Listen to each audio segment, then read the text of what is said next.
Alohu. Alohu. El Shaddai Elohim Otenu.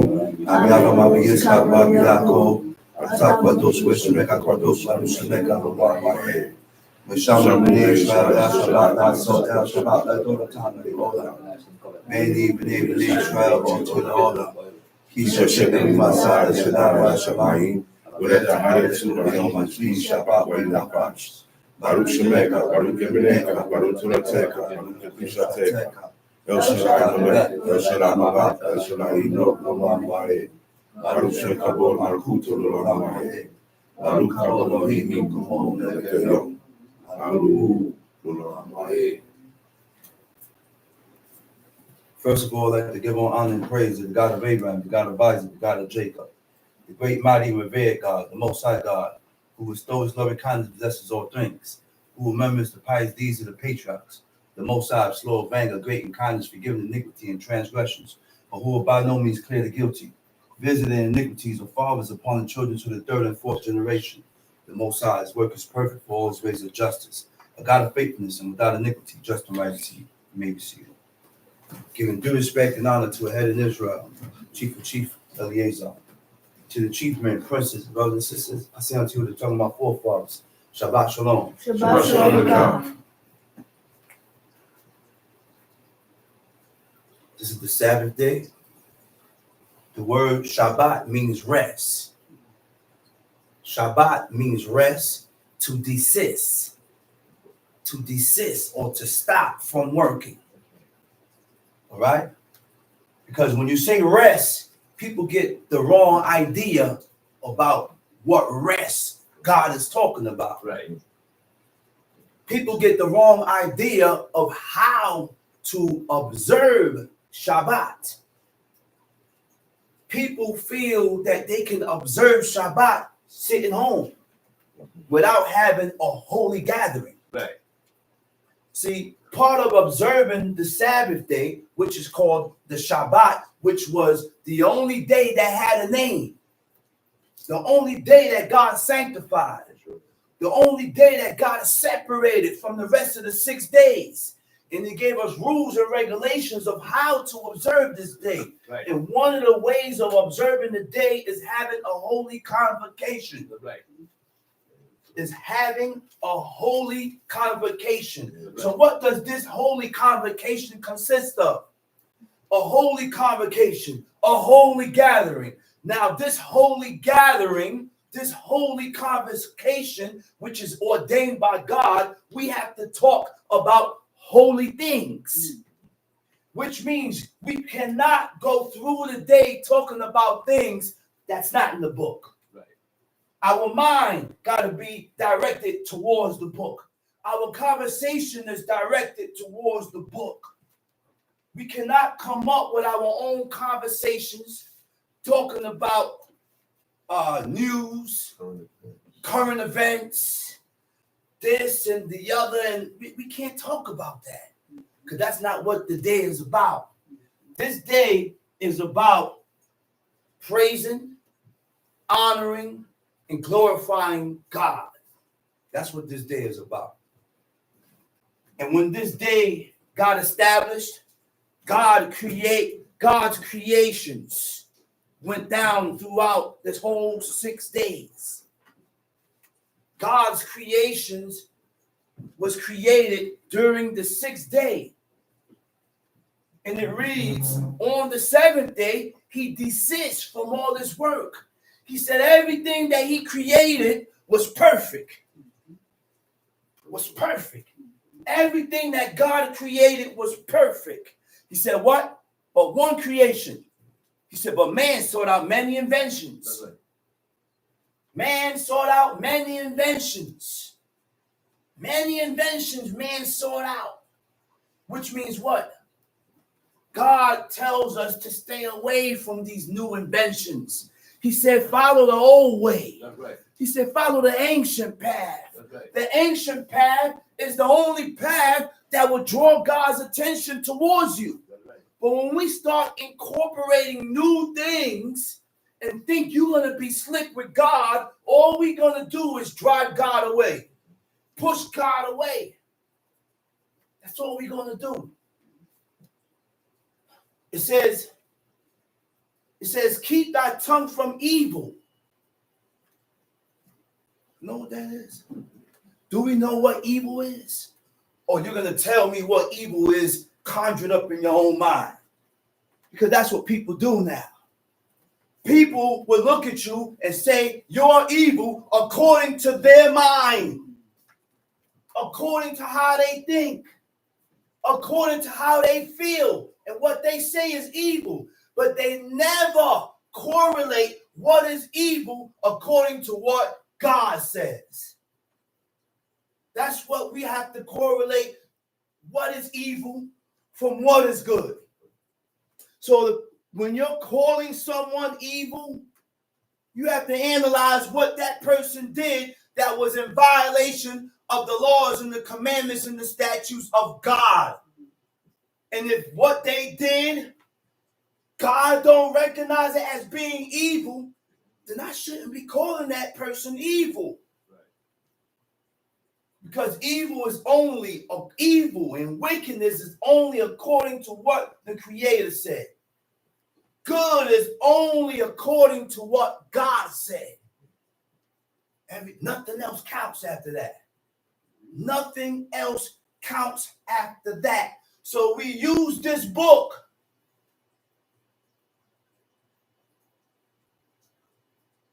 to clarify and to determine our ways. We use this book to determine if you have dirty ways. We use this book to determine if you have evil in you. And we use this book to determine if you really have good in you. Why? Because all that is in the book. All that we read is here in the book. It's here in the book. God's going to tell you when you're evil, when you're good, when you're righteous, when you're wicked. All right? Now,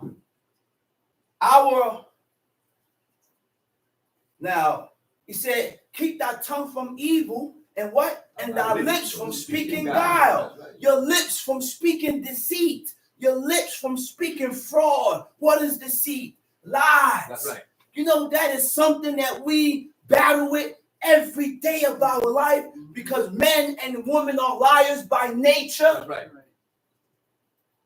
We are all liars by nature. And then sometimes we get all nervous and discombobulated in the spirit. Then the first thing a person do is blurt out a lie. Yeah, that's right. But then you got to catch yourself. You got to catch yourself. Why? Because number one, I'm offending God. That's the mind frame we got to have to be better with God. That's the mind frame we got to have to be upright with God. That's the mind frame we got to have to be perfect with God. I do not want to offend God first. That's number one. Right. I cannot offend God. And we offend God every day of our life when we go against these things that we read here in the book. There is no big I's and little U's. That's right. There is no big iniquity. Oh, you do this, but you do this here. You do this. We all in the same boat. That's right. We all in the same boat, man.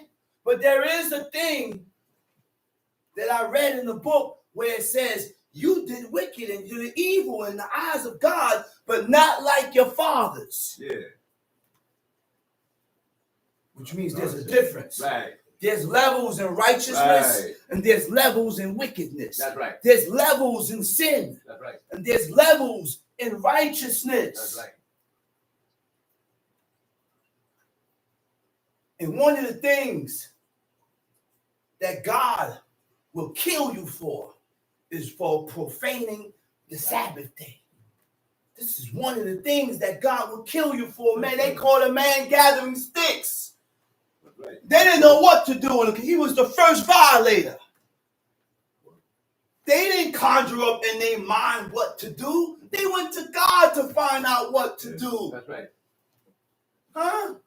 They went to God to find out what to do with this violator that got caught in the wilderness gathering sticks. And what God said kill him. That's right. During the Shabbat, you have to refrain from your desires. That's right. You have to refrain from your desires. You hear that? Huh? What are your desires? Anything other than this. That's right. You can't watch TV. Yeah. You can't play music. You hear that? Huh? You can't watch TV. You can't play music. Cleaning. You can't do none of that.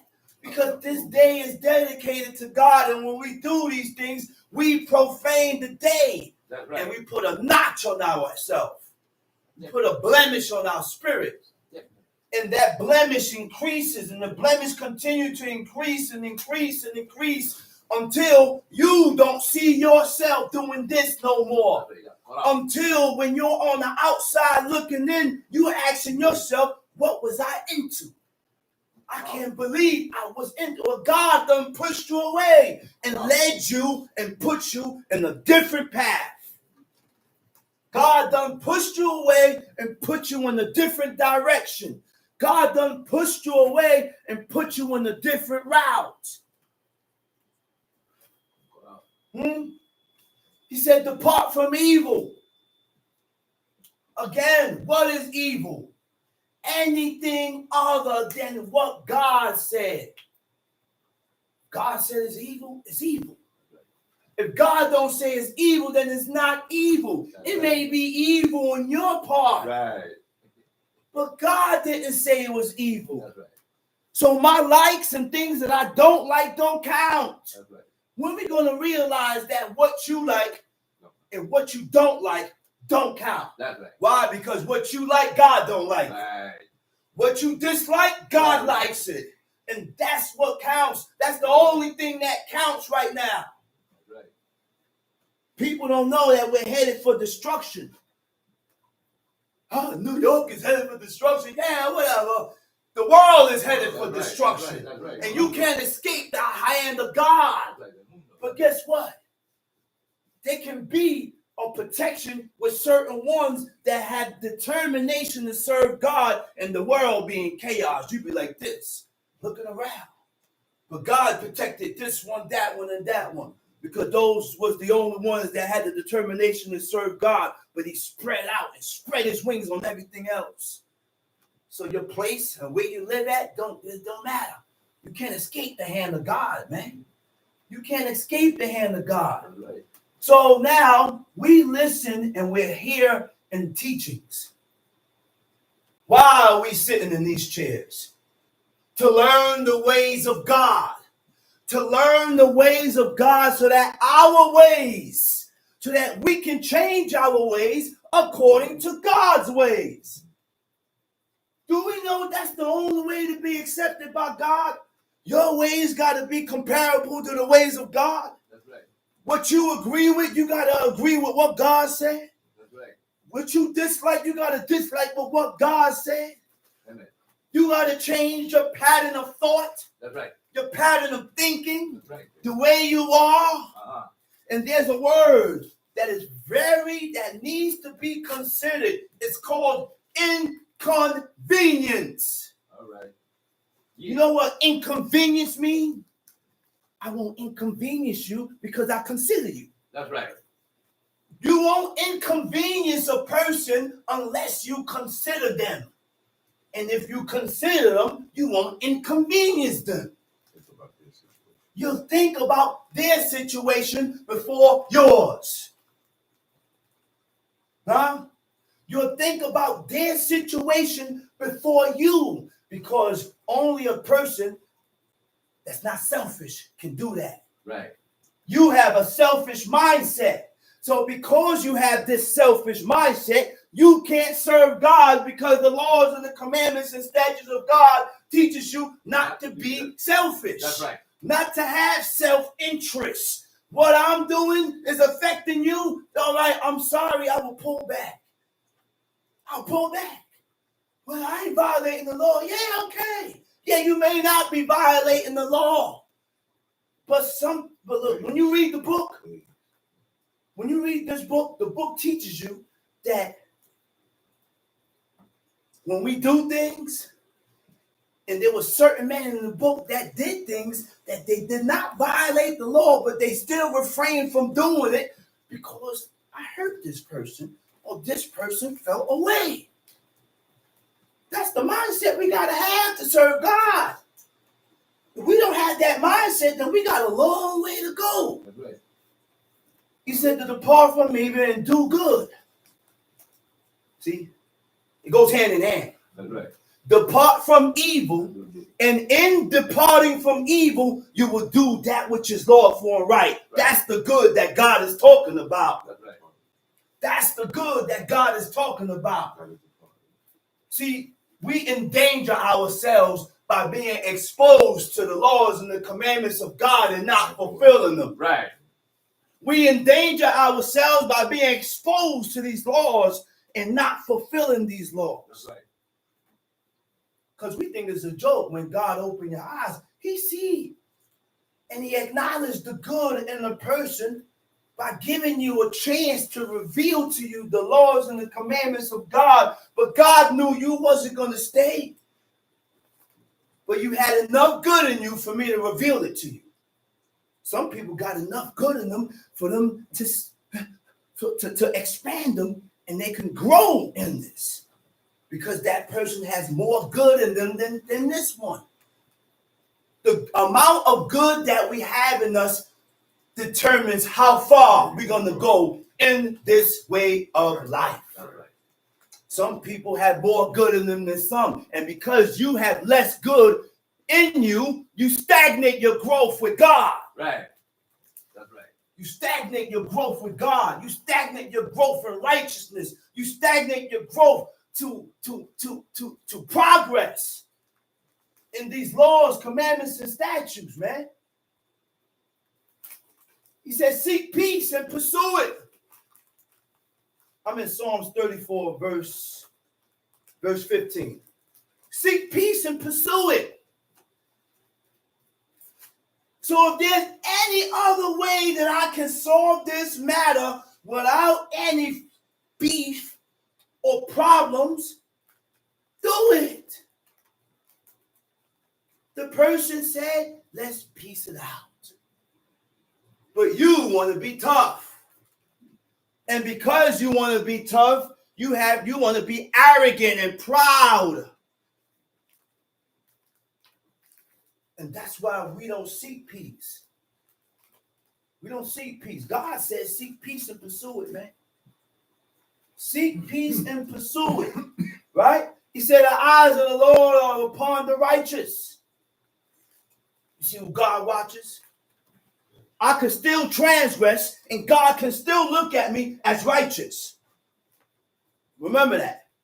Just don't sin presumptuously. Right.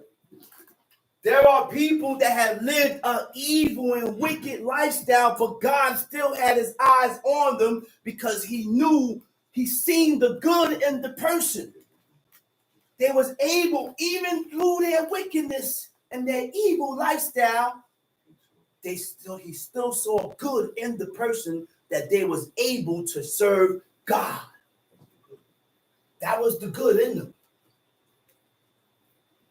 Huh? He said, and his eyes are open unto their cry.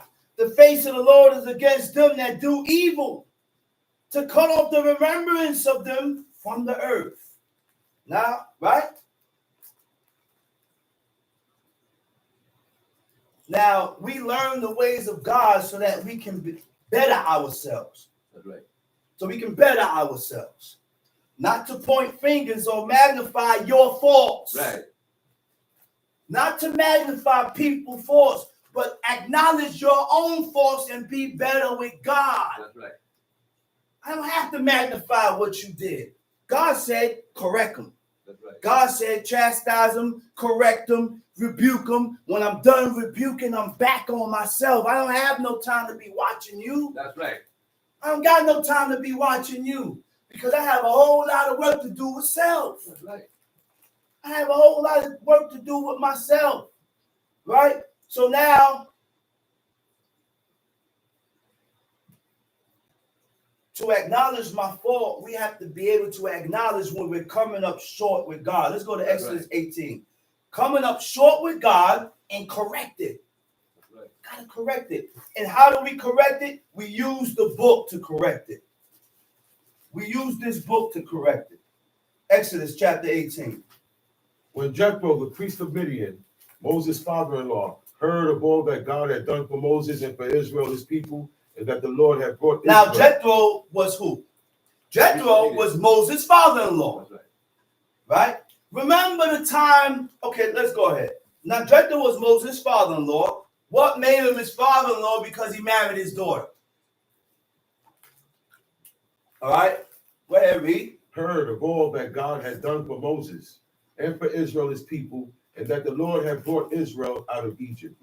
Then Jethro, Moses' father-in-law, took Zipporah, Moses' wife, after he had sent her back, and her 2 sons, of which the name of the one was Gershom, for he said, I have been an alien in a strange land. And the name of the other was Eleazar, for the God of my father said he was mine help. So Moses had children with Zipporah, right? He had 2 kids, 2 sons, Gershom and Eleazar. He said, God is my help, Eleazar. And Gershom, I was a stranger in a what? In a strange In a land. strange land. Okay, go ahead, read. And Eleazar, for the God of my father said he was mine help and delivered me from the sword of Pharaoh. Verse 5. And Jethro, Moses' father-in-law, came with his sons and his wife unto Moses into the wilderness where he encamped at the mount of God. And he See, said, God allowed these people to run through this wilderness. Why did God allow the nation to go through the wilderness? Why did God allow you to go through certain tribulations and certain trials and certain predicaments? To prove you, to test you, Right. to prove you, to All right. see how grounded you are with God. Whether you're going to use this situation that you're in to cause you to detour you, or are you going to use this situation and strengthen yourself and put your trust in God? That's right. And that's what I noticed this whole situation throughout the whole book. God proved the nation. That's right. He proved them. Read the book. Everything that we read about was about God proving the people. He proves King Saul to see whether if he had the determination to serve God by giving them a command and told him kill everything. That's right. Now I want to see what you're going to choose, Saul. All right. I want to see what you're going to choose, King. Huh? Certain situations was put before the nation of Israel to prove themselves with God. And that's what took place throughout the whole book. Throughout the whole book. So you think we serving a God different? You think God gonna come at us different than the way he came at these people? Situations gonna come up. But you cannot allow those situations to push you away from God. That's right. You hear that? Those are all obstacles and distractions. That's all it is. Tom Sheep. And he said unto Moses, I, thy father-in-law Jethro, am come unto thee and thy wife, and her 2 sons with her. And Moses went out to meet his father-in-law and did obeisance and kissed him. And they asked each other. And Moses went out to meet his father-in-law. He didn't go to war with his father-in-law. He didn't go to war with his mother-in-law. I married your daughter. You are now my father. That's right. And you get the treatment of a father. I have married your daughter and you are my mother. And you get the treatment of a mother. So because Moses looked at Jethro as his father, what did he do? He paid obeisance. The word for obeisance is shakah, means to prostrate. Prostrate himself before his father-in-law. To prostrate means what? To lay oneself flat on the ground, face downward, especially in reverence, which is respect, or submission. Come from the word to submit. That's right. The action of accepting and yielding to the will or authority of. What is authority? When you have authority, you make orders and decisions.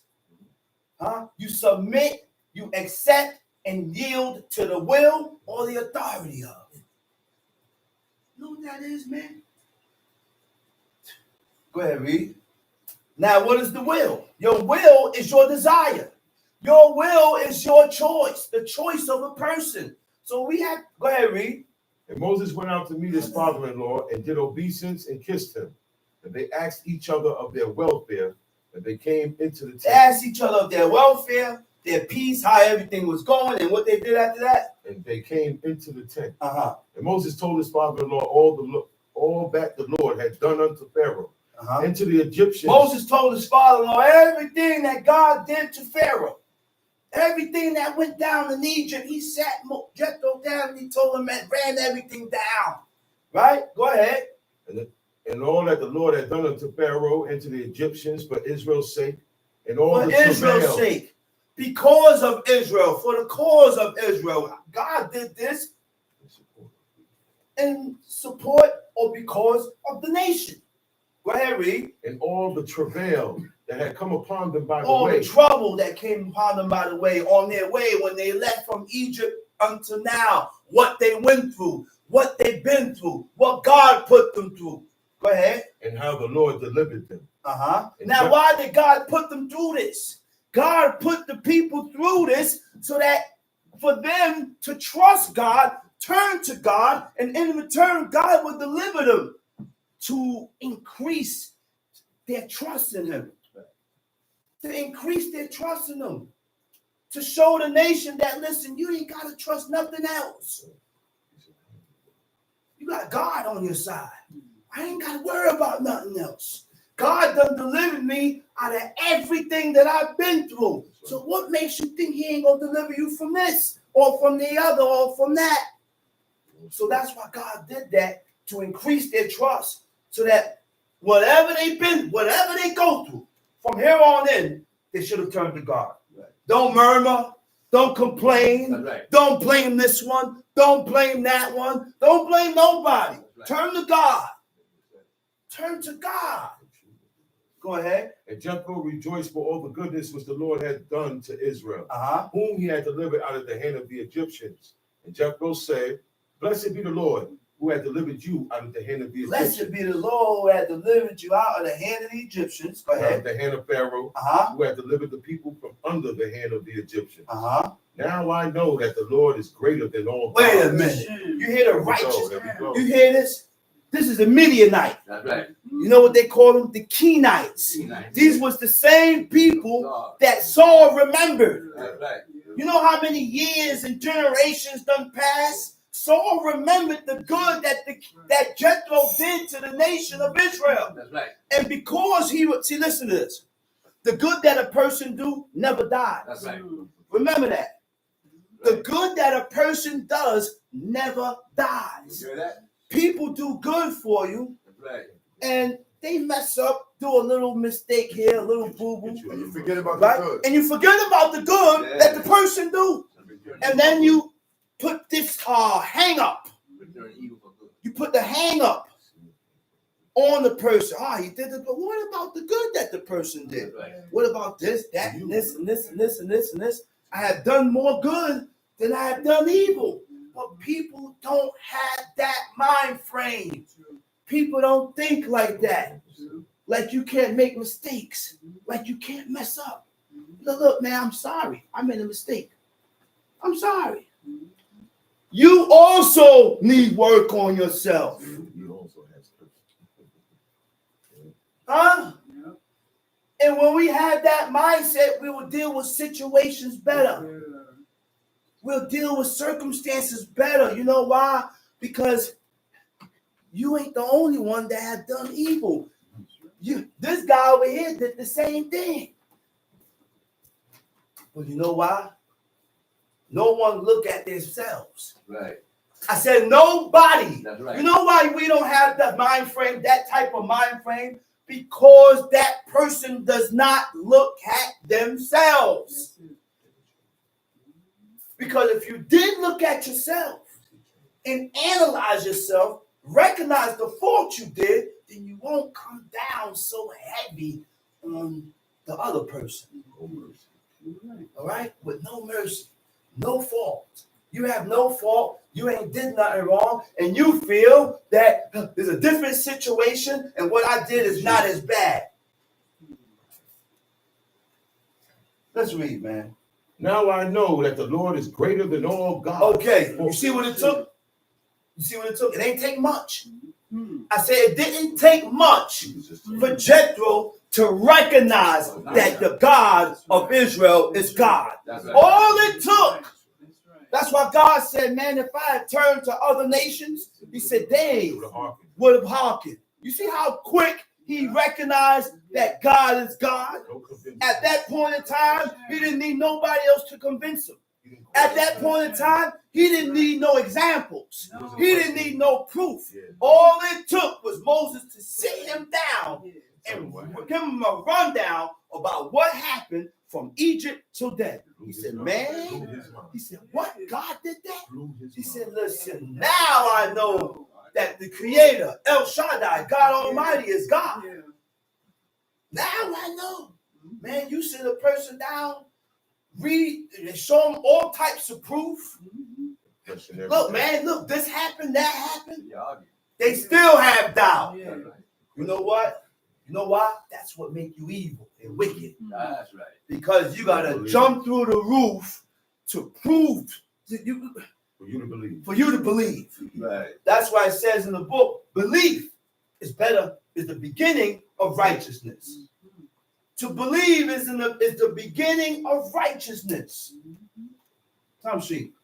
For in the thing wherein they dealt proudly, he was above them. For in the thing wherein they dealt proudly. Huh? Right? What's the word for proudly?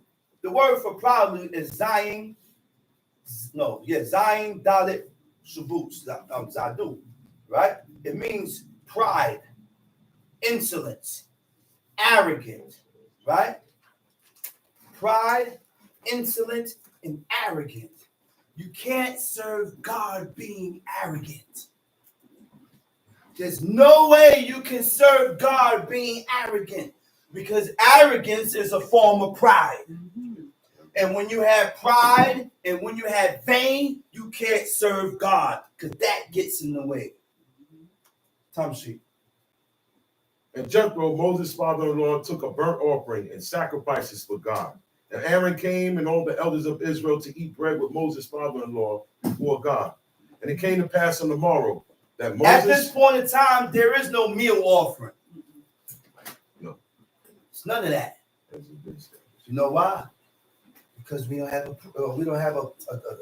a temple or tabernacle, the type of the first fruits and all that stuff. There's no way to go. They ain't gonna burn it on the altar. A burnt offering is a whole lie. It's a burnt offering. All right, go ahead. And when Moses' father-in-law saw all that he did to the people, he said, what is this thing that thou doest to the people? Why sittest thou thyself alone, and all the people stand by thee from morning until evening? Verse 15. Jethro, look, he said, listen, he said, what are you doing, man? He said, why are you here by yourself from morning to evening with all these people? Huh? Go ahead, read. And Moses said to his father-in-law, look what Moses told his father-in-law. The people come unto me to inquire of God. He said, the people come to me to inquire of God. You hear that? So when people come to you to inquire of God, I cannot push them away. I can't tell them anything. There's a reason why that person came to you to inquire of God. There's a reason why God allowed that person to come to you. Go ahead, read. Look what Moses did. When they have a matter, they come unto me. They come unto me. And I judge between one and another. Which means the matters that they came up with was able to be judged according to the laws, commandments, and statutes. Not today. People come up with matters and you can't find it nowhere in the book. That's called extraneous matters. Stupidity. Foolishness. That's right. Those are the matters we come up with. We don't come up with matters that can be judged according to what the book said, because you can't find it, because it ain't go through that. What we go through and things that we come up with, they ain't go through that. Right. Tom Sheet. And I do make them know the statutes of God and his laws. He ain't get tired. He ain't get tired of explaining the law. He ain't get tired of explaining the judgments and the statutes of God. When people came to him to sort out certain matters, you can't push people away because of that. Oh, I don't tell them nothing. I leave them alone. I let them go ahead and think what they want to think. Oh, Shabbat's on Wednesday? Yeah, Shabbat on Wednesday. No, you fool. No, take the time out and explain to them that the Shabbat is on the seventh day. So when we do see our mindset, we got to acquire the mindset of the righteous. We don't have the mindset of the people that God chose. And this is the only way, man, to be accepted by God. Go ahead, read. And Moses' father-in-law said unto him, the thing that thou doest is not Jethro good. said, the thing you doing is not good. He said, what you doing, man, is not right. Which means Moses was able to take rebuke. He was able to take counsel. He was able to be corrected. People cannot take correction. When you take a person and you show them where they're going wrong according to what God said, the person rejects you. And then he gets angry with you. He said, oh, you just like them. No, I ain't just like nobody. I'm just trying to show you the right and the correct way according to what God said. And how you're going about this situation, you're not right. And how you're going about this situation, I'm not going to stand with you. Because my name is not, what's his name? Yehu. Was it Yehu and Ahab? When Ahab took up the kingly apparel? Remember? Ahab. Yeah, I'm not going to ride with you. Ahab and Jehoshaphat. Ahab and Jehoshaphat. I can't ride with you and you're wrong. I can't. I can't ride with you and you're wrong. That's right. Listen, my mindset, you know what my mindset is? And what my father taught me, the mindset to acquire, the laws of God don't have friends. That's right. When it comes to the book and to the laws of God and what is right and what is wrong, I don't have brothers, sisters. I don't have no acquaintance. That's right. With none of that. That's right. I've never been that way, man. And we shouldn't be that way. We have to be on what is right according to what God says. Be on righteousness side. Be on God's side. That's right. Be able to look at a person and tell a person, whether they're your brother, sister, cousin, whoever they is, that they're wrong. That's right. Yeah. That they're wrong. And you cannot stand with evil. You can't stand with wickedness. Can't. Because you can't. Because one of the laws says what? Partiality. That's right. Partiality. What is partiality? Huh? What is partial? He said, don't honor the face of the mighty. That's right. And don't honor the face of the poor. Mm-hmm. If the mighty or the rich man violate a law or commandment or statute because he got money, he can't pay you off. The man is wrong. That's right. I don't care what you got.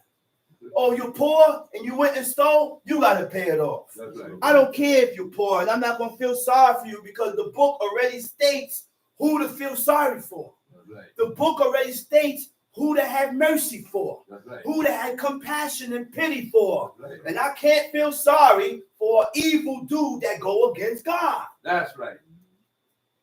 Can't do that. Let's read it. Thou wilt surely wear away. Thou wilt surely wear away. The word for wear away is tibor. Tibor. Tau, beit, kolam, lamed. Right? The root word is nabel. You know what it means? To wither away. And when you wither away, he said, you're going to surely wither away. You know what it means? Wither away. To become weak. By me judging and correcting judging and correcting, you're taking life away from me. That's right. You're taking a lot of strength away from me. I'm going to begin to decay. That's right. I'm going to begin to decline. But Moses was so strong. His spirit was so fortified by God. Yeah. That's what kept him going. God was able to take his spirit and put it on 70 elders. All right. And it didn't damage him. He was still able to maintain his strength and his fortitude. So chastising and rebuking, you know what that tells me? What else does that? When you chastise and rebuke, it's like an argument.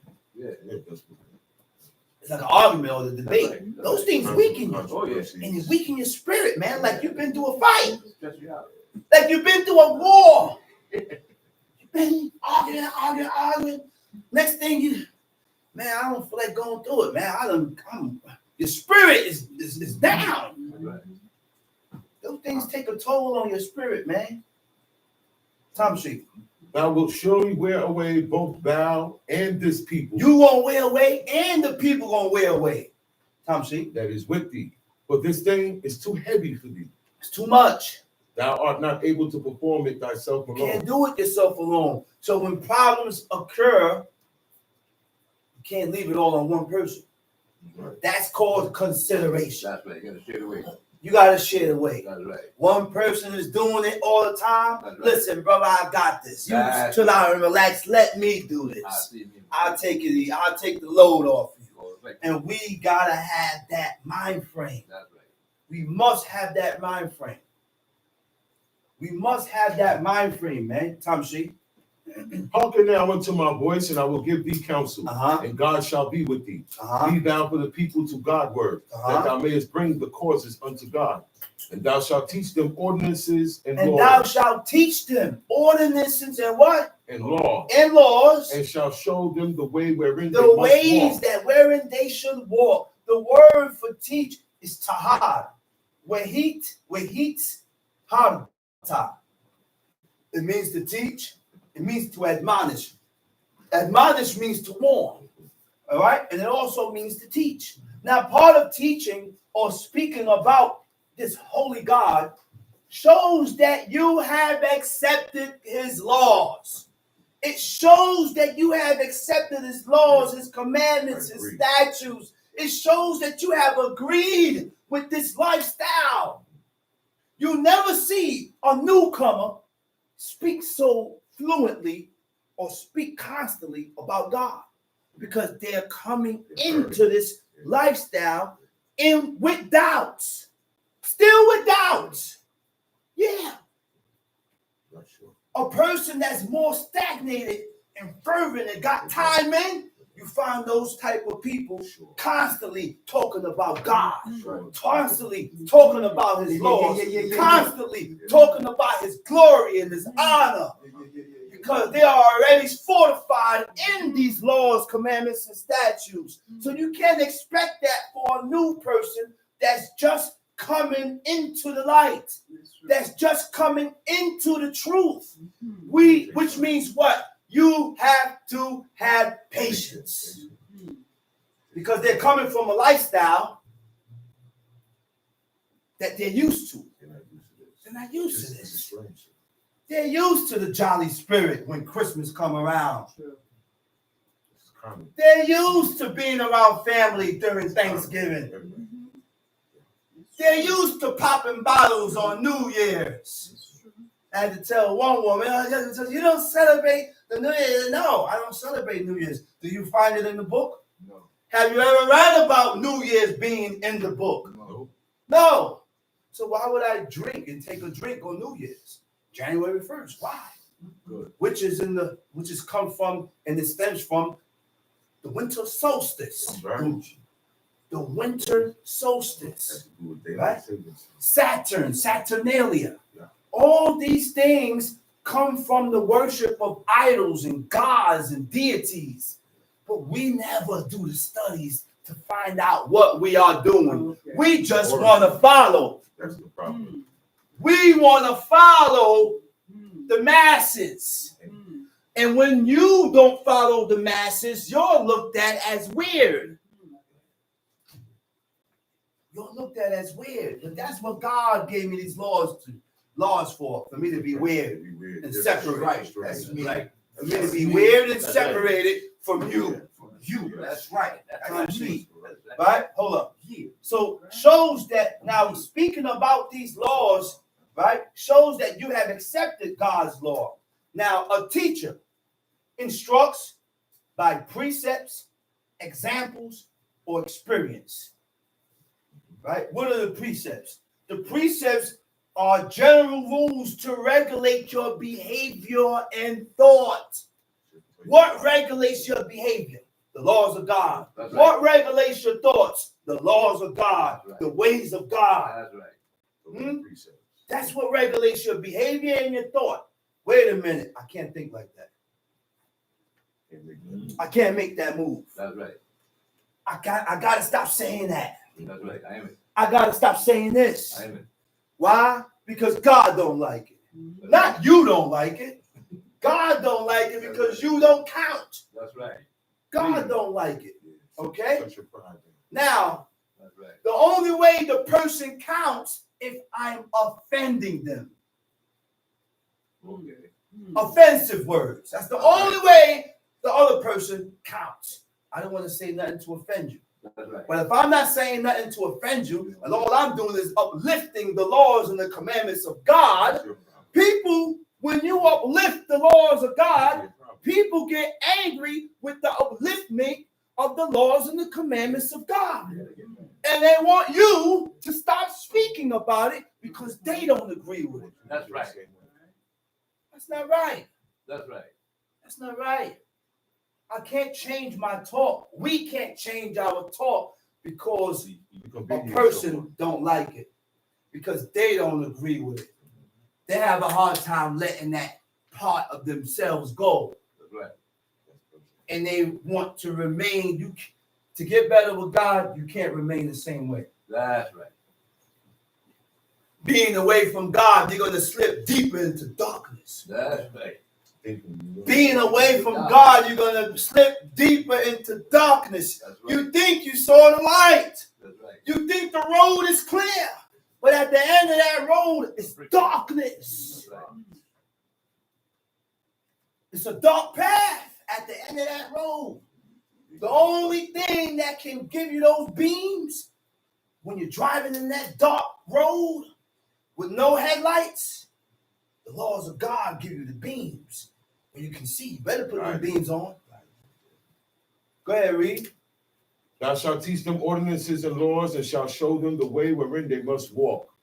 And the Ordinances and laws, and show them what? The way wherein they must walk. They should walk. And the work that they And must the work do. that they must do. Moreover, thou shalt provide out of all the people able men. Moreover, thou shalt provide out of all the people able men. You know what's the word for able men? Able men is Anshe Kayil. Anshe Kayil is men, able men, men of strength, men of moral strength, men of integrity. That's right. Men of virtue, yes. That's right. Capable men. What is moral strength? Moral strength, or a man with moral strength, is a person has to do with a person's standards of behavior and beliefs concerning what is and is not acceptable for you to do. Those are your morals. And you stick by that. Right? Integrity. Strong moral principles that you refuse to change. Those are people that are firm in God. Those are people that are firm in God, that whatever you tell them, you can't sway them or push them off. You can't sway them or detour them away from serving God, because they have a certain amount of integrity in them that will keep them firm in serving God, in keeping his laws and his commandments and his statutes. What is virtue? conforming or agreeing to a standard of what is right according to what God says. According to what God says. All right? People get mad and they say, oh, you're using the book for your justification. How? When I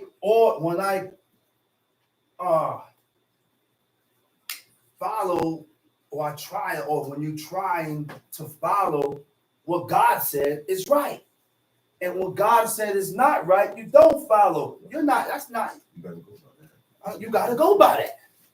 Go ahead, read. Able men, Such as fear God, men of truth, hating covetousness, right? Go ahead. and place What verse you at? middle of 21. And place. you know what's the word for covetousness? Unjust gain. Hating unjust gain. Because when you're judging a matter, people will try to pay you off. They'll pay you off, give you money, give you this, give you the other. That's why God said don't take a gift. Because the gift blinds the eyes of the wise and pervert the words of the righteous. So don't take no gift. All right? Tamshi. And place such over them to be rulers of thousands, Rulers of hundreds, rulers of fifties, rulers of tens. And rulers of 10. And let them judge the people at all seasons. And it shall be that every great matter they shall bring unto thee, but every small matter Now, they shall judge. In verse 21, we go back, right? It says, such as fear God. If you don't fear God, if you don't have fear for God, you're going to sin. If you don't have fear for God, you're going to transgress. The only thing that stops you from sinning or violating God's commandments is the fear of God. You have to be afraid. You have to be worried that if I do this, what's going to happen to me? You are already aware that if I violate this law, something going to happen. And I'm looking forward to something happening to myself because I violated. That's what? That's called belief. That's called belief. When you are expecting something to happen, when you have violated the laws and the commandments of God. That's right. That's when you can tell whether you believe God or not. Because people violate the law and they don't expect nothing to happen to them. No, that's the world. They don't expect nothing to happen. That's right. They think they're good. Oh, yeah. They think they're doing right. I'm blessed. Oh, I'm blessed. I am blessed. God don't categorize you by being blessed because of what you have or because of the kind of job you have. You are living an evil lifestyle. That's right. You are That's living right. a lifestyle that is not accepted by God, That's and you're right. calling yourself blessed. That's right. Now, in order for you to see that, you have to believe God first. That's right. But because you can't see that, this is why. Because you can't see that, you don't believe God. You don't believe God. You have to be afraid. You hear that? I'm afraid to turn the stove on and put that fire on. That's right. I'm afraid to be anywhere else except for here, having this right. convocation. You got to be afraid to put on mingle apparel. That's right. You got to be afraid to steal. And then sometimes the idea and the thought come to you to stretch forth your hand and steal, but God used a person to remind you and pull you back because the evil spirit, the external force is strong, and it's stronger than you. Oh, yeah. I said the evil force is stronger than you. That's right. Right. It's stronger than me. That's right. It will pull you in. That's right. Things that we won't do, it will have you doing. That's right. Right. Yeah, yeah, yeah. Oh, yeah. But because of the path that you're on, and because I have done good, and God has recognized the good, that's why he's God. People don't recognize the good, but God does. He ain't said it again. I said people don't recognize the good that you have done That's right. for them, but God does. Yeah. So because of the good that I have done for God, he used you That's right. to remind me and snap me out of it. Yo, what are you doing? I had to stand up for this one. I was bro. just about to steal this chair. Talk about Well, I was just about to take this. Talk about it. And he used this person Talk to about it. pull my mind back. Talk about it. Oh, wow. Huh? Yeah. So, yo, what am I thinking? But see, God repays you according to the amount of good you have That's done. right. That's the repayment of God. That's right. Those are the repayments of God when he guides your feet into that right direction. Fact. Huh? But when you're doing things contrary, Yeah, he's also guiding your feet in that crooked path. Crooked path. Yeah. See, it's only two paths. There's only two roads. You have a crooked road and you have a smooth and easy road. One road is very large, where everybody's at, where I don't want to be, because that's the world. Everybody's happy. I want to be different from the world. That's right. I want to be in that road where That lonely every now and then, that's a lonely path, where every now and then you find another man that's doing what you do. That's right. You washing? Hey, I found a man that's doing like I do. He washing too. Huh? He says it's a lonely road. Friday morning, Talk about I had a nocturnal emission. So I said, you know what? I said, I'll wash when I get home. But you know what? I said, I know the sun gonna catch me because I gotta go pick up the kids. I gotta go do this, do that. I said, let me jump in the water now. That's right. now. Let me do it right now. First thing right in the morning before I go to work, wash out my clothes, put it there to dry, and then I get dressed and go.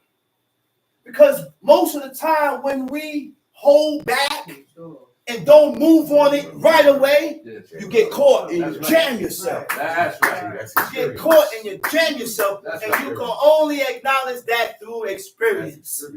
That's You right. jam yourself. So the best thing to do is go through it now. Now. Get it out the way. Get it out the way. That's That's right. wisdom. Go ahead and read. It said, okay, Verse 22. no, that's the end of 21 you read? Rulers of hundreds. Okay, go to verse 22. Read. And let them judge the people at all seasons, and it shall be that every great matter they shall bring unto thee. Okay. Another part where I read that, it says, men of truth. Anshe Emet. You know what Anshe Emet means? Men of truth. It means faithful men. It means upright men. It means men of integrity. These are all qualifications that righteous men have to acquire before God to be accepted by God. Faithful. You know what faithful is? When a man is faithful or when a woman is faithful, there's nothing a man could go through to cause you to detour or turn away from God. That's right.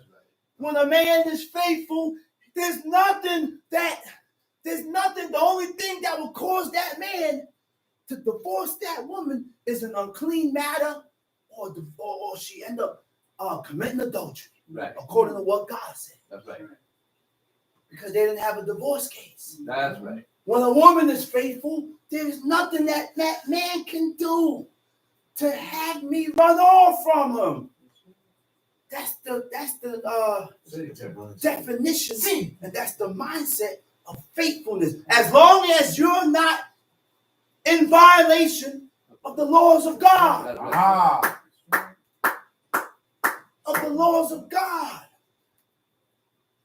That's faithfulness, man. The faithfulness that a man had in him, that's the faithfulness we need to have for God. That's right. The faithfulness that this woman had for this man, that's the faithfulness that you need to have for God. Right. And start putting these things in the proper perspective Right. so that we can grow, so that we can excel. Go ahead, read. And let them judge the people at all seasons, and it shall be that every great matter they shall bring unto thee, but every small matter they shall judge. So shall it be easier for thyself, and they shall bear the burden with thee. And if thou shalt do this thing, and God command thee so, then thou shalt be able to endure. And all of his people shall also go to their place in peace. So Moses hearkened to the voice of his father-in-law and did all that he had said. And Moses chose able men out of all Israel and made them heads over the people. Go to the next chapter. Chapter 19. In the 3rd month, In the third month, when the children of Israel were going forth when the children of Israel was going forth out of the land of Egypt, out of the land of Egypt. the same day came they into the wilderness of Sinai, Uh-huh. for they were departed from Rephidim, and were come to the desert of Sinai, Uh-huh. and had pitched in the wilderness, and there Israel encamped before the mount. And Moses went up unto God, and the Lord called unto him out of the mountain, saying, Thus thou shalt say to the house of Jacob, and tell the children of Israel, Ye have seen what I did unto the Egyptians, and how I bear you on eagle's wings. Look what God told. He said, listen, call Moses. Moses came up and went up into the mountain. He said, call you instructing Moses now. He said, listen, this is what I want you to tell these people. The house of Jacob, right? He said, you seen what I did to Egypt. Y'all saw what I did to the Egyptians and how I bore you on eagle's wings. I got y'all up out of there. Read. And brought you unto myself. I took you to myself, my possession. Tamshi. Now therefore, if you will obey my voice indeed, and keep my covenant, If you obey my voice and keep my agreement, That's right. keep the agreement. We went into an agreement with God. There was no nation that had a covenant or agreement with God but the nation of Israel. That's right. You do this, I will do this for you. That's right. That's the agreement. Yeah. Even husband and wife goes into terms of agreement. That's right. Yeah. It's a pact. It's an agreement, man. Go ahead, read. And when that agreement get broken, what happened? God ended up going back to his place. Distance. God ended up putting distance because we had an agreement. I kept my bargain, but you didn't keep your bargain. Tom Sheep. and keep my covenant. Then ye shall be a peculiar treasure unto me above all people, for all the earth is mine. All the earth is mine. All the nations is mine. All these nations belong to me, but I chose Israel. I chose Israel. I chose the nation of Israel because of one man, who was Abraham. And Abraham was a man that you didn't have to prove nothing to. God told him to kill his son, which was a test to see if he had any type of faithfulness or belief in God. And to prove him, he goes, take his son, put him down, and was ready to kill him. Stretched for his hand, ready to kill his son. His son didn't fight him or cry. I don't know what you doing. I know you ain't do none of that. You know why? That was the heights of honor. That's the heights of honor that people today not gonna see and realize. That's the heights of honor that people today is not gonna grasp. And the son was grown. And he was a grown man. That's right. He wasn't a little boy. So if this was my father's will, he said, well, hey, I'm staying right here. I'm not gonna fight him. Because that also is dishonor. He didn't feel no way. He didn't feel no way. And he didn't hold it on him. Oh, my father was gonna kill. He didn't go that way. He didn't go nowhere and run off. The mindset, Right. our mindset is what is destroying us. The way we think and how we are thinking today is what destroying us today. Because how you think, it shows in your actions. That's right. How you think shows in your actions, and that's why your actions becomes detestable by God. Because we start acting according to how we think. But the only way to change our thinking is to read the book. Right. This helps me change the way I think. Go ahead, read. Verse 6. And ye shall be unto me a kingdom of priests. A kingdom of priests. A holy nation. A holy nation. These are the words which thou shalt speak unto the children of Israel. And Moses came and called for the elders of the people. Moses came, called for the elders. And Read. laid before their faces all these words which the Lord commanded them. And all the people answered together and said, all that the Lord had spoken we will do. And Moses returned the words of the people unto the Lord. And the Lord said unto Moses, Lo, I come unto thee in a thick cloud. He said, all the words that you had spoken, he said, we're going to do it. So everything you said, we're going to do it, which is a lie. That's right. They all lie. That's right. They're just talking at that moment, running their mouth. So what happened now? Read. The Lord said unto Moses, Lo, I come unto thee in a thick darkness, a thick cloud, that the people may hear when I speak with thee and believe thee forever. You hear what he said? God said, I come unto thee in a thick cloud. This cloud was so thick that you couldn't see through. But in the midst of this thick cloud was the glory of God. That's why he said, I am that I am. I will be that I will be. Because at any given time, God could come down in a thick cloud. Then there was a time where God took Moses and put him in the cleft of the rock and removed his hand and revealed to them his back parts. That's the God we serve. It comes in any form. Tamshi. That the people may hear when I speak with thee and believe thee forever. And Moses told the words of the people unto the Lord. Verse 10. That's why God did that. That's why God did that. You're witnessing. To strike some type of belief in you. This is real. So that these people won't have no doubt in their mind that the God of Israel is God. That's why he came down in that cloud and he spoke to Moses, and the people heard the voice of God. They heard the God. They heard God talking to Moses. Ain't that something to hear the voice of God? And that's why God dealt with these people the way he dealt with them, because he said, you, oh Israel, is the only nation that I have dealt this way. I have revealed, God has revealed himself to a nation, so he expected more from them. The same thing today. God would deal with two people different because I revealed myself to this one and I showed you my works, but this guy here, I didn't reveal myself to him. So his belief gonna be a little more flimsy than yours. That's why Chief used to say, he said, man, he said, you did that. He said, I can't do that. God gonna deal with me different. If I do what you did, I'm dead. I heard my father say that. He said, if I do what you did, I'm dead. Like, yeah, different level.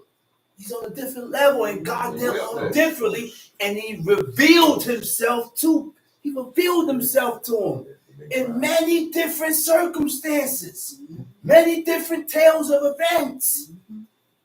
So now, because you have been revealed so much, God has revealed himself to you, he expects more from you than he expects from this person. Tamshi. And the Lord said unto Moses, go unto the people and sanctify them today and tomorrow, and let them wash their clothes. Okay. He said, sanctify the people today and tomorrow, and let them wash their clothes. Wash your clothes, but it never revealed the sanctification of how to sanctify the people. Because this sanctification is to what? Getting the people ready for me to meet God. The presence of God is coming down. So they had to wash their clothes and they had to go through a certain sanctification because God is coming down. If you didn't go through that sanctification, somebody dead. The wrath of God will break loose. Go ahead, read. And be ready against the third day. For the third day, the Lord will come down in the sight of all the people upon Mount Sinai. Upon Mount Sinai. And thou shalt set bounds. And the presence of God ignited. The presence of God, just by the presence of God coming down on that mountain, he ignited the whole mountain range. And it burned for a very long time. It burned for a very long time. It burned so long that sulfur, a large amount of sulfur was on that whole mountain range. It's still there. Scientists were like, yo, it's like this mountain here been burning for a very long time. He said, why? He said, man, you see all this sulfur on this mountain?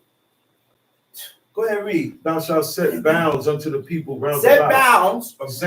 Saying, take heed to yourselves that ye go not up into the mount or touch the border of it. Whosoever toucheth the mount shall be surely put to death. There shall not a hand touch it, or he shall surely be stoned or shot through. Whether it be beast or man, he shall not live. When the trumpet sounded long, they shall come up to the mount. And when Moses went down from the mount unto the people and sanctified the people, and they washed their clothes, and he said unto the people, Be ready against the third day. Come not at your wives. Be ready against the third day. Come not at your wives. Why he said 3 days? Because he's preparing them to meet God. The presence of God is coming down. Okay? So now when the seed of copulation, or when you have been with a woman and the seed of copulation has left you, what's good for me and you is to be clean at sunset. Wash, be clean at sunset, but it ain't good for God. No, it's not enough. It's not enough. What's good for you is that when you come in contact with a creeping thing, I gotta wash my clothes. With any type of uncleanness, that's dealing with cleaning or spiritual cleaning, right? But now this is talking about meeting God. God ain't coming here. You can forget about that. The presence of God is not coming in this house because the house is defiled. We got unclean chairs here. Everything here is unclean. God ain't coming here because he don't dwell amongst uncleanness. That's right. So the presence of God is not coming down here. That's right. Okay? Tom Sheet. And it came to pass on the third day in the morning that there were thunders and lightnings and a thick cloud upon the mount, and the voice of the trumpet exceeding loud, so that all the people that were in the camp trembled. Moses brought forth the people out of Well, everything that was dealing with God, you had to be away from women for 3 days. Remember everything. the time of King David, Yeah. when King David was running from Saul, right? Was it Saul or Saul? He went to Ahimelech, the priest, Right. and asked him for some shewbread. The priest told the king, have your men been away from woman for 3 days? That's right. Anything that was dealing with direct to God, you had to be away from woman for 3 days. Dealing with the tabernacle, dealing with the holies of holies, dealing with the shewbread, dealing with the presence of God coming down. 3 days. Tom Sheep. And Moses brought forth the people out of the camp to meet with God. They stood at the nether part of the mount. And Mount Sinai was altogether on the smoke, because the Lord descended upon it in fire. And the smoke thereof ascended as the smoke of a furnace, and the whole mount quaked greatly. And when the voice of the trumpet sounded long and waxed louder and louder, Moses spake, and God answered him by a voice. And the Lord came down upon Mount Sinai on the top of the mount. And the Lord called Moses up to the top of the mount. And Moses went up. And the Lord said unto Moses, go down, charge the people, lest they break through unto the Lord to gaze, and many of them perish. God told, he said, listen, Moses. He said, get on down there and warn the people. Let one of them mess around and break through to gaze and look, trying to see God, and they're going to die. I'm going to kill them. Go ahead, read. And let the priests also, which come near to the Lord, sanctify themselves, lest the Lord break forth upon them. And Moses said unto the Lord, the people cannot come up to Mount Sinai, but thou chargest us, saying, set bounds about the mount and sanctify it. Moses said, listen, the people can't come up to Mount Sinai. You told me I already set bounds around the whole mountain range. Okay? Look what God told him.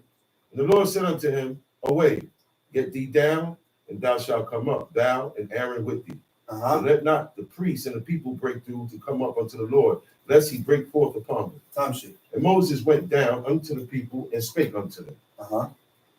Exodus 20. And God spake all these words, saying, I am the Lord thy God, which I brought thee out of the land of Egypt, out of the house of bondage. He said, God spake all these words, saying,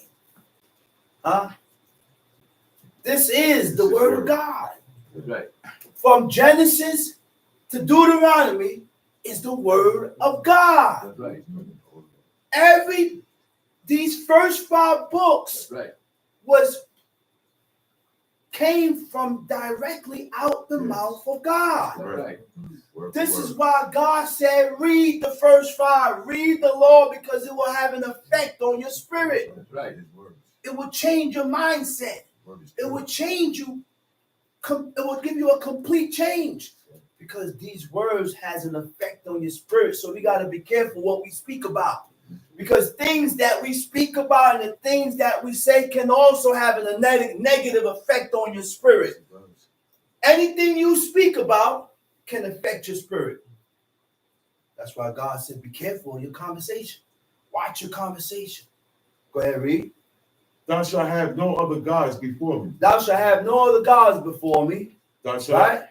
No other gods before me. The word for other is acher. Acher means to go after. You shall not go after other gods. The word go after means subsequent to. Subsequent to means to have the same view of, which means me, you, and the people have the same mindset. Right on the same thing. You have the same mindset. You look at this situation the same, which means you are the same. That's right. And that's what makes you the same like them, That's because right. you look at certain situations the same, and you don't look at it according to how God looks at it. That's right. You don't look at it according to how God looks at it, right? It also means to resemble, means to be like or similar to. What makes you similar and like them? You dress the same, you eat the same, Oh yeah. you think the same, you walk the same, your celebrations is the same. That's right. Everything that you do is the same That's them. as them.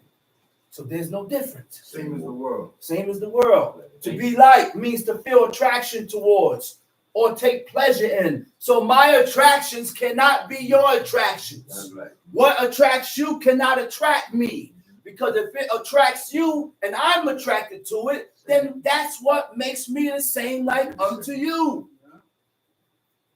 This is why Israelites are now celebrating New Year's. And they said our New Year comes in April. But I never read about Israel having a New Year in the book. That's right. I read where it says the beginning of months. That's right. Shall it be unto you? Yeah.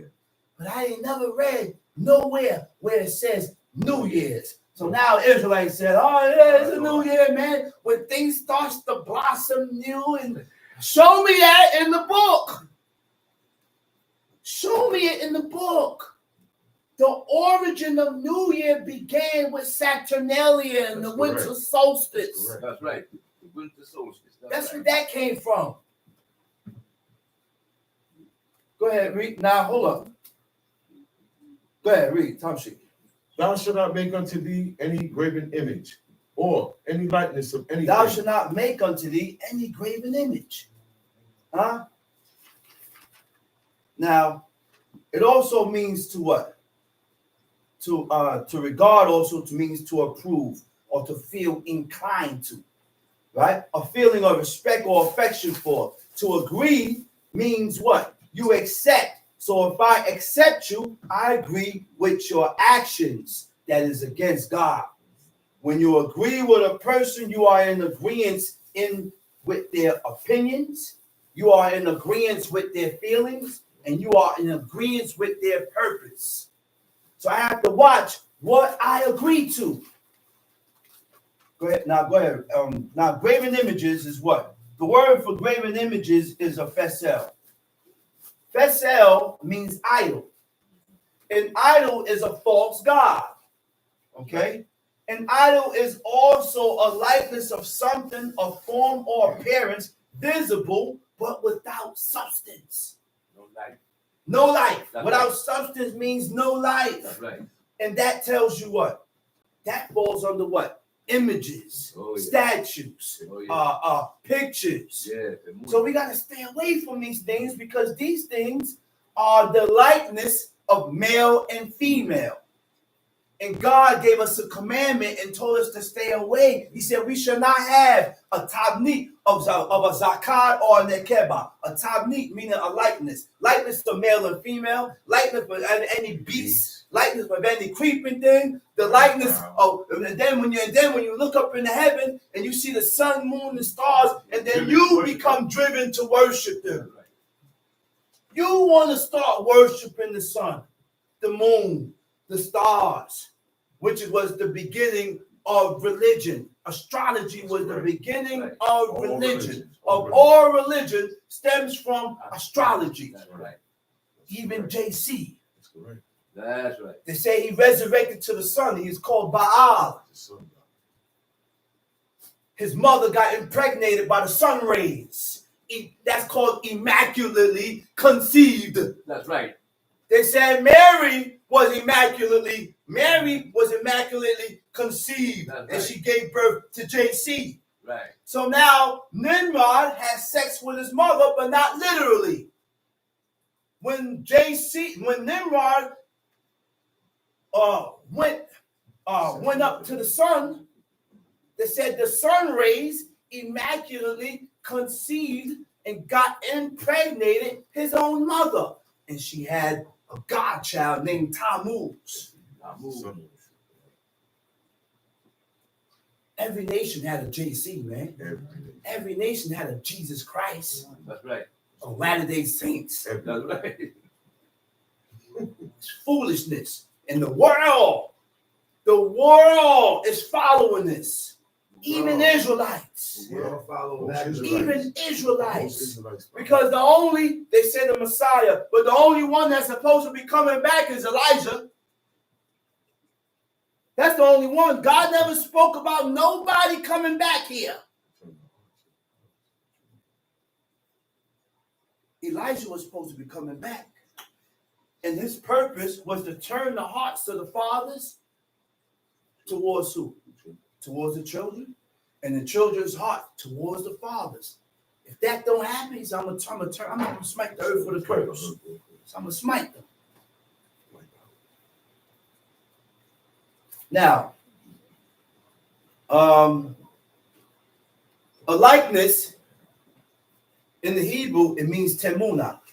Temuna means pictures. That's right. Okay. Now, a graven image also refers to a cult image. A cult image, a human-made object that is worshipped for the deity or spirit that it embodies or represents. Cult image started in Mesopotamia, date back to early dynastic times. Egyptian cult image date back to pre-dynastic times, late 4th millennium BC. This is why we don't buy little small objects of toys of human figures and giving it to your children to play with. You know why? Because that's called terrafin. That's right. Terrafins are human, little small human objects.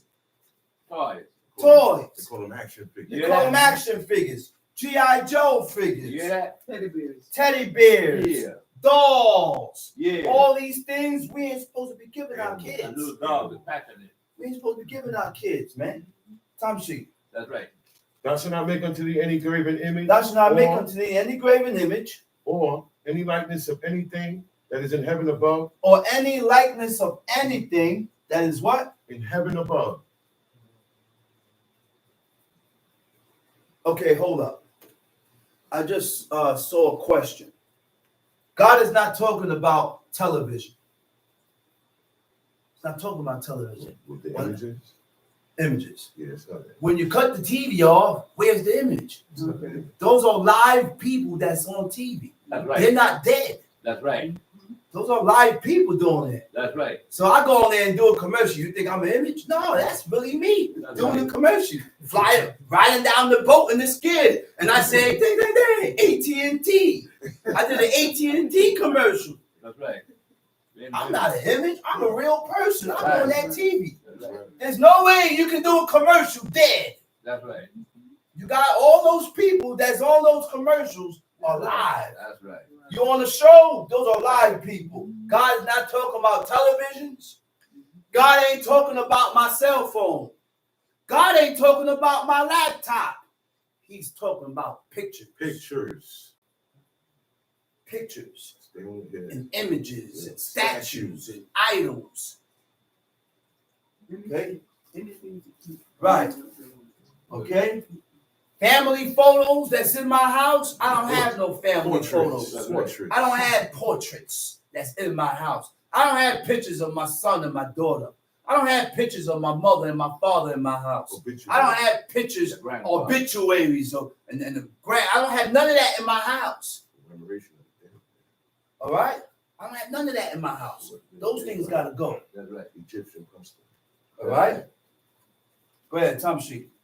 Or the likeness of anything that is in heaven above, or that is in the earth beneath, or that is in the water under the earth. Thou shalt not bow down thyself to them nor serve them. Thou shalt not bow down thyself to them. You should not prostrate. You shouldn't worship. You shouldn't have. So admiration is a form of worship. That's right. To admire is a form of worship. That's right. Adoration, those things we got to stay away from.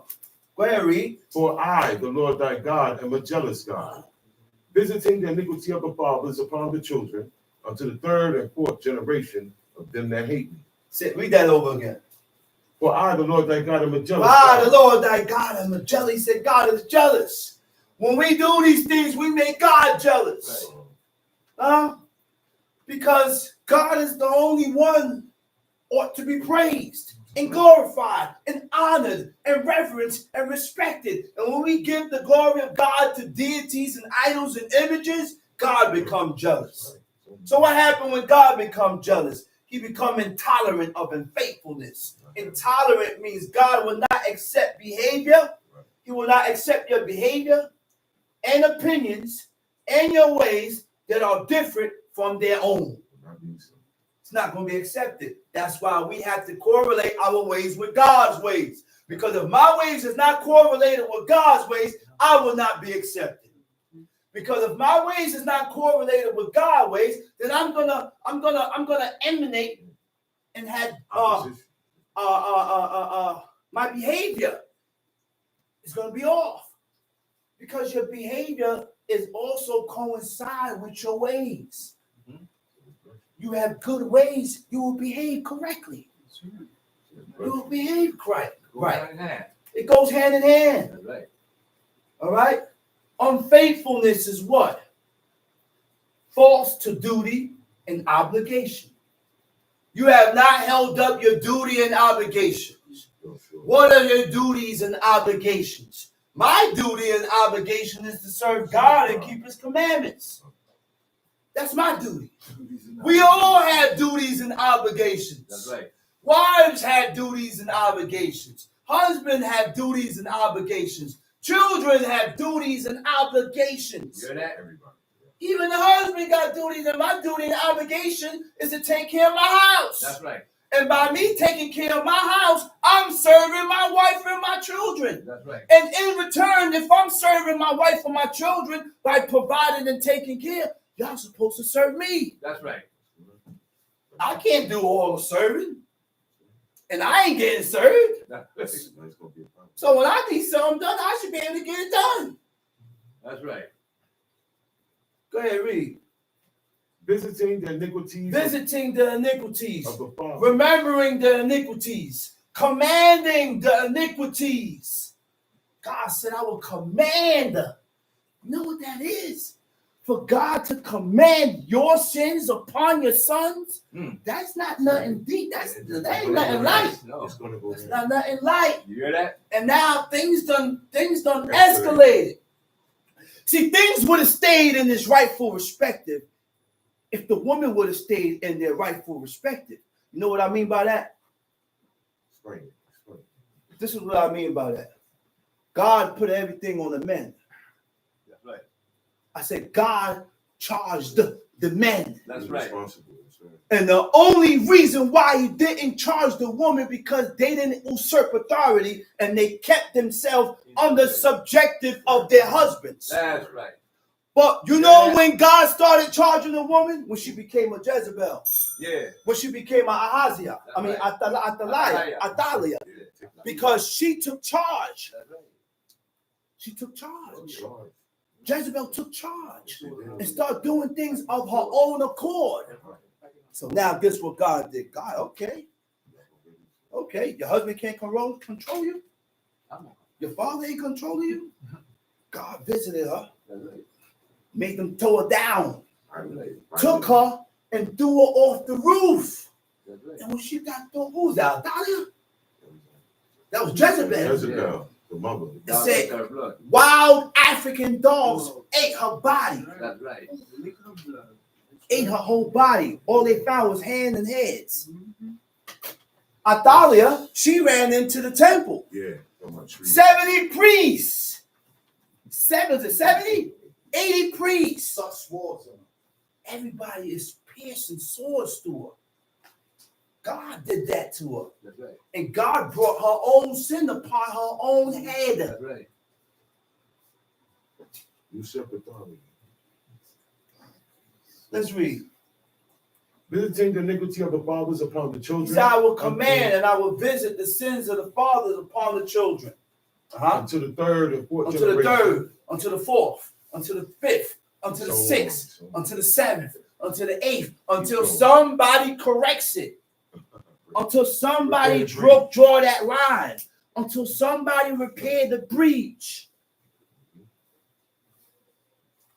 You know what that is? For God to visit your sins upon your son. And then your son had children. That's right. And then he visit your son sins upon his children. Everything. And then his children have children. Then he visit the grandfather and the father's sins and his own sins upon their sons. Now that's when the babies start coming out all distorted in the brain with Down syndrome. Inherited sin. Why? Because of iniquities. That's why. Sins. The sins of the people. Iniquities is what caused this. Sin has become a vitiated state of human nature. That's what iniquity has become. Iniquity has become our nature. Yes, it has. Tamshi. And showing mercy unto thousands of them that love me and keep my commandments. Showing mercy to thousands of them that love me and keep my commandments. Mercy, chesed, faithful, constant goodness. What is mercy? Compassion and forgiveness shown towards someone whom it is within one's power to punish or harm. But God still saw fit to show you mercy. God still saw fit to show you pity. God still showed fit to show you compassion. That's the pity and the compassion of God. You're not blessed. That's right. Oh, I'm blessed. He got me out of that situation. No, got you out of what situation? By you leaving that situation is what caused you to push you and went further away from God. You done went further and further away from God, and deeper into the hole, deeper to the trap. You're gonna entrap yourself. You're gonna trap yourself. Faithful, remaining loyal and steadfast. What is loyal and being steadfast? Loyal means showing firm and constant support or allegiance. That's heavy. You can tell if a man have loyalty in him. Oh, yeah. You know what's up. You can tell if a person have loyalty in him. Huh? My father started this congregation. Right? Now I get up and I said, well, you know, I'm going to start my own congregation. I got some people that I'm going to start, and I'm going to start mine here. You don't have no loyalty. That's right. There's no loyalty. You're rocking against him. Okay? You're loyal to your father and you support what your father started. That's right. And if I'm supporting what my father started, That's right. I'm not going to move That's to right. New Jersey, That's in right. Atlanta, That's in right. Georgia, in Utah. I'm not going to move that far away. That's You right. know why? Because I got to be close by to support my father in this. That's right. Did you hear that? I got to be here to support my father in this. You hear that? That's loyalty. And if we can be loyal to our parents, then you can be loyal to God. That's right. We have to show loyalty to what's in front of you first. That's right. You hear that? I got to show if I'm able to have loyalty for my mother first. I got to show that I'm able to have loyalty for my brothers and my sisters first. Before I can show loyalty to God, You hear that? You ain't gonna all of a sudden be loyal to God, And and then I'm go to your disloyal parents. to my mother. Yeah. I'm disloyal to my father. That's right. You hear that? No. What is steadfast? Steadfast means what? You are devoted. You know what devoted means, man? You know what devoted means? I'm devoted and loyal to the belief or cause. One brother came and said, "Oh, brother, I need you to. I want you to come in the morning." And brother, I can't come in the morning. I can't do nothing in the morning. I gotta uphold what my father told me to uphold, and that's this. That's right. First and foremost. First and foremost. After everything else, after I'm done here, then everything else comes into play. Right. Go ahead, read. Verse 7. Verse 7. Thou shalt not take the name of the Lord thy Verse God 6. in Go vain. back to verse 6. Verse 6. Okay. And showing mercy unto Thousands thousands of of them them. that love me. Showing mercy to thousands of them that love me. So to regain the mercy of God, I gotta have love for God first. That's right. I gotta love God first before God can show you mercy. Before God can show you mercy and compassion and pity, you gotta love God first. That's right. What is love? Most people don't know how to love. That's right. Most men don't know how to love. That's right. Most women don't know how to love. I And they can't pinpoint what love is when love is being shown towards them. Most children can't pinpoint what love is That's right. when love is being shown towards them. Love is affection based on admiration, benevolence, and common interest. So you can love a person based on these three things.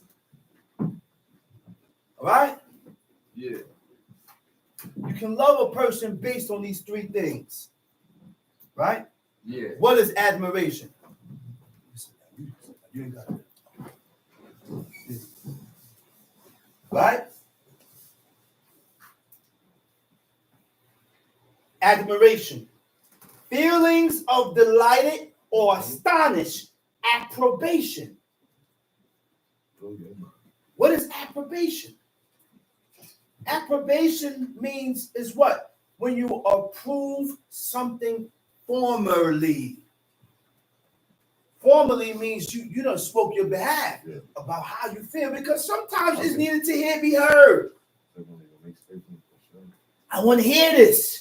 I want to hear your declaration. I want to hear your statement about how you feel about this whole situation so far. And you know what? People be in this and hearing this for 5, 6, 7, 8 years, but they still haven't gotten over the hurdle. They still haven't gotten over the bump.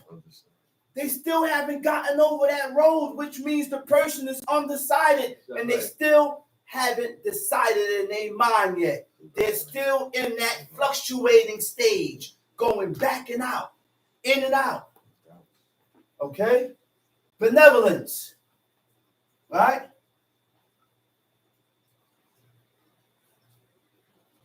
Benevolence is what? Having a desire to do good to others. Those are all love categorized according to one another. One another. Right? Having a desire to do good for a person. Right? And the last one, common interests. Common interest means we both are interested in the same thing. The same thing. Okay? Time sheet. Thou shalt not take the name of the Lord thy God in vain. For the Okay. Lord will not hold them guiltless that take his name in vain. Go ahead. Remember time the sheet. Sabbath day to keep it holy. 6 days shalt thou labor and do all thy work. But the 7th day is the Sabbath of the Lord thy God. In it thou shalt not do any work. Thou, nor thy son, nor thy daughter. Okay, what was that? Verse. Go back to vain. That's The Lord verse will not 7. hold them guiltless. Thou that shalt not his take the in vain. name of the Lord thy God in vain. For the Lord will not hold him guiltless that taketh his name in vain. What is vain? What do they mean by taking God's name in vain? Huh? There's no purpose. Huh? Vanity means it holds no purpose. It holds no value. And this is why we can't continue to just mention God's name just commonly, just blatantly. Right? Okay? And we took on the name of Israel. You see, I'm an Israelite. I'm going to serve God. I'm going to do his laws. I'm going to do his commandments. Every time we sin or break a law, we take God's name in vain. Go ahead, verse 8. Verse 8. Remember the Sabbath day to keep it holy. Remember the Sabbath day to keep it holy. Huh? Remember the Sabbath day to keep it holy. Anything you remember, you don't forget. That's right. Anything you remember, you don't forget. You can't prepare for the Sabbath an hour before the Sabbath. That's right. I got to do this early because I have a lot to cover. That's right. You hear that? Okay? The cooking got to get done. Yeah. Clothes got to be ironed out and taken out. That's right. I can't iron clothes on Shabbat. No. The clothes need to be ironed before the Sabbath comes in. Well, people don't know how to observe the Sabbath day. And the people are not being taught how to observe the Sabbath day. They're not being taught. So when they leave the house with burdens. Right. When you leave the house with burdens. So now, people say, "Oh, I can leave the house with my book. This is my Bible." But God ain't. Look, don't leave the house with nothing in your hand. My hands got to be free. Okay, go ahead, read. 6 days shall thou labor and do all thy work. He says, 6 days shall I labor and do all thy work. Gave us 6 days, right? Go ahead. But the seventh day is the Sabbath of the Lord thy God. But the seventh day is the Sabbath to God. Tamshi. In it thou shalt not do any work. Thou, nor thy son, nor thy daughter, thy manservant, nor thy maidservant, nor thy cattle, nor thy stranger that is within thy gates. In it thou shalt not do any work. Thou, nor thy son, nor thy daughter, thy manservant, nor thy maidservant, nor thy cattle, nor the stranger that is within thy gates. Everything rested. Everything shut down. Everything rested. Your children, your son, your maidservants, your men servants. And if I got visitors coming over to the house, they have to respect and honor God. That's right. These are not my rules. These are not my rules and my standards. These are the rules of God. So when you come to the house, you got to respect this. If you feel you can't respect it, then you're not welcome here. Okay. Don't come. People want to come to your house and change your rules and do according to what they want to do. That's right. Good. Yeah. Okay? No good. And in return, you have to consider. Look, you know what my father said? And he ain't got to do that. My father said, he said, Shama, he said, when I come to your house, he said, guess what? I ain't got nothing to say. That's right. My father said that. He said, yo, man, I come to your house. I ain't got nothing to say. He said, I got to fall under your rules. This is your house. That's right. And that's my father. My father said that. I said, Albert, come on, man. You got I'm telling you, man, you got free range, man. My house is yours. You know, the child is always going to uplift the father. They ain't going to say, well, this is the rules here. You can't. What rules? Regardless. But now it's up to him to acknowledge that. I can't tell him that. Right. He got to acknowledge that. That's the righteousness in the person, man. That's right. Tom Sheep.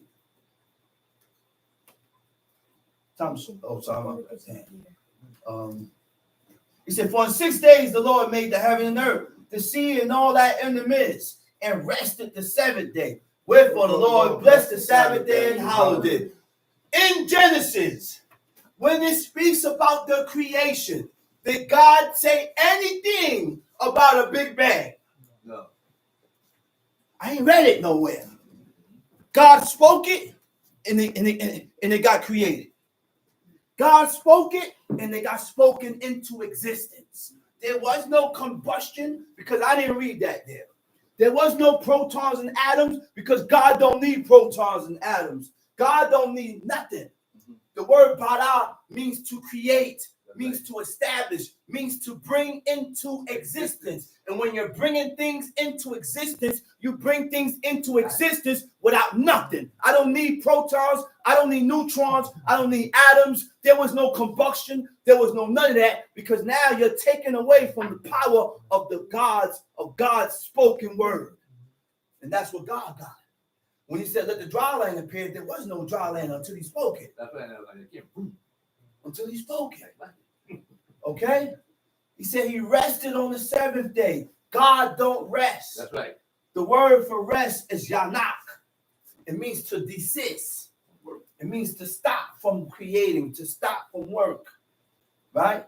Now, honor thy father and thy mother. That thing called honoring your parents goes deep.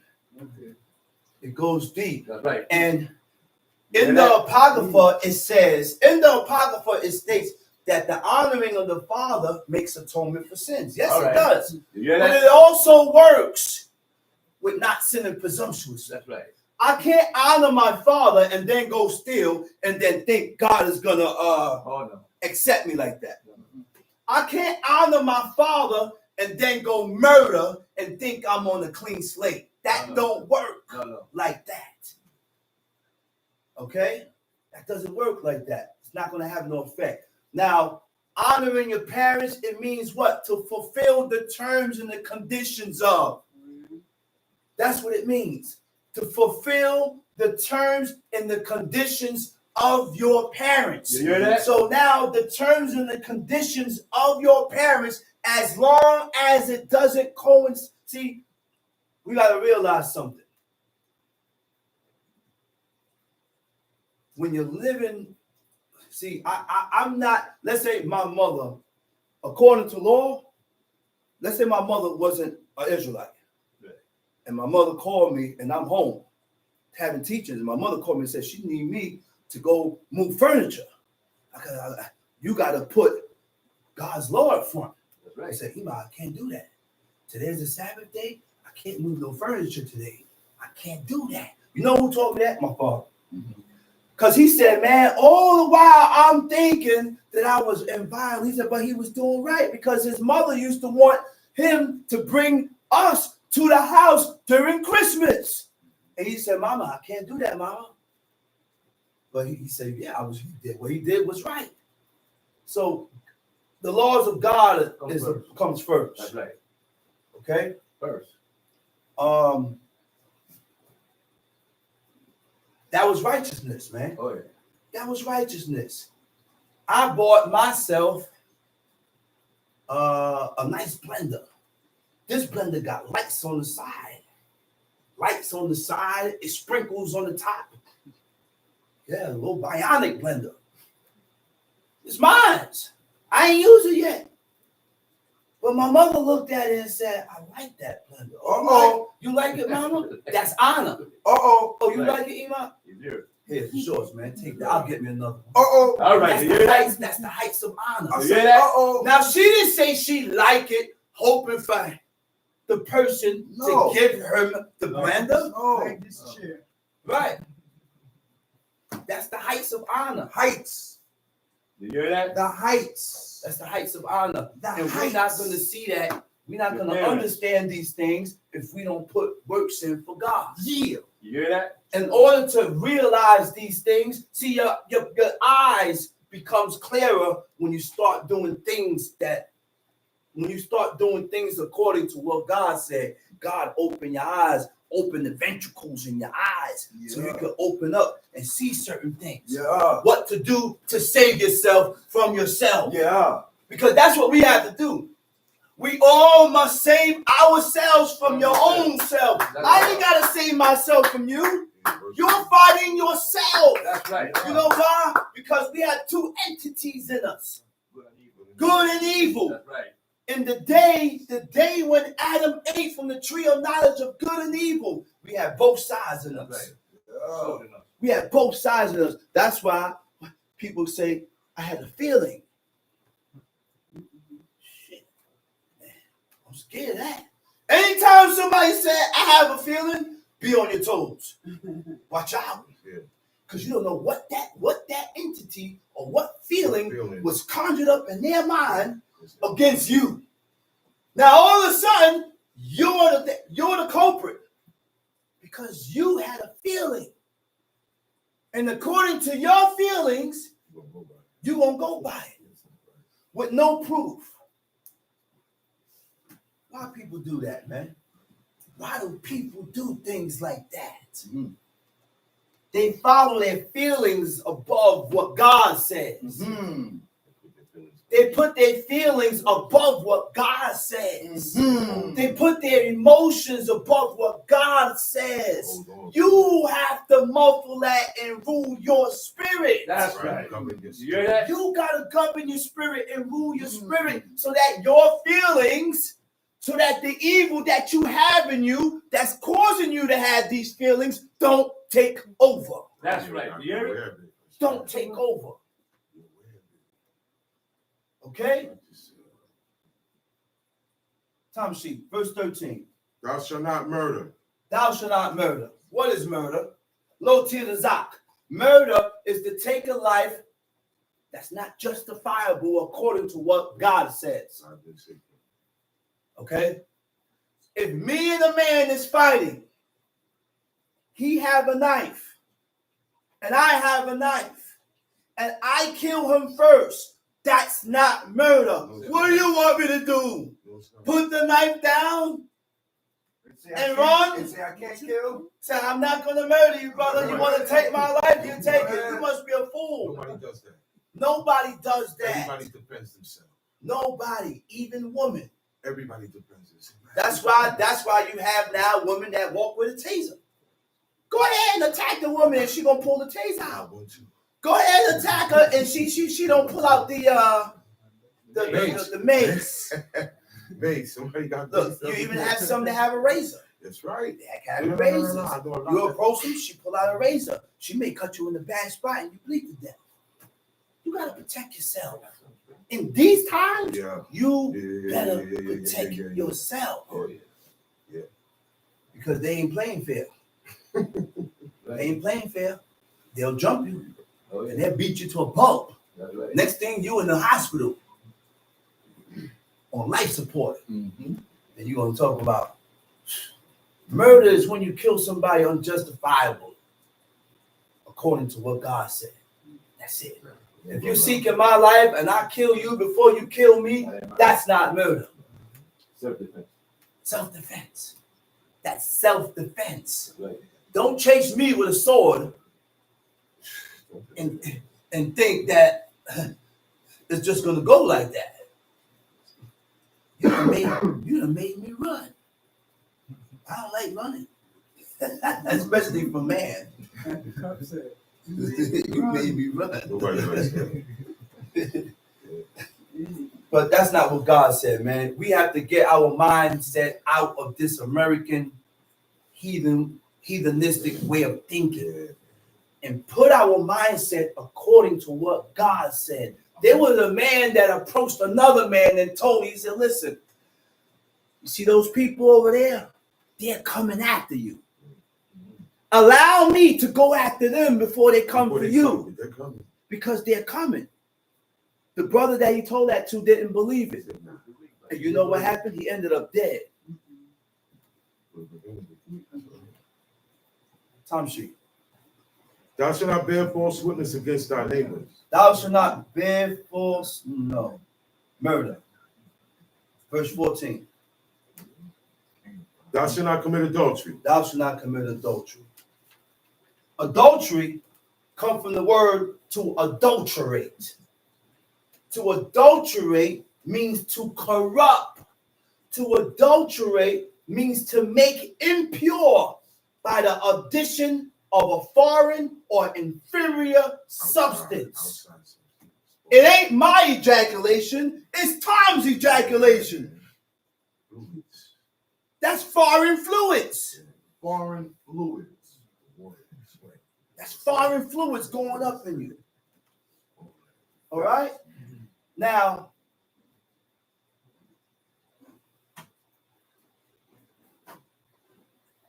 this is why adultery and having multiple sex partners wasn't good. Wasn't good for women. Because when a woman had multiple sex partners, the chemistry of her body changed. Yeah, that nigga chemistry goes into you. Huh? The chemistry of her body changes. Yeah. Because her body is used to you. Yeah. Right.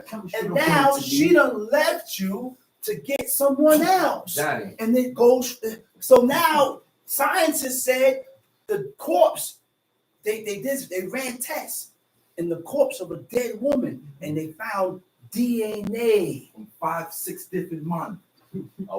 They found men's DNA in her. In her. They found it. And that's true. Let's make us different. So they have trouble So, producing them. That's what makes us different. You see, your body, it alters your body chemistry. Yeah. It can't go back to what it was before. Mhm. That's why God said once you divorce her, she gets remarried, she is profaned for you. Right, right. That land is greatly polluted. Man is polluted. Once you go off, I can't take you back. That's what That's God right. said. That's And right. God used that for an example. That's right. It'll break up. God used that for an example according for Israel. He said, you have lined with many nations. Many whoredoms have been said, but I have received you back. And I have accepted you back. Right? Woman retains and absorbs DNA from every man she sleeps with. All right. Right? Come on. Right? Woman releases a hormone that causes them to pair bond. Now, men and women have pair bonding, but the women have it a large amount of it. Because the pair bonding is what causes her to bond with this man. To bond with the man that she's been with. Okay? Now, women, when you have casual sex, it leads to a decrease in this neurochemical production and interferes with the woman's pair bonding. It has to do with the brain. All right? It interferes with your pair bonding. So now, it causes you not able to bond with the next man because you're sleeping around with too many different men. I see why you act like All right? There's a limit to it. Right?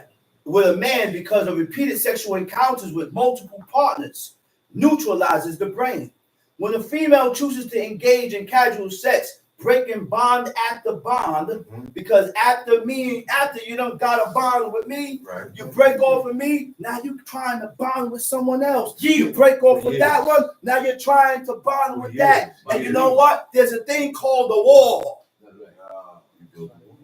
There's a thing called the wall. You know what that is? gone. You know what that is? That's when Defense man. that's when how I'm gonna put this. I heard a female Not say in the that. house no more. You just outside. No, not that. Not that. It says You build a wall. you know, see, as you get older, your options decrease. Your option lessens. Everything lessens and lessens and lessens and lessens and lessens. Right? That's why a man could be 40, 50 years old and his options doesn't decrease. A man could be 40, 45, 50 years old and get with a 20-something-year-old. Yes, sir. 25, Yes, sir. 30, and then you looking at him like he's a pedophile. No, Yeah. I'm not no pedophile for talking to a 25-year-old. Yeah, talk, She's talk, just talk. young. Yeah, that's You a too fact. old. That don't mean nothing. Yeah, that's a fact. Ain't nothing wrong with that. That's right. Okay? That's right. Now, when a female chooses to engage in casual sex, right? Breaking bond after bond with each new sexual partner, the brain forms a new synaptic map of one-night stands. when the individual later desires a permanent partner, the brain mapping will have to be overcome. You got to reprogram. Reset. Making a permanent bond more difficult, hard for you to bond with that person. Reset. That's why there's a thing called a wall. People put their wall up. Why? Because that pair bond, you're starting to lose that. Makes it harder for you to bond with the next man. Yeah. Scientists found DNA in the brain of a woman during autopsy. Each man she encounters during sex, the man DNA can be found in that woman, which will make it hard for that woman to be one with that man. That's why she becomes more stubborn and difficult to handle. Oxytocin, the name of the pair bond is called oxytocin, is produced in the hypothalamus part of the brain. Female usually have higher levels than male. Hypothalamus is a region of the forebrain which coordinates both the autonomic nervous system and the activity of the pituitary, controlling body temperatures, thirst, hunger, and other homeostatic systems, and involved in sleep and emotional activity. See, God didn't explain that. He didn't have to explain that. He just said, adultery. Don't sleep off and sleep with different men. He ain't got to explain it. He ain't got to explain it. Just follow what God said. Tom, see? Thou shalt not steal. Lord, no, steal, rob, and deceive. Don't take nothing that don't belong to you. Don't deceive nobody. Don't rob nobody. Because how do you know when a person coveted, he had to steal it? Right. How do you know the person coveted, he had to rob it? How do you know he coveted and desired it? He had to take it. Stains are abominable. Now, you could covet and you could desire without stealing, but only you know that. You only know that. Right. God knows that. Right. Tom, see? Thou shalt not bear false witness against thy neighbor. Tom, see? Thou shalt not covet thy neighbor's house. Thou shalt not covet thy neighbor's Thou house. shalt not covet thy neighbor's To wife. desire and want what belongs to your neighbor. You want his house. You want the man, woman. You go behind the man's back and talk to his woman. You desire his wife. He said you desire his manservant.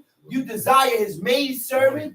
He said you desire his ox. You want his ass. You want everything that belongs to your neighbor. You don't want to get your own. That's covetous. A covetous mind can't serve God. You want everybody else's, but don't want to go get your own. Tom sheep. And all the people saw the thunderings and the lightnings and the noise of the trumpet and the mountains smoking. And when the people saw it, they removed and stood. The people saw all this going on. There's a lot of action going on right now at the grounds of Mount Sinai. So, well, even though they have boundaries, look, these guys is backing further away. He said, man, I don't want no parts of this. Thundering, lightning, trumpet waxing louder and louder, not even taking a breath. Mountain skipping is on fire. Go ahead. And they said unto Moses, speak thou with us, and we will hear, but let Speak not with us, God and we speak will with hear. us. But we don't want to talk with God because it looks like God is angry.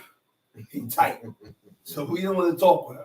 Go ahead, read. And Moses said unto the people, Look what fear Moses not, told him. He said, fear not. for God has come to prove you. For God has come to prove you. This is why God put this scenario in front of Israel, so that they can see this whole scenario and be proved according to this. Right? Go ahead, read. And that his spear may be before your faces, that ye sin not. That you sin not. Tom sheep. The people stood afar off, but Moses The drew people near. stood afar off. Look what Moses did. Moses drew near unto Moses the thick went darkness closer. He where drew God near was. into the thick darkness where God was at. The Read. Lord said unto Moses, thus thou shalt say unto the children of Israel, ye have seen that I have talked with you from heaven. Seen I talked to you with heaven. Ye shall not make with me gods of silver. Don't make me gods of silver. Neither shall ye make unto you gods Neither of gold. shall you make unto you gods of gold. An altar of earth thou shalt make unto me. You shall sacrifice thereon thy burnt offerings and thy peace offerings, thy sheep and thy Thy oxen. sheep and thy In all oxen. places where I record my name, I will come unto thee and I will bless thee. And if thou make me an altar of stone, thou shalt not build it of hewn stone. For if thou lift up thy tool upon it, thou hast polluted it. Neither shalt thou go up by steps into mine altar, that thou nakedness be not discovered thereon. Okay.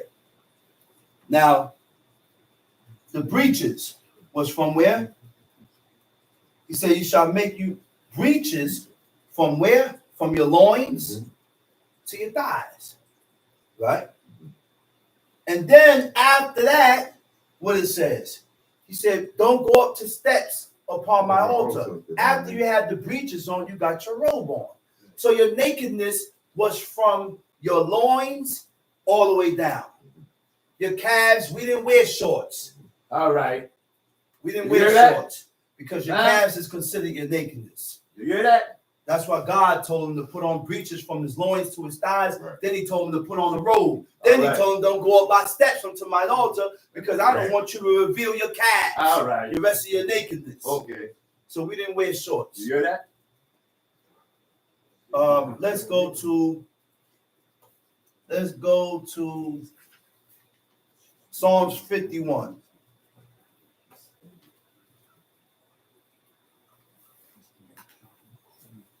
Go to Psalms 51. Psalms 51. Uh-huh. Have mercy upon me, O God, according to thy loving kindness. He said, have mercy upon me, O Lord. Have mercy upon me, O God, according to your loving kindness. Huh? According to the amount of loving kindness you have in you, have mercy upon me. Read. According to the multitude of loving thy tender kindness, mercies. Uh-huh. Blot out my transgression. Blot out my transgression. Now, what does blot out my transgressions mean? Right? To cause your sins to disappear. Grace. Huh? Or to remove something unpleasant from your thoughts. Huh? Remove it from me thinking this way. Don't allow me to move this way. Don't allow me to think this way. Remove these sins from me, oh Lord. But you asking God to remove these sins. Look, this is the Psalms of David, man. That's right.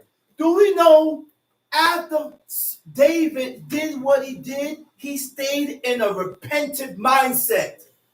King David stayed in a repentant mindset to show God and to prove to God that he was sorrowful for what he did. This is the ways of King David. So now, when we violate the laws and the commandments of God, are we constantly in a repentant mindset? Really sorry. Are we really sorry for what we did? No. We confess if we do. Maybe we fast. Say I'm sorry, and it's forgotten about. God ain't forget it. Oh, I just don't do it again. Yeah, he ain't. King David didn't do it again, but he still stayed on that repentant mindset. That's all right. Huh? He stayed on that repentant mindset, and that's the mindset that we all need to remain at. We are all faulty.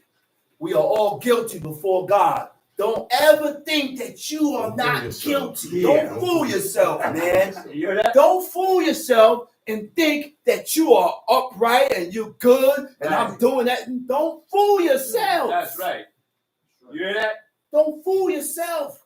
You are guilty before God, man. All the time. You're guilty before God, and we need to continue to make repairs before God before you die. That's right. Before I die, I got to make a lot of repairs with God. I got to do a lot of correction with myself. That's right. And I have a short time to get there. That's right. We have a short time to get there. A long way to go on A long way to go, but a short time to get there. That's right. Because guess what? Nobody knows when your name is going to get called. Okay. All right? But it will be There is no age limit on death. Okay. Anytime. that. Tell the young man that. There's no age limit on death. Anytime. My 11-year-old son could die tomorrow That's right. Anytime. at any given time. That's if it be the will of God. That's right. I said, if it be the will of God. That's Right. If it's the will of God for him to take him, then blessed be the name of God. That's Right. I'm going to miss him and I'm going to cry, but that's the will of God. That's right. And we can't ask God why, because God do it whatsoever he please, That's right. whensoever he pleased to, and he know why he took him. That's right. So the Lord give it and the Lord take it. God give it and he take it. Blessed be his name, man. That's it. God knows why, man. That's right. Go ahead, Tom Sheet. Wash me thoroughly from mine iniquity, Uh-huh. and cleanse me from my sin. Wash me thoroughly from my iniquities and cleanse me from my sin. He ain't talking about dirt. Thank you. God ain't talking about dirt. This is why we had these laws. God said the nation is going to be what? A kingdom of what? Priests. A kingdom of priests. The cleansing law, the unclean law, cleanliness law, it wasn't concerning dirt. No. It was concerning uncleanness. That's right. That's And right. what I just read too made me have to back up into Leviticus 15 because I forgot and it slipped my mind. I used to always think that when a woman is on her nidata, that whatever she touched become unclean, which is false. Nah. Whatever she touched don't become unclean. If I touch her, I'm unclean. Because a person gave a good point. So, and whatever she sit on lie on, yeah. Because if she's unclean on nidata, they say she had a baby. And she touched the baby. The baby gonna be unclean? No. Whatever she touches not unclean. That's not what the book said. Only what she said. We gotta read the book and don't put our words towards the book. Stick to what we read. The only time when everything in the house is defiled is when a person died within the house. Right. A person dies in the house, everything is defiled. That's what God said, That's right. right? Or leprosy. Yeah. A woman on her nidata, when she come in the house, or a man with an issue, when he comes in the house, he don't defile everything in the house. But when dealing with the holies of holies in the tabernacle, there is no uncleanness supposed to be around. That's right. Because you're dealing with the holies of holies. God. You're dealing with God. That's right. And he don't dwell among uncleanness. Everything clean. Everything must be clean. Tom Sheep. Will die. Verse 3. Verse 3. For I acknowledge my transgressions. Wait a minute. Wait a minute. We have a hard time acknowledging our faults. That's right. We have a hard time acknowledging our transgression that we have committed before God. Like we right. We always walk around here like we correct and we right with God. But you're not right, man. You're not right. You're not good. You're not good. King David said, I acknowledge my transgression and my sin is ever before me. Yo, this King David was a hell of a man, man. That's why he got his throne. King David was a hell of a man. This man constantly recognized his fault before God and he never forgot it. He never forgot it. After that, he started to enrobe himself and wrap himself in sackcloth. That's next. Because I have to keep a repentant mindset before God. Me personally, I can't make you do that. Those are levels that you have to get to on your own when you're ready. Sometimes you may never be ready. Sometimes you never accomplish this. But guess what? I don't have no time to waste. And I have to acquire, I gotta keep this repentant mind. That sackcloth gonna remind you. Oh, yeah. You put some sackcloth on, it's gonna definitely remind you. Oh, yeah. You start itching, you're like, man, it's my sins, man. It's my sins. The first thing gonna come to your mind is my iniquities. The things that I have committed before God. Yeah. The things that I have committed before God, man. And you feel sorry for it. Yeah. You gotta feel sorry for it so you don't do it again. Yeah. If you don't feel sorry for what you did, then you're gonna repeat it. That's right. You're gonna repeat it, man. Let's read. Against thee only have I sinned. Against thee only have I sinned. I didn't offend you. I offended God. That's right. Yeah. Oh. I said I offended God. God, the creator, by violating his laws and his commandments and his statutes. Yeah. That's who I offended. Yeah. Tom Sheep. And done this evil in thy sight, Uh-huh. that thou mightest be justified when thou speakest and be clear when thou judgest. Wait a minute. He said, against thee only have I sinned, and done this evil in thy sight, because we are forever before the sight of God, right? That thou mightest be justified when thou speakest. You hear that, man? That you're able to talk. That you're able to talk and say your piece when you're right. Why we want to speak and got so much to say and we're wrong? Yeah. Wrong, bro. And we're wrong. You want to justify yourself and you're wrong. Yeah. That's right. And you're wrong. That's right. Huh? There's nothing to talk about. You are in violation. Yeah. You are wrong. Yeah.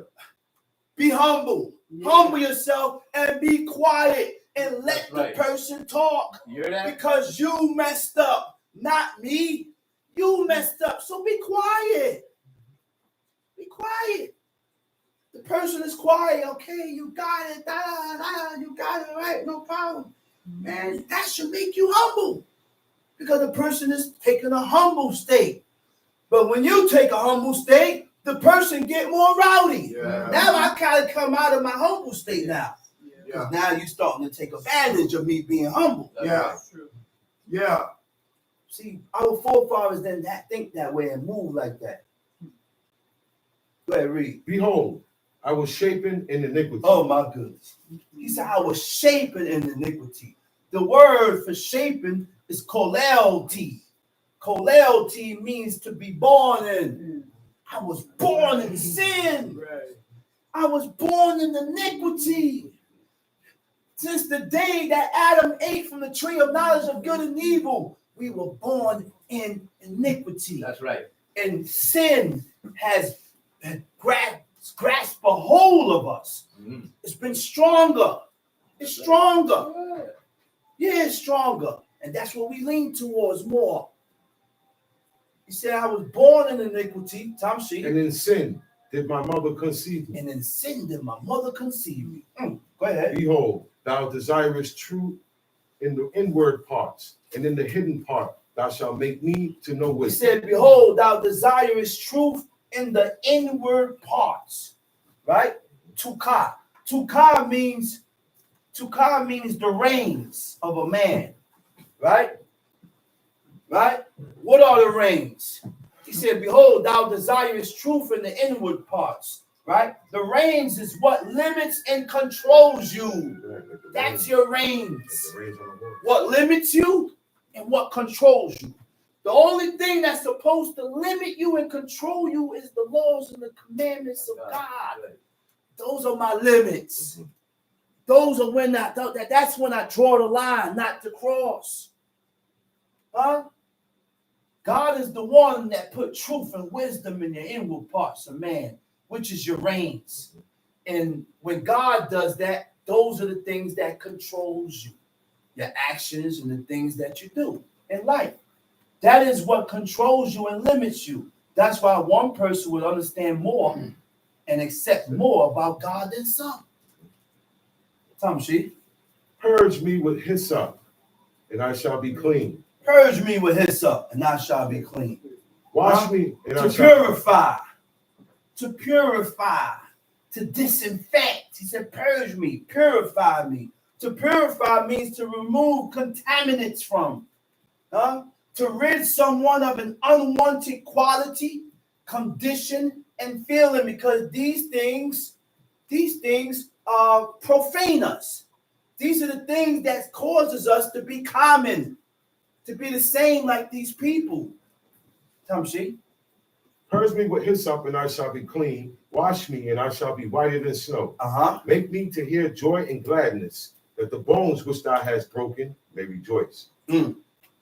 Make me to hear joy and gladness, that the what? That the bones Which thou hast broken, which have been broken may rejoice. may rejoice. Because hearing joy and happiness, it heals.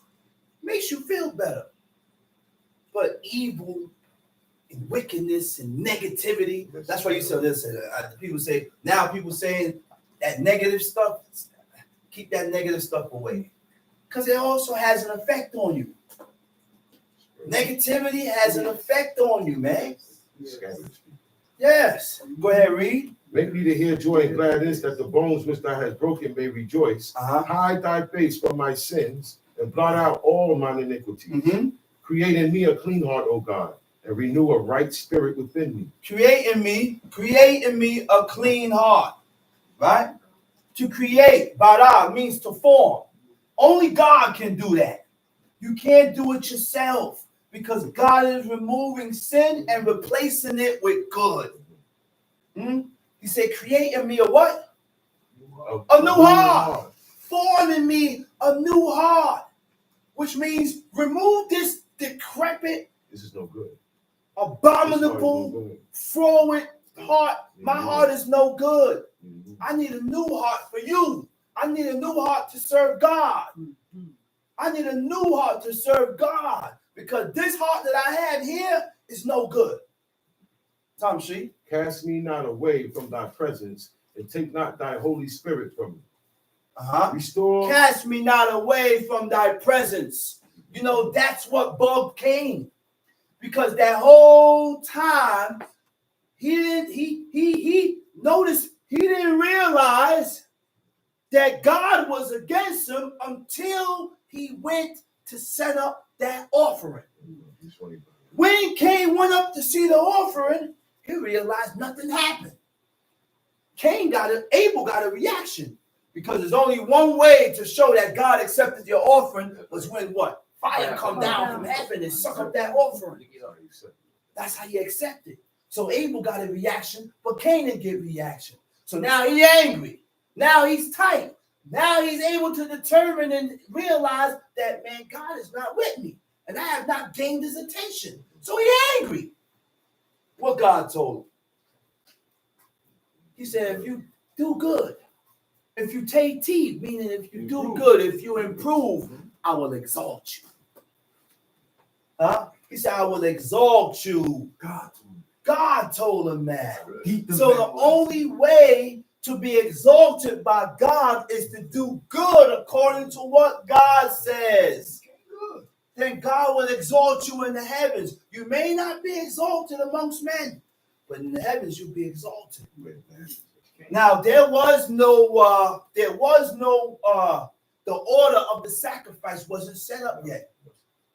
But because Abel was accepted by God, he led him towards the right way to do this offering. Led him towards years and years down the line. Then you run into Leviticus and it shows you the order of the offering. But they already realized that, listen, we got to set up an offering. You don't think they was told what happened in the beginning? You don't think Adam and Eve expounded them and told them, look, what they told them, everything wasn't, it's not even in the book what went down. Everything wasn't in, everything is not here. Every detail is not in here. Only what we need to know. That's it. Only what we need to know to spark or to spike up some type of belief. But we read the book and it don't spike nothing. Nothing, bro. It don't spark nothing because you don't believe God. You believe God. That's right. We believe everything else except for God. We believe in Horus. We believe in ISIS. We believe in the dude on the cross. Yeah. We believe in everything else, and we don't question nothing else. The only thing we question is this book. Do you really think that Adam had one wife? Well, that's what it says. Have you read anywhere else where Adam had another wife? One sister, Lilith. Man, go ahead with that foolishness. Lilith is a demon. That's what she is. She's a demon.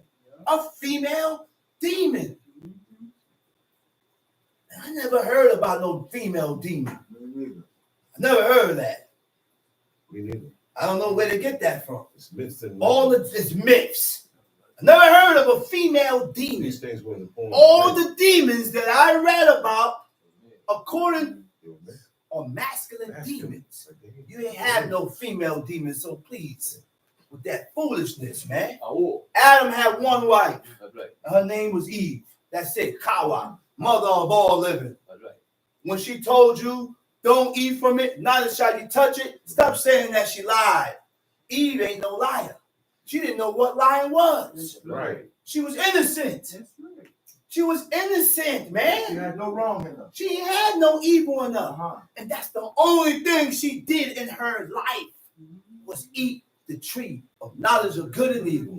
She didn't violate no more. Okay. You want to mess with that? Top You want to that. mess with that? Top that. Huh? Adam ain't violate no more, but he violated one command. When God told him, of every tree in the garden, thou mayest freely eat. He said, but that tree there in the middle, he said, don't eat from it. And the day you eat from it, he said, you're going to die. And don't we all die? Yes. This is the reason why we die. That's right. God did not create man and woman to die. That's He right. created us to live Forever. forever. That's Let right. all down. But the adversary had to put a monkey wrench. Remember, God gave man, woman, and everything a command to be fruitful and multiply. Do you know what that would be like for Adam and Eve to have children in their innocent state Yeah. without eating the tree of knowledge of good and evil? They're innocent and they haven't ate from that tree. You're going to have Flawless. flawless children, No sin. no sins. The adversary threw a monkey wrench in Come it. to their head. It didn't even come to their mind. Go ahead, read. Restore unto me the joy of thy salvation and uphold me with thy free spirit. What verse you at? Verse 13. Go ahead. Then will I teach transgressors thy ways. Then will I teach transgressors thy ways. That's not no light thing. God didn't give you the wisdom and the knowledge of God to keep it to yourself. If you're able to spread the knowledge and tell a person, well, listen, man, you shouldn't be doing that. That's right. Don't you think you should wait till after the Sabbath day before doing that? That's I right. have to tell a brother that one day. He's going towards the garbage to pick up the. I said, brother, hold up, man. I said, don't you think you should wait till after the Shabbat? Get another garbage bag and hang it on the door now. You know why I couldn't allow myself not to say nothing? Because if he did it, then it's on me. That's right. You gotta say something. You If gotta say he something. did it, then God gonna say, man, you fool. Right. Why you ain't warned the wicked? That's right. That's right. Why didn't you warn him and tell him? He don't know. That's right. You gotta say something. He think he's doing right. That's right. He don't know. But I keep my wisdom and the knowledge to myself, and I allow them to do certain things. That's not godly. That's right. That's not God. I heard a brother say, he said, you know what? I just leave them to themselves. No, I'm not leaving them to themselves. If I'm able to inform you and tell you where you're going wrong at, that you shouldn't do this and you shouldn't do that, and I'm going to show you in the book, that's what I'm going to do to save myself. Because I don't need God. I don't need that. I already got enough on my back that I'm carrying. Yeah. Iniquities weighs you down. When we sin against God, it weighs not the physical, it weighs the spirit down. It weighs the spirit down. I'm in the gym pumping 315 bench press, but my spirit weak as hell. My spirit weak as hell from all the iniquities and the sins that I have committed before God. Yeah. My spirit is weak. Yeah. Now, when your spirit becomes weak, you don't have the strength to endure. When your spirit is weak, you don't have the spirit to endure. You don't have the strength to endure in the laws of God. So when you violate or when something comes, when you get unclean, that's when you start putting it off. And you know what? I do it when I get home. That's the wrong move. You go to work, come back. Now the sun is set. You should have did it in the beginning. You start putting things off that you ain't supposed to be putting off. But why we put the laws of God off? Because my spirit is burdened.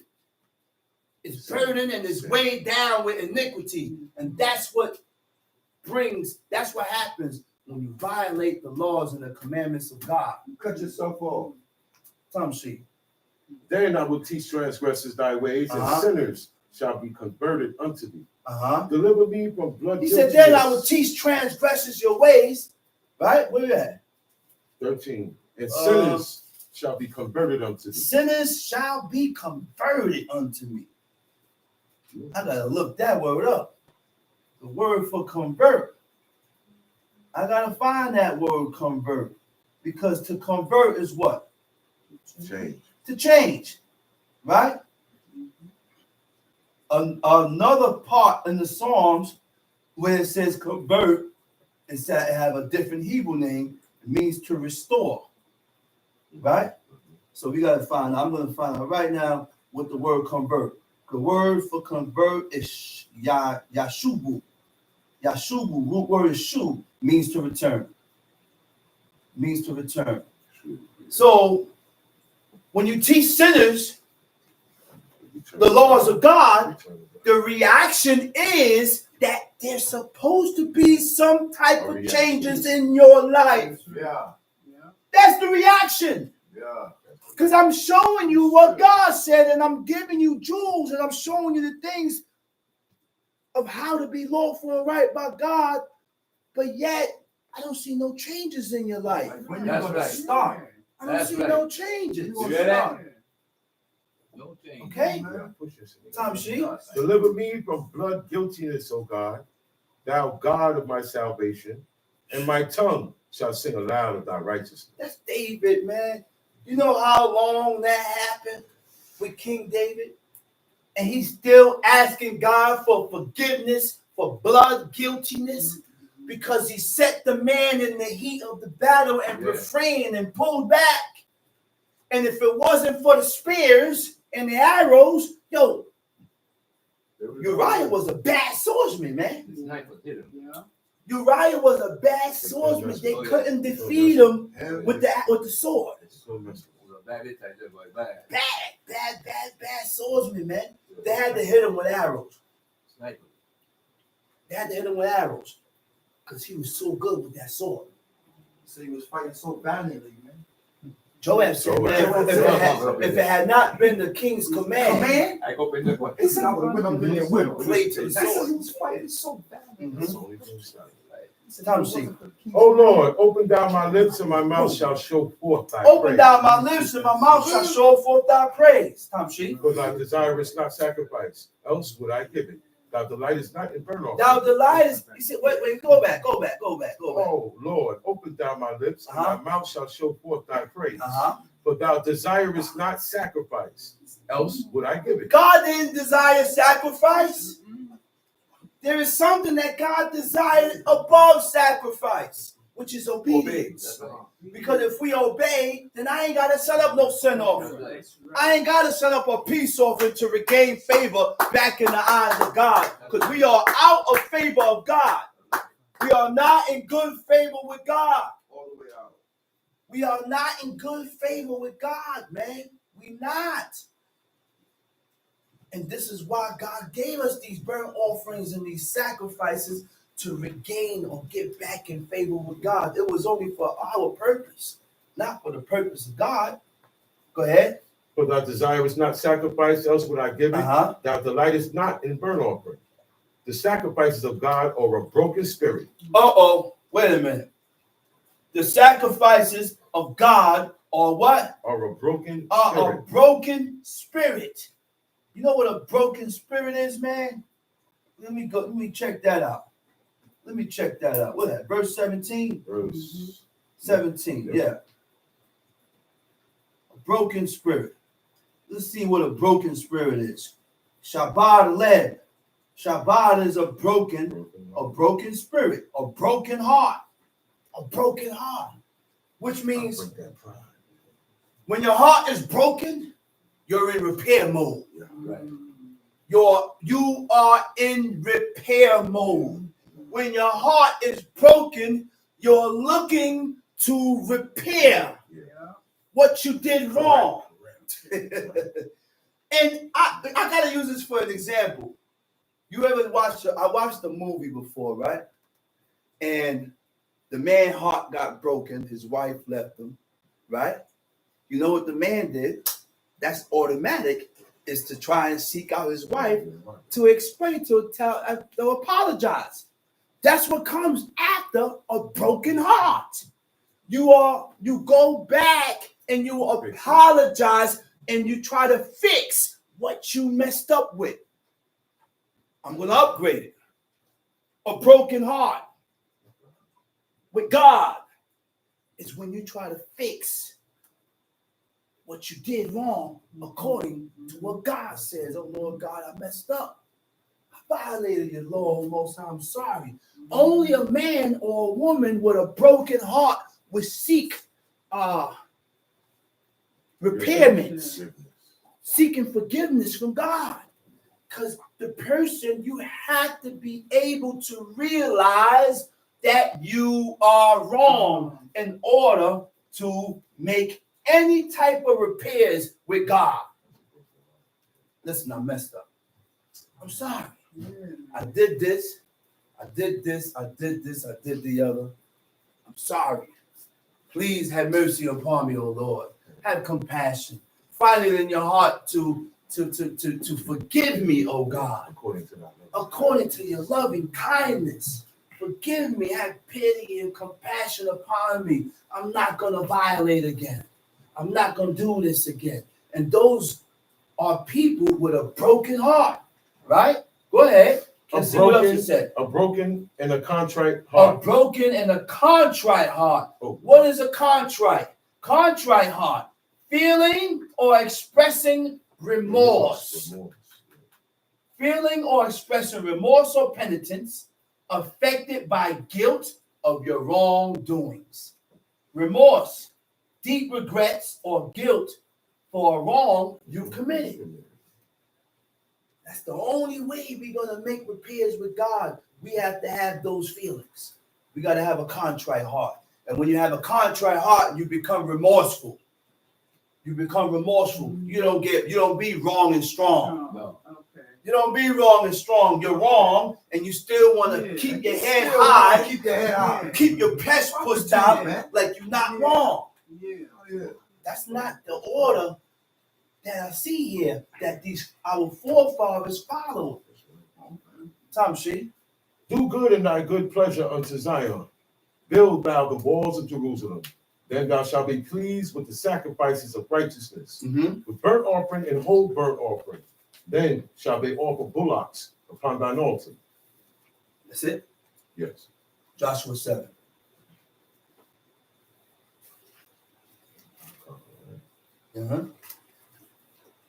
Joshua chapter 7. Joshua chapter 7. But the children of Israel committed a trespass. The children of Israel committed a trespass. What was the trespass? In the Hebrew, the word for trespass is ma'al. Ma'al means a breach of faith, disloyal. What is a breach of faith? Breach of faith is breaking faith with God. What is faith? Strong belief in God or in doctrines of God. What is disloyal? Disloyal is what? Failing to be loyal to one's obligations. We didn't stick to the command. We was given strict commands. Not to bring nothing back. Destroy everything. Right? Right. Go ahead. Read. And Israel committed a trespass in the accursed They thing. committed a trespass in the accursed thing. The word for accursed is a kedem. Now the kedem, chet resh mem sofi, is what? A dedicated thing. Right? A dedicated thing, right?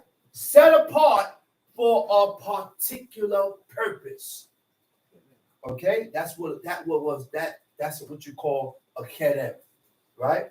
Devoted means dedicated or consecrated to. So whatever they took, it was consecrated. It was consecrated and dedicated to an abomination, something that God looked at as abominable. Most of the time, it was all dedicated to their gods and dedicated to their deities. So God commanded us not to take it because it was a dedicated thing. Right? Right. For Achan, the son of Carmi, the son of Zabdi, the son of Zerah, of the tribe of Judah, took up the accursed thing, and the anger of the Lord was kindled against Israel. So now, Achan took up the accursed thing, and because he took up the accursed thing, he brought wrath on the whole nation. Lord have mercy. Are we realizing how God works? First thing is an abomination. Now, you can have a household,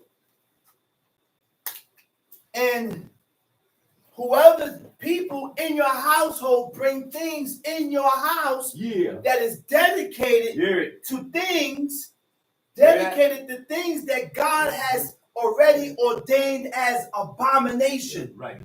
And when you bring these things in the house, it conjured up. That's right. It You hear that? conjured up strife and spirits, evil spirits, and negative things to go down in your house because of this person bringing this abominable You thing hear that? in the house. Get the image out, y'all, boy. Okay? So now we got to watch what we bring in the house. That's right. Israelites should not be wearing Yeezys. All right. Oh boy. I don't know. Israelites should not be wearing Yeezys. Right. Shake sneakers. Israelites should not be wearing Nikes Shake Uh-oh. sneakers. because those are things that are abomination. Yeezys is in commemoration to JC. Yeah. Jake was a Jake. Okay? Nike is a Greek goddess. That's right. Jake too. These are all things that we shouldn't bring in the house. That's right. Okay? Tom C. And Joshua sent men from Jericho to Ai, which is beside Beth Avin, on Okay? the east side of Bethel, and Uh-huh. spake unto them, saying, Go up and view the country. And the men went up and viewed Ai. And they returned to Joshua and said unto him, Let not all the people Go up and view the country. Right? So he sent spies out to go out and spy the land out because we about to take over. That's right. We about to go in there and wipe these nations out. So he sent spies out to go spy out the land. Right? Go ahead. Let not all the people go up, but let about 2,000 or 3,000 men go up and smite Ai, and make not all the Let people about to what? labor. 2 what? 2,000 or 3,000 men go up and smite Ai, and make not all the people to labor thither, for they are but a few. So there went up thither of the people about 3,000 men, and they fled before the men of Ai.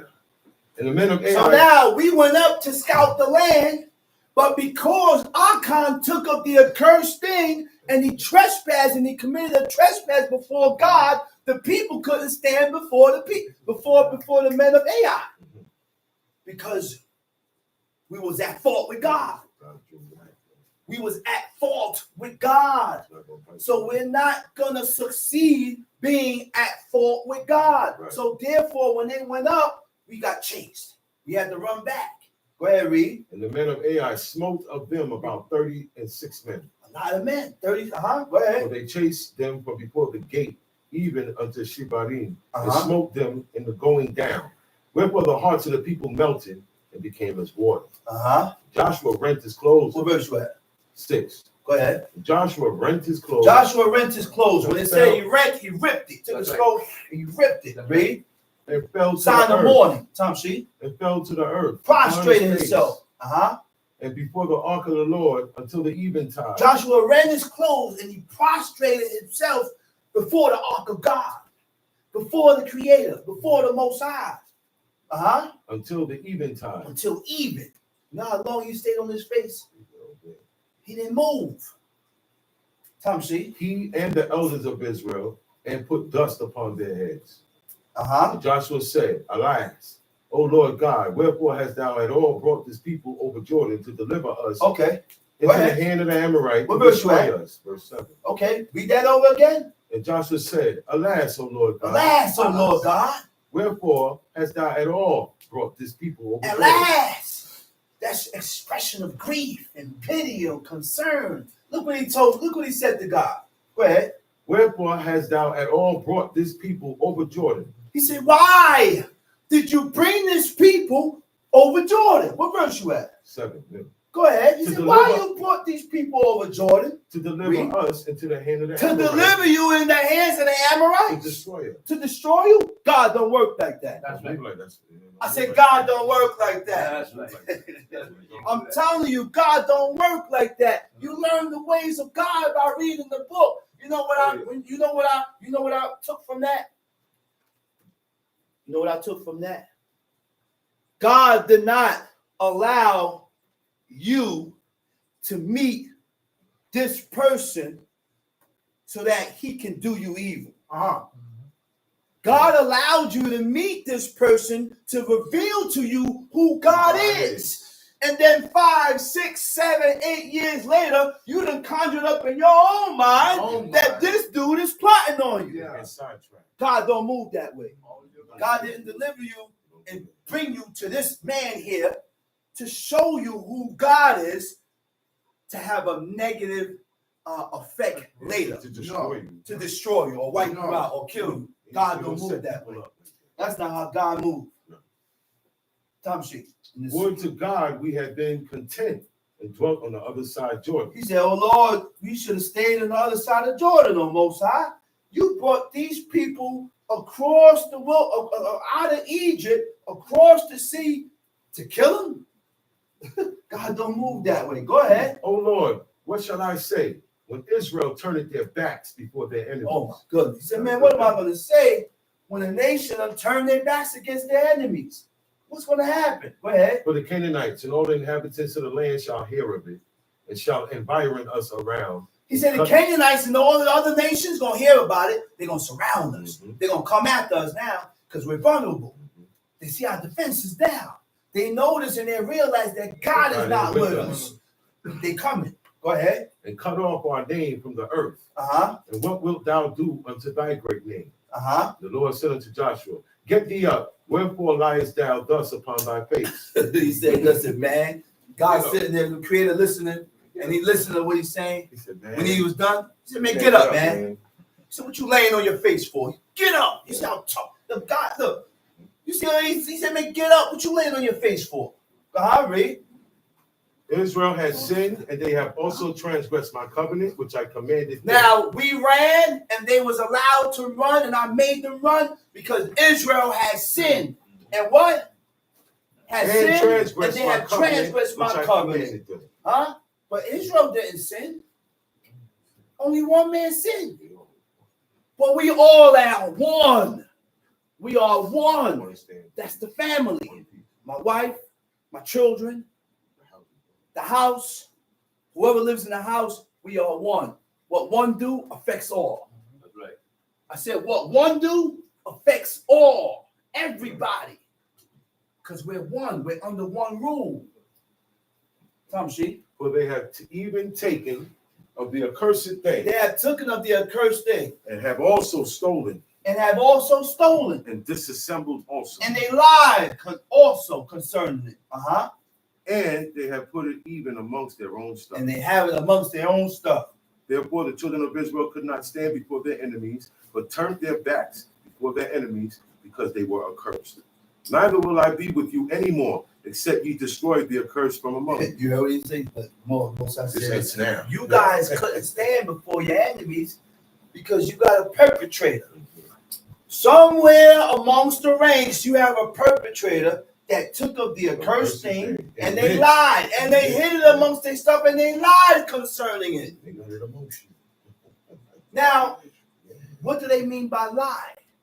We got to learn what lying is. No one asked him because nobody knew that he took it. He did it in secret, and we already knew we was not. We agreed to a statement. Right. We was not supposed to take nothing from these people. When you agree to something and you do opposite to what you agreed to, you lie. That's right. Yeah. When you do opposite to what you agreed to, you lied. And that's why he said he lied. Because if you didn't agree with it and you wasn't going to do anything different, you should have said it then. Tom Sheik. In the morning, therefore, ye shall be brought according to your tribes. And it shall be that the tribe which the Lord taketh shall come according to the families thereof. And the family which the Lord shall take shall come. 14. No, go, you verse 13? Yes. All right, go ahead. Read again. No, read, go ahead. In the morning, In the morning, therefore, ye shall be brought according to your tribes. And it shall be that the tribe which the Lord taketh shall come according to the families thereof, and the family which the Lord shall take shall come by households. And the households which the Lord shall take shall come man by man. Now we're going to find out who's the perpetrator. All the tribes come. He said we're going to pick up the tribe. First thing we're going to do is pick out Where did the sin lie at? Which tribe committed this trespass? Judah. We're going to pinpoint it. The first tribe, what they pick? Go ahead, It read. shall be that he that is taken with the accursed thing shall be burnt with fire. Now, whoever took of the accursed thing going to be burnt with fire. You're going to burn him to death. He and all that he had, Everything that he had. because he had transgressed the covenant of the Lord, Uh-huh. and because he had wrought folly in Israel. Uh-huh. So Joshua rose up early in the morning and brought Israel by their tribes, and the tribe of Judah was Tribe taken. of Judah was taken. Tom Sheik. And he brought the family of Judah, Brought the family of Judah. and he Uh-huh. took the family of the The Zarhites, family of the Zarhites was taken. and he brought the family of the Took the Zarhites, family of the Zarhites. man by man. Man by man. And Zabdi was taken. Zabdi was taken. And he brought his household, Brought man by Zabdi's man, household. That was probably Achan. He fell under the house of Zabdi. of Zabdi. Uh-huh. And Achan, the son of Carmi, the son of Zabdi, the son of Zebra, of the tribe of Judah, was taken. Uh-huh. Okay. And Joshua said unto Achan, my son, give, I pray thee, glory to the Lord God of Israel, and make confession unto him. He said, listen, And tell my me son. now, He said, man, you already caught him. He said, I need you to give confession. You already violated. Yes, sir. You already messed up. Give confession. What did you do, man? What did you do to cause this upon the nation? Go ahead. and make confession unto him, Make confession. and tell me now what hast thou done. Hide it not from me. Uh-huh. And Achan answered Joshua and said, indeed I have sinned against the He Lord. said, God of indeed, I have Israel, sinned against God. and thus have I done. And this is what I did. When I saw among the spoils a goodly Babylonish garment, and 200 shekels of silver, and a wedge of gold of 50 shekels Uh-huh. weight.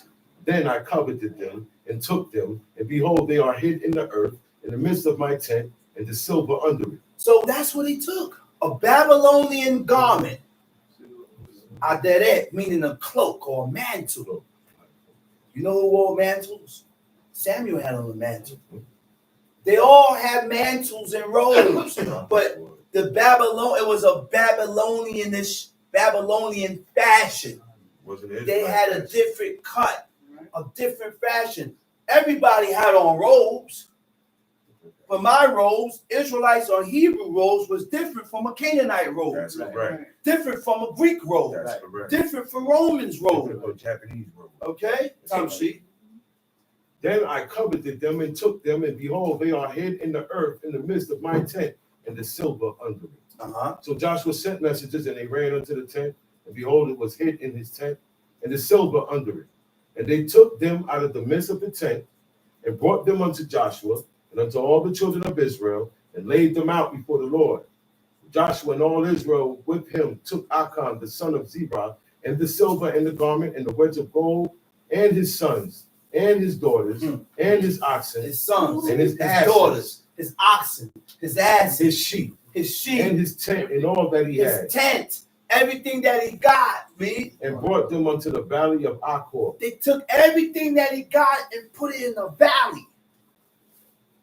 Which means what? Now, we don't know the lifestyle of people. And we don't know how people live their lives. So we got to be circumspect with what we take from people, because what you take from people could be cursed from God, and you go down with them because you done took the accursed thing. Oh, it's just this. It ain't nothing wrong. Yes, it's wrong. Everything that they got is cursed because their lifestyle is cursed, and how they live is cursed. Tom Sheet.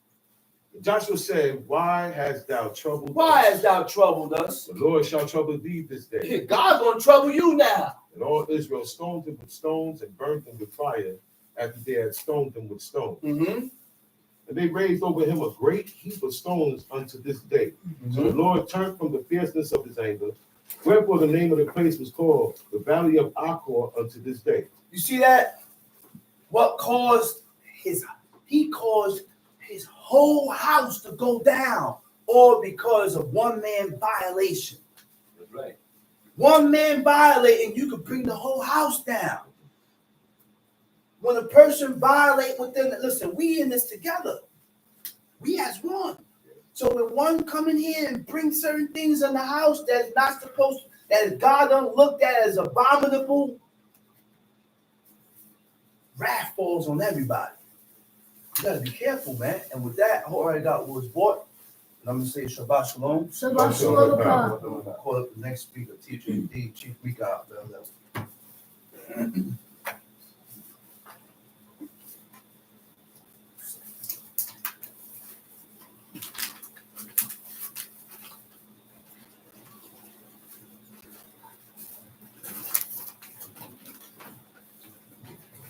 Giving all praises to the God of Abraham, the God of Isaac, and the God of Jacob. Giving all due respect to my father, my teacher, and the leader, Chief Eleazar Ben Dodo of the tribe of Lewi.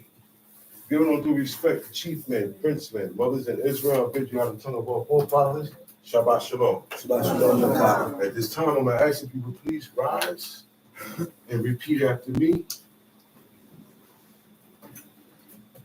And God spake all these words, saying, And God spake all these words, saying, I am the Lord thy God, I am the Lord thy God, which have brought thee out of the land of Egypt, which I brought thee out of the land of Egypt, out of the house of bondage. out of the house of bondage. Thou shalt have no other gods before me. Thou shalt not have other gods before me. Thou shalt not make unto thee any graven image, Thou Thou shalt not make unto thee any graven image, or any likeness of anything or any likeness of anything that's that's in the heaven above, in the heaven above, or that's in the earth beneath, that's in the earth beneath, that is in the water under the earth. that is in the water under the earth. Thou shalt not bow down thyself to them, Thou shalt not bow down thyself to them, nor serve them. nor serve them. For I, the Lord thy God, am a jealous God, For I, the Lord thy God, am a jealous God, visiting the iniquity of the fathers visiting the iniquity of the fathers upon the children, Upon the children, unto the third and fourth generation of them that hate me, upon the third and fourth generation of them that hate me, and showing mercy and showing unto mercy thousands of them that love me, unto thousands of them that love me, and keep my commandments. and keep my commandments. Thou shalt not take the name of the Lord thy God in vain.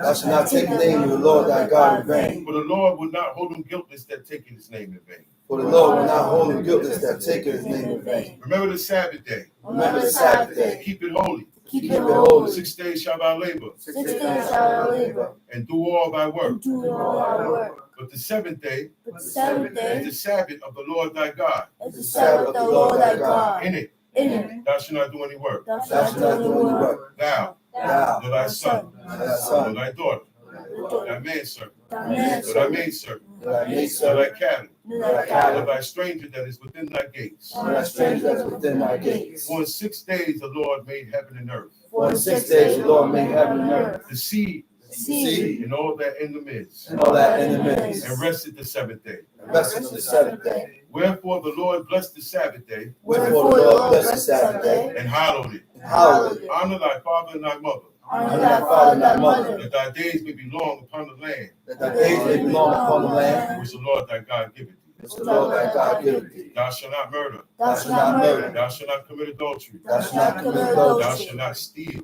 Thou shalt not steal. Thou shalt not bear false witness against thy neighbor. thou shalt not bear false witness against thy neighbor, Thou shalt not covet thy neighbor's house. thou shalt not covet thy neighbor's Thou house, shalt not covet thy neighbor's wife, thou shalt not covet thy neighbor's wife, nor his manservant, nor his Nor his maidservant, nor his maidservant, nor his maidservant, nor his ox, nor his nor ox, his ass, nor his ass, nor anything that is thy neighbor's. That anything that is thy You may neighbor. be seated. And all the people saw the thunderings and the lightnings and the noise of the trumpet and the mountain smoking. And when the people saw it, they removed and stood afar off. And they said unto Moses, Speak thou with us, and we will hear, but let not God speak with us, lest we die. And Moses said unto the people, Fear not, for God is come to prove you, and that his fear may be before your faces, that ye sin not. And the people stood afar off. And Moses drew near unto the thick darkness where God was. And the Lord said unto Moses, Thus thou shalt say unto the children of Israel, Ye have seen that I have talked with you from heaven. You shall not make with me gods of silver, neither shall you make unto you gods of gold. An altar of earth thou shalt make unto me, and shalt sacrifice thereon thy burnt offerings and thy peace offerings, thy sheep and thine oxen. In all places where I record my name, I will come unto thee, and I will bless thee. And if thou wilt make me an altar of stone, thou shalt not build it of hewn stone, for if thou lift up thy tool upon it, thou hast polluted it. Neither shalt thou go up by steps into mine altar, that thy nakedness be not discovered thereon. Okay, we're going to go to the book of Ruth. First chapter. Ruth.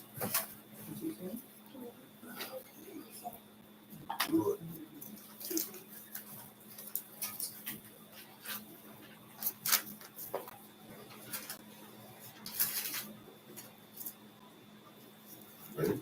I ain't finding it.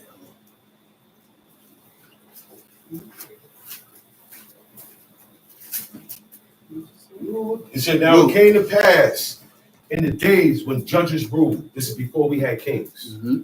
There was a period in a time when God would raise up an individual that was right before him to govern the people and judge the people. Okay, that's why this is called the Book of Judges. And this book here happened in the time of the judges. So it wasn't a government justice yet. Wasn't no kingship yet. He said that there was a famine in the land. You got it? Yes. Come shoot. Now it came to pass in the days when the judges ruled that there was a famine in the land. And a certain man of Bethlehem, Judah, went to sojourn in the country of Moab. He and his wife you know what and a his two famine sons. is? You know what a famine is? Drought. The farmers of today are saying that there's going to be a food drought. Wait a minute. They can see that the earth is not pushing up and yielding food It's not resting. originally how it used to. It's not resting. Getting tired, it's being worn out. Mm-hmm. Today, all farmers all across the world, they all agree to that. So that's going to bring what? No food. Hold up. No food. I'm hungry. Now, how you get your food today, you go and buy it from the people who grow it. So if the people who grow it, nothing's coming up, there will be nothing on the shelves in the store. Hence your famine. Famine ain't no joke. Nah. Ain't no joke. Because you need food to keep this body going. It's the energy of the body. It's the power of the body to keep going like a car needs gas. Mm-hmm. Now, they was getting hit up with famines back then. What's to stop now? There hasn't been one like this in a while. Right. So when it comes, it's going to be a big one. It's going to be the next famine that comes is going to be a worldwide famine because the farmers all over are saying they're not getting enough produce. Mm-hmm. And that's why everything costs more now. Come shoot. And the name of the man was Elimelech, Eliminate. Uh-huh. and the name of his wife Naomi, Uh-huh. and the name of his two sons Mahlon and Chilion, So he's got a man, his wife, and his two sons. Uh-huh. Ephrathites of Bethlehem, Judah. And they lived in Judah And they came into the country of Moab and continued there. because of the famine. Right. God hit up Judah, the land of Judah. It's starting to get hit up because of the sins. Okay? Mm-hmm. Disasters happen when there is iniquity, when the iniquities are fulfilled. Period. Doesn't matter who it is. With Israel, it happens quicker because we know better. So now in this time, Judah is getting hit up with famine. So they left and went to Moab. Okay? Mm-hmm. Moab is a people that came from the descendant of Lot. Okay? Moab and Ammon. These people came from when these two girls, the two women, they thought that the whole world was destroyed. They got their father drunk. He did not know what was going on. He was not aware. Because I hear Israelites saying he was aware. That's what you trying to say. What are you trying to say? He wasn't aware. He got drunk. He didn't know what happened. Okay? One lay with him the one night, the other lay with him the other night. They figuring that they got to replenish the earth. They just heard what happened with Sodom and Gomorrah. They had to flee out of there. Their mother looked back and got turned to a pillar of salt. This is a true story because that pillar of salt is still over there, hanging over a road. They got chains holding it up. And when you look at it, it's shaped like a woman that's wearing a long robe. Mm-hmm. You can see it. All right? So they figure everybody's dead. Okay? Everybody's gone. And then one had a son called his name Moab. Another one had a son called his name Ammon. Ammon. Okay? Moab and Ammon. Now God told the children of Israel not to mess with them. Don't seek their welfare. Don't deal with them. Don't make covenants with them. Okay? And this is why. He said, because they did not meet you with bread and water. And they hired a witch, a warlock, to curse you.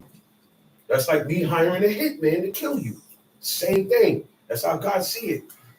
But because they were correct before God, the Most High said, look, ain't no iniquity in them. So they're guarded. He didn't allow the enchantment or the spell to work. Okay? That's why God said not to mess with those people. They are not the Chinese. They are not the Japanese people. All right? They're Shemitic. Okay? At this time, the Japanese and Chinese is already ruling dynasties in China and Japan. At this time. So they couldn't have came from these people. Time shoot. And Elimelech, Naomi's husband, died, and she was left and her 2 sons. Don't you notice most of the time the man dies? Oh, that's why he leaves wills. He leaves his estate. He leaves, all right, when I die, all men, for some reason, we die. You have more. That's why there's no such thing as a widower. That is only for a female. That's a term for woman. Right. That when her husband dies, she keeps to herself for the rest of her life. She's a widow. She keeps to herself. She's a widow. You have women that remarry. Ain't no Abigail remarried. Only Okay. one widow. You know what I'm saying? But most women in Israel, after their husband died, I heard one woman today say it. She said, look, that's who I love. I don't have no room to love no other man. I'm not resetting. That's why the Most High said, that woman, don't do her no harm. If she cried out to me, I'm going to kill you and make your wife widow and your children orphans and fatherless. So certain treatment, because you lose a parent, it hurts more than anything. It's a different type of hurt. So you got people who never had this. You got people who lost it, right? Deal with them according to that. You know what I'm saying? Deal with them a little more nice and different. Yeah. When people be hurt, man, watch what you say. Remember that they're hurting. Some people are still mourning on the inside. Everybody mourns different. Okay? Some keep it in, some have to get it out, some do both. Because that's your father, that's your mother. You don't get another one. I could get another wife. I could make more kids. I'm getting another father, man. And I'm not getting another mother. That's why it's so important. You know how high honor go? I was watching a movie the other day, and people was voting on a seat that was empty. And they didn't want the person to get that seat. Everybody was saying no. A particular woman, she wanted that person there. Her son is also voting. It's her son's turn. He has the deciding vote. She looking at him like, you got to side with me automatically. I'm looking for my son to side with me. Now, if the son is looking at that person, the person is an evil person. If that person get that vote, it might kill everybody. But you know what he did? He overrode that. This is what you have to do to yourself. Override your feelings and your thought patterns. That's right. That man looked at his mother and he peeped out. She was looking at him. He said, look, man. And he said, look, to make my mother happy and consider her happiness, I'm going to side with her and vote yes. And look, nobody got mad at him. There's another thing I noticed. When a person is honoring their mother and their father and doing what they say, the person say, yo, man, he said, no, look, my father said, my mother said, you got to leave them alone, man. What, you want them to listen to you? What is this? That's right. And that's, You hear that? I've seen that with grown, and look, people tried it with me. That's right.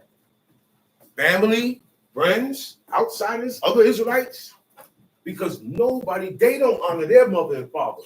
So they looking at it, hey, listen, you got to do that? You got to go do that today? Yes. That's right. That's right. You hear No, that? man, I need you. We make this move. We can make some money. We can do this. All those moves I can't make. Personally, me, I can't make those moves. Some moves I can't make because I won't be here. I have to be here. I have to be close to here, within earshot, within ear call. That's honor.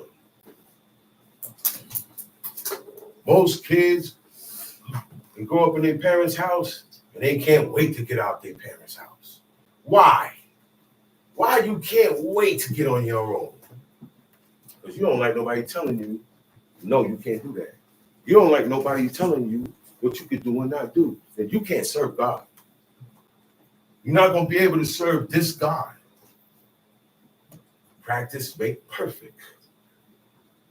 I hear a lot of grown-ups talk about, oh yeah, man, I got a problem with my mother. Or I got a problem with my father. Yeah. Or I don't talk to them. That's Or right. we not talking. You are crazy. That's right. And I hear that coming out of Israelites' mouth. Yeah. And I know some heathens that don't think like that. So dig yourself. Dig yourself. I know heathens that serve idols, that honor their mother and father more than Israelites. More than Israelites. I know people who say, man, I'm going to wait till my father or my mother marry me off. Or if they say, and you know why? There's a lot of mother-in-laws and father-in-laws that don't get along with the sons. And you know why? Because you made your own pick against their decision. That's why. Father say, I don't like her. He can say that. I can't. I'm the brother. I can't come in and say, yo, man, I don't like her. I can't do that. Mommy and daddy can. Iman and Abba can. They see, they look at certain behaviors and they can see a certain quality and a vibe coming off the person. They tell the son, no good, son. I don't think you should slow down with that one. She's not good enough for you. That's what your parents are telling you. They're complimenting you. What you like, you don't deserve. It's not good enough. It's not going to match you. That man's not going to match you. That's why the woman didn't pick. Yeah, man. That's right. The sons didn't pick. That's right. I love that. Samson went to his father. He didn't even go to her father. He went to his father. You know why? By having my parents go to his parents, I'm getting that. Let them talk. We don't talk. They still do that in Italy right now. In Italy, I want a woman, I gotta go to her father. I gotta go to her father. Whatever the father say, that's it. Even in this book here, all right, cool. I got her without I seduced her. You know what that means? I kicked it to her. I went to speak to her myself. They made her ears hot. She heard a lot, and it sounds convincing. That's right. I don't change her mind now. That's all that. Okay? I changed her heart. She looked at this thing different. That's what the serpent did with Eve. Right or wrong? That's right. After he spoke to her, she had a different frame of mind of how this thing goes. That's right. And she went along with it. That's right. Yeah. So that's what dudes do today. Slicksters. They call themselves players and max. Wow. They bypass the parents and go to her. And she allow it to go down. They didn't get down like that here. The man is foul. That's right. Yeah. It's respected and honored. That showed me you honor my parents. That showed me honor my sister or whoever it is you're marrying. You come correct. No sneak attacks. Sneak attacks bring bastards. You know what a bastard is, right? A baby that was born out of wedlock. What the world is full of. Oh, yes. You're not supposed to have babies in Israel coming out and getting married. That's right. Bastards. We're not supposed to have baby mothers in Israel and baby daddies in Israel. It wasn't the intent, right? I take this woman. This is to the death, man. Where you going and where I'm going? I had a problem occur. We ain't going nowhere. You ain't going nowhere. You a quitter? Everybody's a quitter. That's right. They quit on God. They quit on their relationships. They quit on their fathers and mothers. They quit. They're quitters. You're weak. That's right. That's why God say keep these commandments. Because if you don't keep them, you're going to quit. The quit is to stop. That's right. Quitters, man. You come here to learn all of this, and then you get moved. You get a feeling.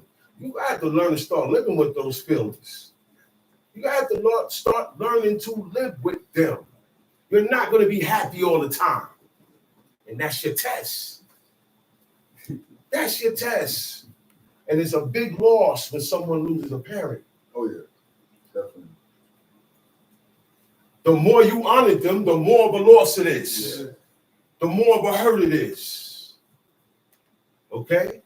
Let's put it like that. It's never ending. And I'm going to say it again. When a person is honoring their father and their mother, don't scorn that.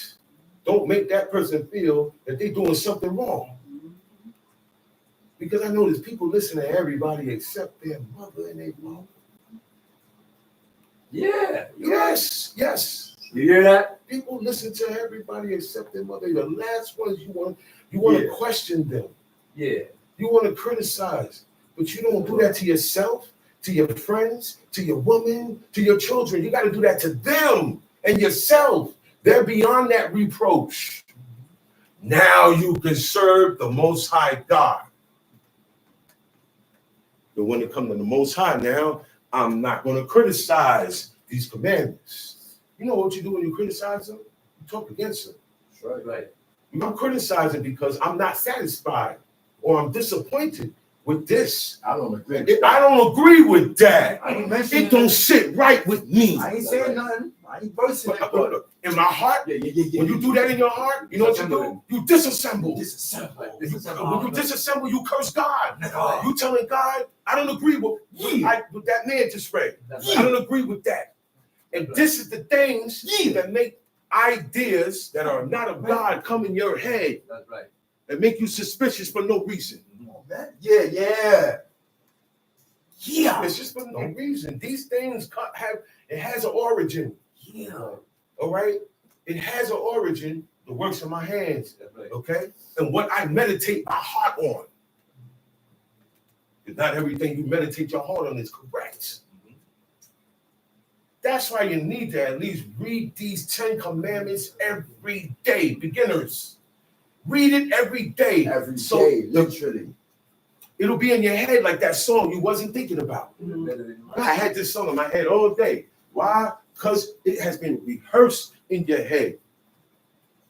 Oh man, I want to play this song. Yeah. Boom, boom, boom, boom. Right? We gotta start doing that with this. That's right. Dad, you can take a break. You can take a break. You can go back to what you're doing. Give God his time. Give him first priority. Right. Get that 10 commandments in your head. Start an activation. Okay? Okay? And then there's times when you're about to steal, and it's going to say, thou shalt not steal. And that's going to help you stay away from what God say don't do. I've known this from experience. It's training. It's reprogramming. Jump sheet. And they took the wives of the woman of Moab. Okay, so Elimelech, Naomi's husband died. So Naomi's a widow. It's just her and her sons, right? He said, and they took them wives of the woman of Moab, The name of the one was Orpah, uh-huh, and the name of the other was Ruth. uh-huh. And they dwelled there about 10 years. Also, they took wives and were still with their mother. Right. That means the wives came and lived amongst them. That's right. That's right. It's a family I'm not shift. gonna, A family shift. I can't go and live amongst your family because your family don't serve God. But you can come and live amongst my family. I've done that before. Yeah. And by living amongst my family, you learn more Yeah. by being around it. Yeah. Even when I'm not around, you're around one who thinks like me. Yeah, Negro. And this is what's needed. Okay? So the wives, you come to the husband's family. You got to come to my universe. I can't go to yours because it's a different way of life, a different walk of life. So that's what they did. They took women of Moab. They weren't Israelites.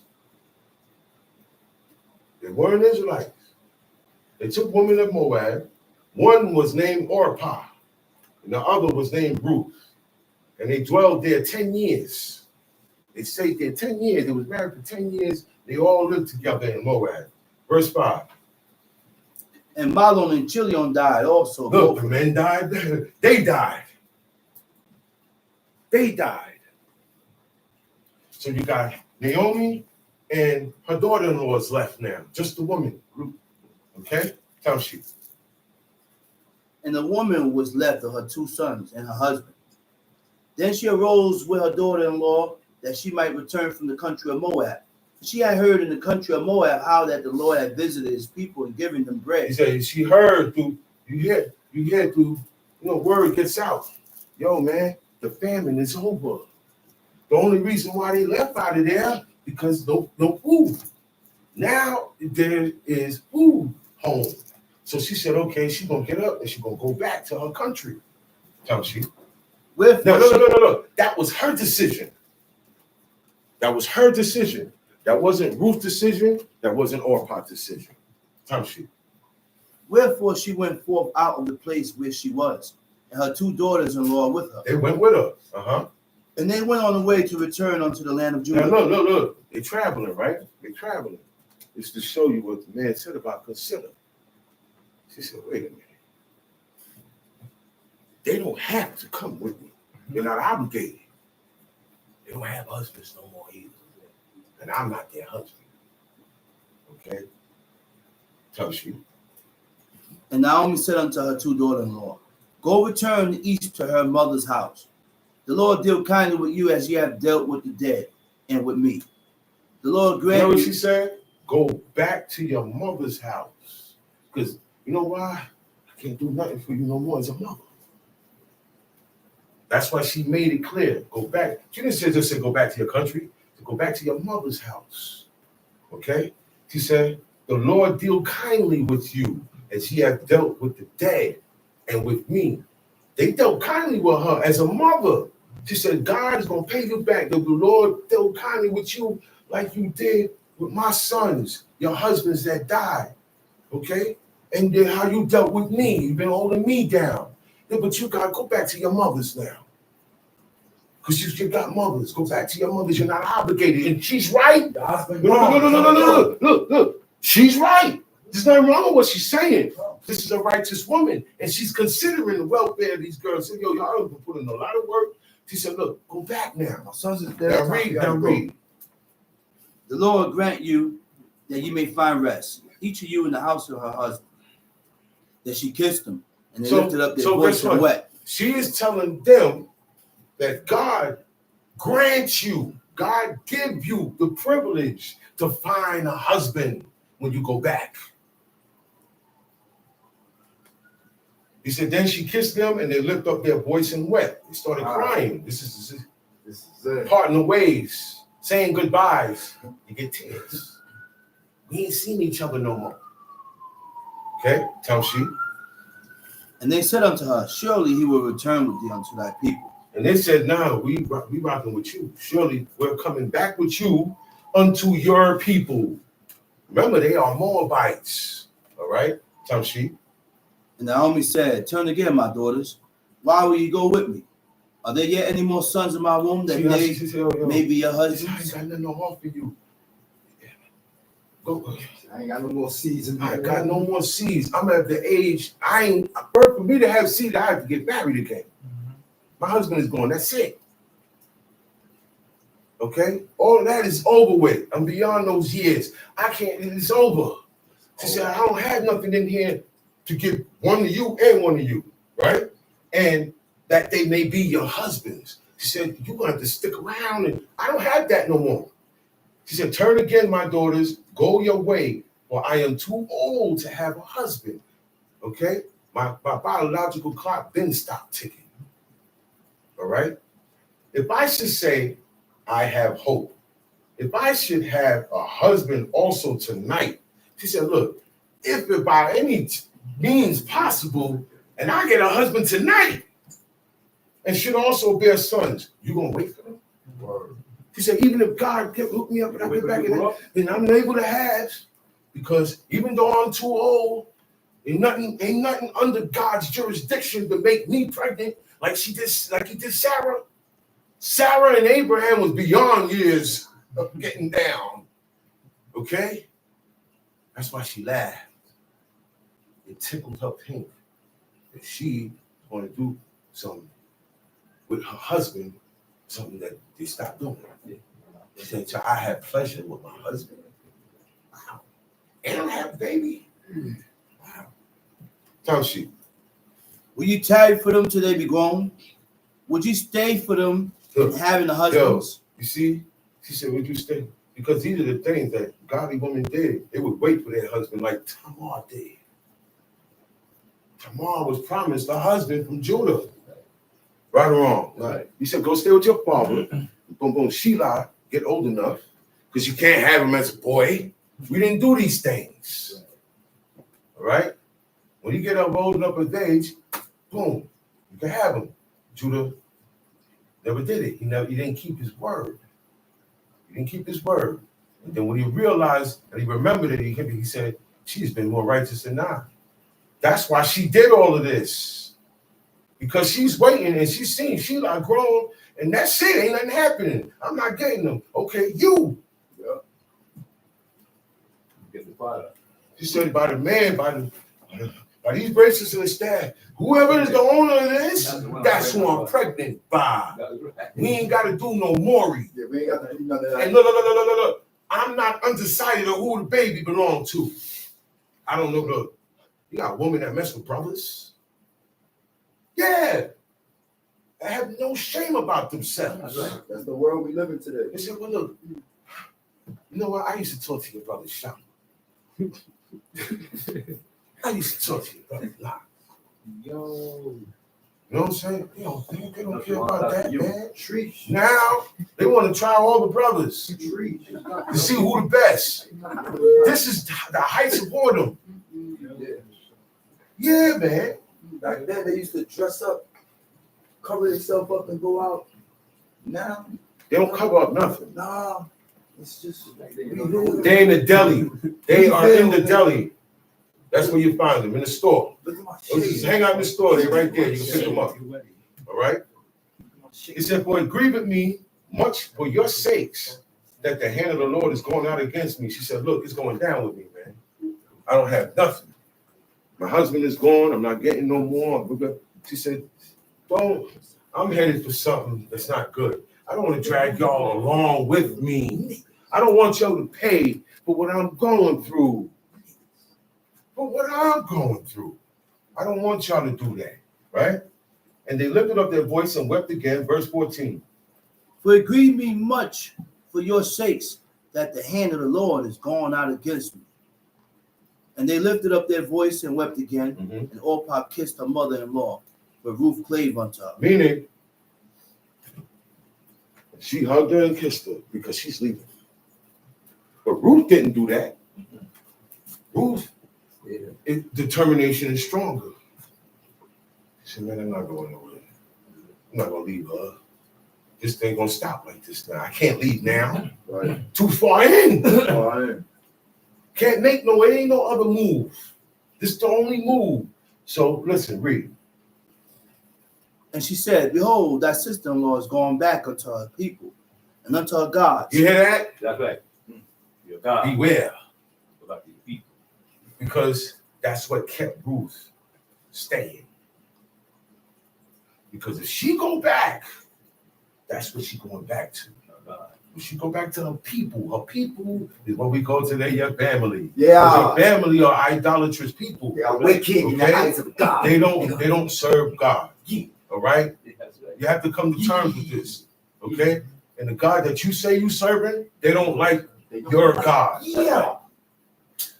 That's right. Yo. They don't like your God. They That's don't right. like your changing and going over here. I don't like this. So they're gonna always be against. They're gonna be the black sheep. They're gonna talk about you. Yeah. Good. That's right. This is part of the separation. Yeah. This is how you get separated from the people. Now, if I'm supposed to be separated from the people of the world, so how I'm not going around the first people, I don't go around everybody. The people of the world for me, it's my family. Yeah. The people of the world for you, it's your family. That's your people. That's why he said, go back unto your kind. Okay? Your people, and what? Oh man. Return thou after thy sister-in-law. Hold on, go back. Read that again. And she said, behold, thy sister-in-law is gone back unto her people and unto her God. And until by going back, you went back to the gods that you were taught. It's not real. Right. You was taught. You sat here days, hours, or years, being told facts and truths that are being doubted and disassembled in your heart. Okay? That'll push you back. And they'll love to have you back. It'll be a big Thanksgiving this time. Hell yeah. I know a lot of people. They look and say, hey, oh, shalom, T.P. Kyle. Why you still doing it? Still holding it? Why they say that? Because mostly everybody ain't holding. Quit. Mostly everybody quit. It's generations of people that's supposed to still be here. Every camp is supposed to be more filled up than what it is, y'all. That's right. It's generations of people that came and doing the same thing y'all doing, okay? And that's going to get y'all out of here just like them. Listen, I plead with you. Push up on God.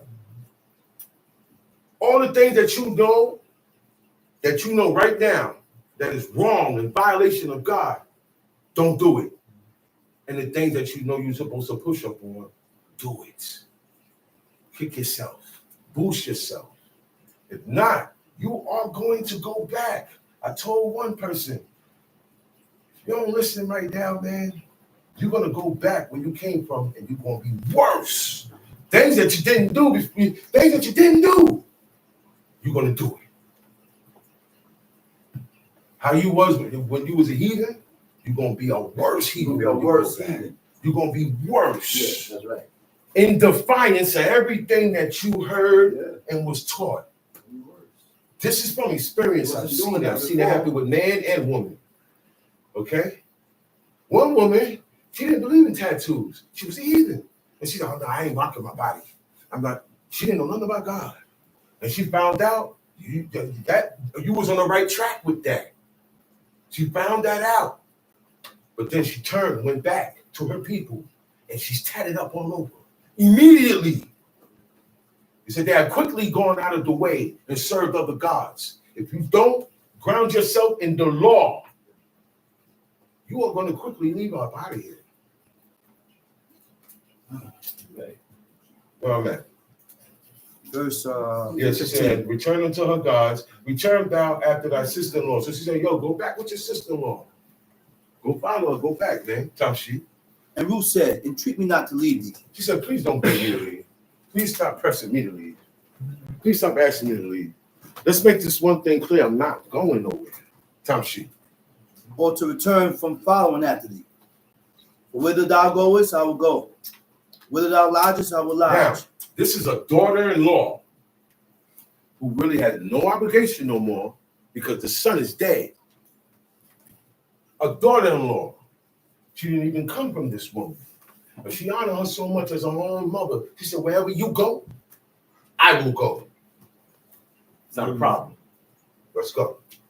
She said, and where you live, lodge means to live. Where you habitat, where you dwell, where you sleep, I'm going to be there. When you sleep, I'm going to sleep. Your people was my people. And your God is my God. You know why she said that? Because she keeps urging her to go. But when you speak like that, conversation over. I'm like, oh, okay. I'm going to stop telling you that because you made your mind up. That this woman made her mind up to serve God. She said, your people are my people. That's why God said, don't vex the stranger. That's why God said, because the stranger come amongst Israel to serve God, they have disowned and sacrificed a lot. They sacrificed their whole life that they came from. A whole life of people and friends and family to be amongst you. That's why he said you gotta watch how you deal with the stranger. You gotta consider that. Don't do things to vex the stranger You gotta consider that. because he's the stranger. Okay? So you shall be treated as one of the homeborn.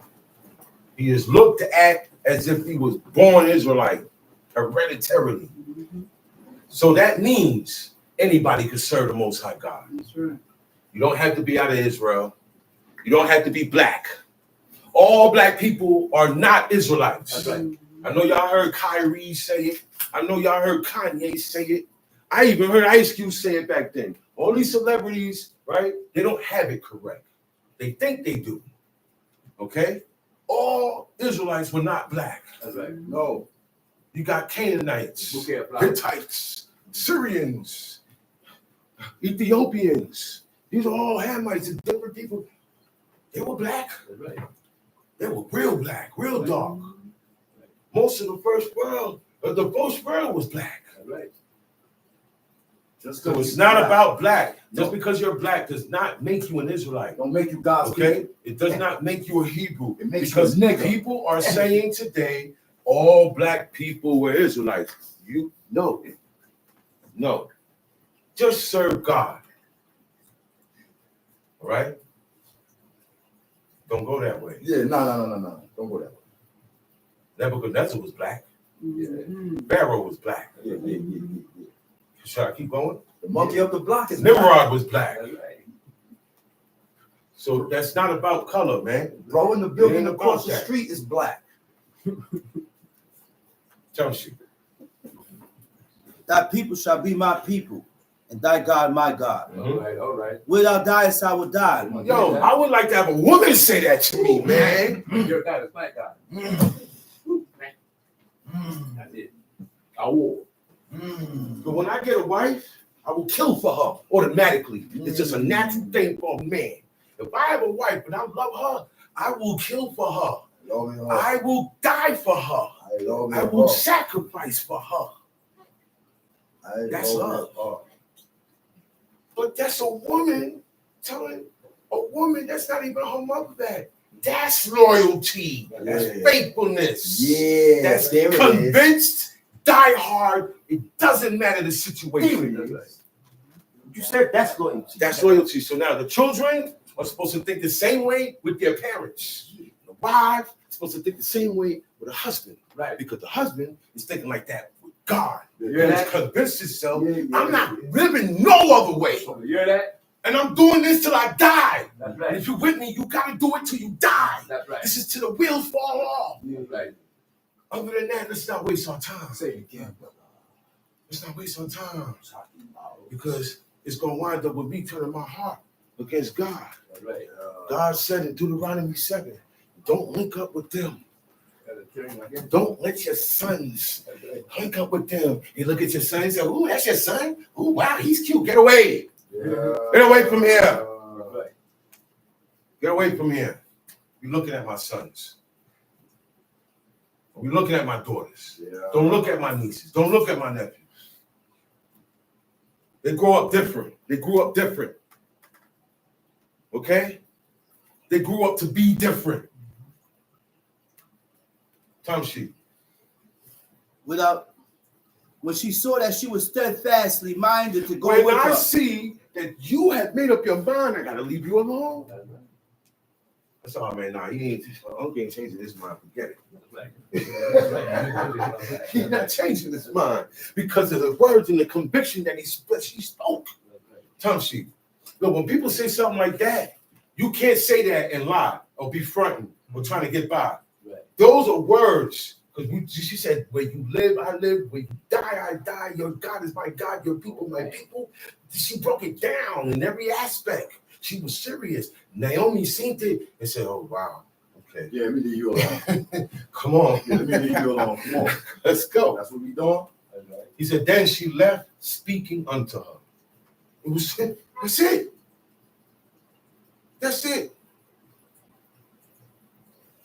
When a person's mind made up to serve God, you can't turn it. Hold on. No condition can break them. No. Nothing. No condition. Jail, Yeah, hospital, sickness, getting kicked out of your house, whatever. Whatever. War, somebody, they put a hit on you, whatever, man. God said, yo, I'm your God, man. And come to me like how you would go to Jake. That's right. That's right. People think they're protected by Jake. They kiss the cross and I'm good. Or they cross themselves Hey, and all of that. One thing God said, he said, man, listen, see them heathens, boy. If I went to them, they would hearken because they have loyalty and faithfulness. But you guys ain't got it. You guys, everything is good until you're not satisfied. And then you start shooting at the head. yeah. Or you leave away from When you don't like- no. You start shooting at the head, or you get away. Most people get away. Stay away. That's As soon as right. you get upset, you want to stay away. That's That's right. not how we do it. No. If that's the case, I should stay away. That's right. Yeah, I've been offended. That's right. I felt the way. Talk about that. He's felt that. Everybody here. We all don't offend each other. We don't have agreements. But we still here That's right. under the banner of God. There's a limit to all of that. Somebody got to say, yeah, you know what? Chill. And then I see that you chill, I'm chill. Can't keep going back and forth. Can't keep that going on. This is about us progressing in unity with God. God said he loves the unity of brethren. That's right. It's beautiful. I would have been together. Even though I'm right, I will be quiet. For peace sake. For peace sake. I'll let you have your say. Even though you're wrong, I'll let you get your last word. Just leave it alone. Leave it alone. Sometimes you can't tell nobody nothing. Their mind is made up on what? Good or bad. Seek peace and pursue it. Seek peace and pursue it. Tell she. And when she saw that she was steadfastly minded to go with her, Mhm. then she left speaking unto her. Right. So they went until they came to Bethlehem. Mhm. And it came to pass when they were come to Bethlehem that all the city was moved about them, and they said, "Is this Naomi?" She ain't been there in a long time. They said, oh wow, this Naomi, she's back. You ain't seen her in over 10 years. You know what I'm saying? She's back in the old hometown. You're back in your old hood. And she's, oh wow, man, that's you, man. What's up? I ain't see. Right? Right. Okay, touch it. And she said unto them, "Call me not Naomi, call me Mara." She said, man, But, don't- Yeah. she said, don't call me that. She said, call me Mara. She said, she's not bitter. She's not bitter. No. But she said, my life has been bitter. What she say?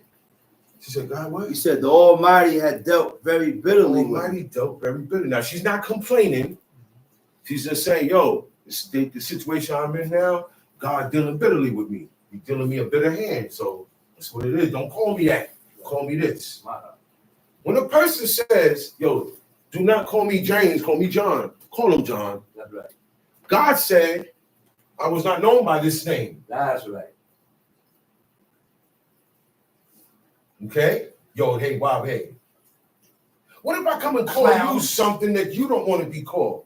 They say, hey, what's up? How you doing? Oh, my name is Jonathan. Hey, I'm going to just call you Joey. Clown. Nah, don't call me Joey. Now, I could call you Joey. This is clown. That's what you're doing when you say God's name, The whole, man. that's right, man. That's right, man. Look The, at the no whole Chevy. of Israel is clowns. No When Chevy. you don't like it for yourself, Just why you want God to accept that you want to deal with him like that? You really No think Chevy. God gonna accept You don't know what holiness is. Yeah.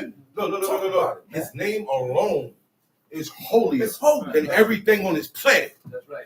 Fools, and you want I to don't keep know what mentioning holy God. is. That's right. Come I on, seen man. men get into fights behind that. You know, man, stop calling me that. Talk about it. My name is this. Talk about it, man. My man said, my name is Zachariah. That's right. Don't call me about it. Zach. Talk about it. That's right. No send He me. told You never send me in. he told a friend that he grew up with from school that. He said, come on, man, what he said, nah, he said, nah, don't call me no Zach. Call me Zachariah. So much more the Most High. Right. You can't call Most High what you want to call him. That's He right. said, I was known by El Shaddai, by Abraham, Isaac, and Jacob. That's a fact. And you are not better than them. And if it's good enough for them, it's good enough for you. That's right. Clowns. You ain't better. Yo, in order to serve Mention God, God's name, and man. I see people questioning things. You got no business questioning. Yeah. I said that y'all should not steal. But I can't steal. That's how y'all sound Talk about, man. when you asking questions. I can't mention God's name. Yo. Okay? Don't you see how everybody else served their idols and served their God, calling them by their name? They swear on them. Somebody hit a basket. Oh, somebody do this good or do this bad. Oh, we don't do that with the Most High. He's not common, man. Right. He's not an average. That's right. Fact. He's not regular. Okay? Yeah. But only regular and average people don't want to serve God the way they was taught to serve Jake. That's right. You can't serve this God here, the one and only God, the true and God. I say the one and only God. And There is no other. There will never be no other. There was never, ever another. I am it. He dwells beyond time, outside of what he created. Okay? He's the only one that dwells outside of everything that we call existence. That's right. And he's all over at the same time. That's why his name is not to be said. Talk That's about right. it. That's one thing Say the his name, Jewish, you cut off, the man. Jewish man, everybody point out. That's one thing he got right. One thing he got right. That's one thing he got right, boy. Don't It's mention God's name. Hashem. It's, you know what that means? The name. The name. They don't say his name, it's in the name. That's Right. right. So okay, so once you say the name, I know who we talking about. That's right. There was a mafia gangster that he told everybody, when you don't mention my name in your conversations, because y'all be wired, police be listening. So you know what they do? You know how they'll say, yeah, well, you know, and they go like this. They call him the ear. That was his name, the ear. Nobody knows who you're talking about now. His name was mysteriously hidden until he revealed it to Moses. He said, this is my name. He said, but I was not known to your fathers like that. That's right. And then the next chapter says, I am the Lord God of Abraham, Isaac, and Jacob. That's his name. You call him by his name, you're a clown. We grew up calling Most High the God of Abraham. That's right. We didn't grow up calling him by his name. That's right. And that's why we know how to pray to him now. That's right. We can't, now we found out. See, the first thing is, you got to know how to address God. Come on, man. The same way you address your parents. Right. You don't address your parents by first name basis. Damn fool. You don't address them by yo. Damn fool. You don't address them as hey. You hear it? Fool. You hear Sir. it? You hear that? Yo. Talk What's about up? it, man. Talk about They it. address you by yo. Yeah. Yeah. Talk about it, man. Fools. They can call you whatever they want to call you. Yeah. Yeah. You got to give it up, man. Because if you don't give it up to them, you can't give it up to God. You're faking. That's right. Man, God said don't call him by his name, man. What's wrong with people? People slow. All right. You Cut off. meet one of them blood gangsters out there. One of them mates. You ask him his name. He said, yo, my name is CeeLo. Call him something different. Trouble. Call that man something different. You ain't gonna call the president by his first name. He say, hey, Joe, how you doing, Joe? You gonna say, how you doing, Mr. President? And that's the president, that's a man. The Most High is of top eminence. You know what that mean? You know what that mean? All high authority and honor goes to God first. Tamshi. So stop saying his name, man. Clowns. That's right. I don't know. And if you feel that what teachers are teaching you is wrong, go find out on your own. That's right. And in 5-10 years, you're gonna be serving another God. Yeah. Tamshi. I went out full, and the Lord had. She said I went out full. She said I went out. I had everything. I had my husband. I went out full. So now I come back by myself and I got empty. That's life. It happens. It didn't say she lived the evil life to get that. It happens, man. Certain things just happen. You can't let yourself get discouraged with serving God. That's what people do. Don't let that go down. Whatever happens, he said, the Lord give it, Lord take it away. Blessed be thy holy name. Did they say his name? No. Huh. And now when we pray to God, we pray using only the Psalms of David. That's right. If you read about Hezekiah, it said in returning and starting back, getting back to God, because the people was dealing with God. When Hezekiah became king, he started bringing them back. He put the porters here, he put the singers here, right? And when they sung to God, they sung the Psalms of David. David was dead over hundreds of years ago. He didn't say, well, look, these are new batch of prayers. Or no, you can go say whatever you want. No, you can't make up nothing dealing with this way of life. It's already made up by God. You can't make up nothing. So those camps do make up their own prayers. I can't make no poem. You know what you're supposed to know? You know what you're supposed to know? Deuteronomy 32, the Song of Moses. God told Moses was to teach it. Was to teach it to the children of Israel that they know this song. Everybody's supposed to know that song. People know Sexy Red. Yeah, and Drake. We know Drake. We know Nicki. Yeah. Heathens. Yeah. They eat stuff you don't eat. Right now they doing something that you ain't doing. But we like to listen and follow that. We like to listen to their opinions and how they live and their reactions and how they do in their relationships and their marriages. We like to follow all that. That's the problem. Tongue sheet. I went out for. Hey. Look, and I hammer it too. What is the big problem? Let the man have another wife. God told Eve, allow that man to rule over you. See that mean? Let him have another wife. Abraham had more than one. No. Jacob had more than one. Right or wrong? Oh, these guys have more than one. Now we get to us, we can't have it. The woman is dead set against it. Y'all gotta stop. They will accept everything except that. That's an American way. They gotta stop. Sarah say, yo, man, look, I can't even have one for you. Go in there. Go up in there. Go up in there. Tongue sheet. I went out for, and the Lord had brought me home again empty. Uh-huh. Why then call ye me Naomi, seeing the Lord had testified against me, and the Almighty have afflicted me? So Naomi returned, and Ruth the Moabitess, her daughter-in-law, with her, which returned out of the country of Moab, and they came to Bethlehem in the beginning of the barley harvest. Bethlehem, Judah, is where David's family originated. Out of Bethlehem, Judah. Tongue sheet. And Naomi had a kinsman of her husband's, a mighty man of valor, a mighty man of wealth, of the family of Elimelech, and his name was Boaz. Okay, that was the next chapter, right? Yes. Okay, go to 1 Kings chapter 16. 1 Kings chapter 16, verse 28. 1 Kings 16, 28.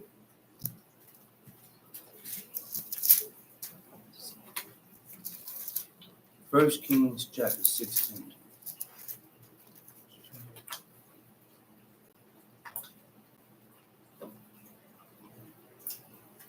Got it? Yeah. Right. And the Lord said unto Samuel, how long wilt thou mourn for Saul? Verse 28. 1 Kings 16, verse 28. 1 Kings 16? There's only 23 verses. 1 Kings chapter 16, and the last verse is 23. 1 Kings chapter 16, he said, verse 28. There's no 28 verse here. 1 Kings chapter 16. Samuel, son. Oh, shoot. Oh, my bad. He said, so Omri slept with his fathers. Okay? So Omri slept with his fathers and was buried in Samaria. Uh-huh. And Ahab, his son, reigned in his stead. Okay, Omri was the first king of Samaria. No, not the first king. He wasn't the first. Jeroboam was. Omri was a king in Samaria. He the one that built the palace, okay, of ivory, white ivory, after the manner of the Greeks. And the kings in Samaria didn't serve the Most High. They didn't go to Jerusalem. They didn't appear, okay? They served Baal. They said from Dan to Beersheba, they had the idol. They're the same. Remember what they made at the foot of Mount Sinai? They made it again. This time they made two of them.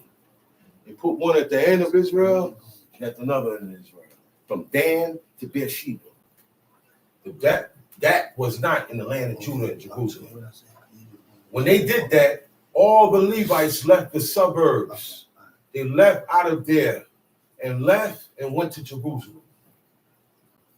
So that's what begun the split. That's what begun two kingdoms in Israel now. So you had the north, which was, and then all the northern kingdom, all the kings in the northern kingdom of Israel, they went against God and his commandments. All right? So Omri had a son named Ahab, and Ahab reigned in Israel 22 years. Tamshi. And in the 38th year of Asa, king of Judah, began Ahab the son of Omri to reign over Israel. And Ahab the son of Omri reigned over Israel in Samaria 22 years. And Ahab the son of Omri did evil in the sight of the Lord above all that were before him. And Now, the guys that was before him, they did evil. But this guy topped it. He went past. He surpassed it. He did what they did and more. That's why it says he was more evil than the rest. Because he did more than what these guys did. What these guys would, they said, okay, I'm evil, but I ain't doing that. He did it. There was no limit to the evilness he would do. Tamshi. And it came to pass as if it had been a light thing for him to walk in the sins of Jeroboam. Because that's who the set son of up. Nebat. Jeroboam was the first one. He set up the calf worship. And everybody that came after him followed what Jeroboam set up. So when you're following, this guy is the one that started it. It's his sin you following. That's right. And look. The one that you're following, the one, he's going to get it. Jeroboam's going to get it more than the ones that's following him. Okay? He said he thought it was a light thing for him. He said, man, you didn't even know how heavy it was for him to walk in the sins of Jeroboam. And he did what now? He took what? And it came to pass as if it had been a light thing for him to walk in the sins of Jeroboam, the son of Nebat, that he took to wife Jezebel, the daughter of Itbaal, king of the Zidonians, and went and served Baal and worshipped. They are known as Phoenicians. They also call them Phoenicians in history books. Some shit. And he reared up an altar. So now this guy, Ahab, he didn't think it. He took it lightly. He didn't take in consideration who he was marrying. That's why I said it had been a light thing for him in walking the sins of Jeroboam that he took the wife Jezebel. Like he don't understand what he's doing. This is a heavy situation because she has not converted to serve God.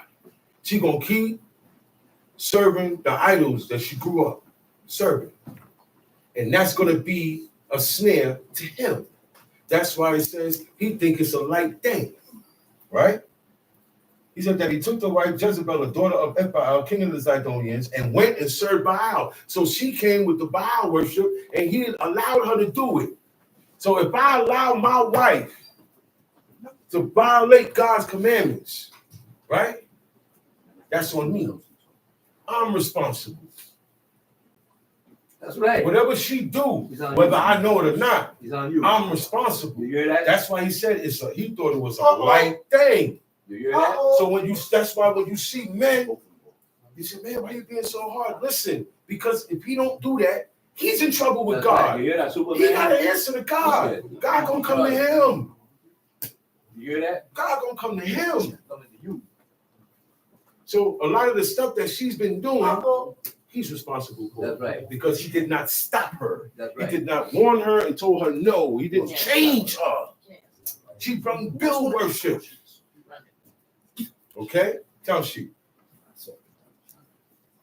For Baal in the house of Baal, which he had built in Samaria. Mhm. And Ahab made a grove, and Ahab did more to provoke the Lord God of Israel to anger. If And all the he kings of made the Israel that grove, were and that got the Most High even more upset.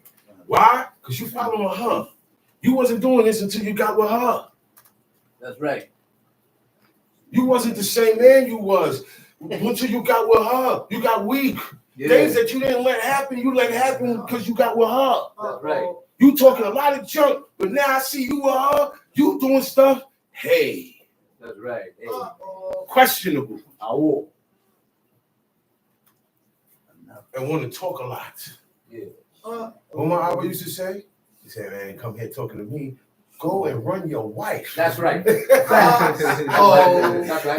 He said, run your woman. The way you come at me, let me see if you can do that to your woman. Yeah. Yeah. You hear that? And see, she accepted. You hear that? Look, Okay. because God respects a man who commands his household after God. That's right. Right. You didn't have to tell him nothing. You didn't have to tell him the game plan. He said, but yo, Shot boat, man. he's worthy of knowing. Your wife for the He streets. commands his household after me. That's Your right. wife for the streets. Okay? So he says, you want to talk a lot of junk? You got a woman? Control that. That's right. Command your That's right. household. That's right. Show God and man That's right. that you a man. Energy you got for me. You got a lot of mouth. Dudes got a lot of mouths. Yeah, control your household. Okay? That's right. Tell you. And Ahab made a grove, and Ahab did more to provoke the Lord God of Israel to anger than all the kings of Israel that were before him. In his days did Hiel Next shot.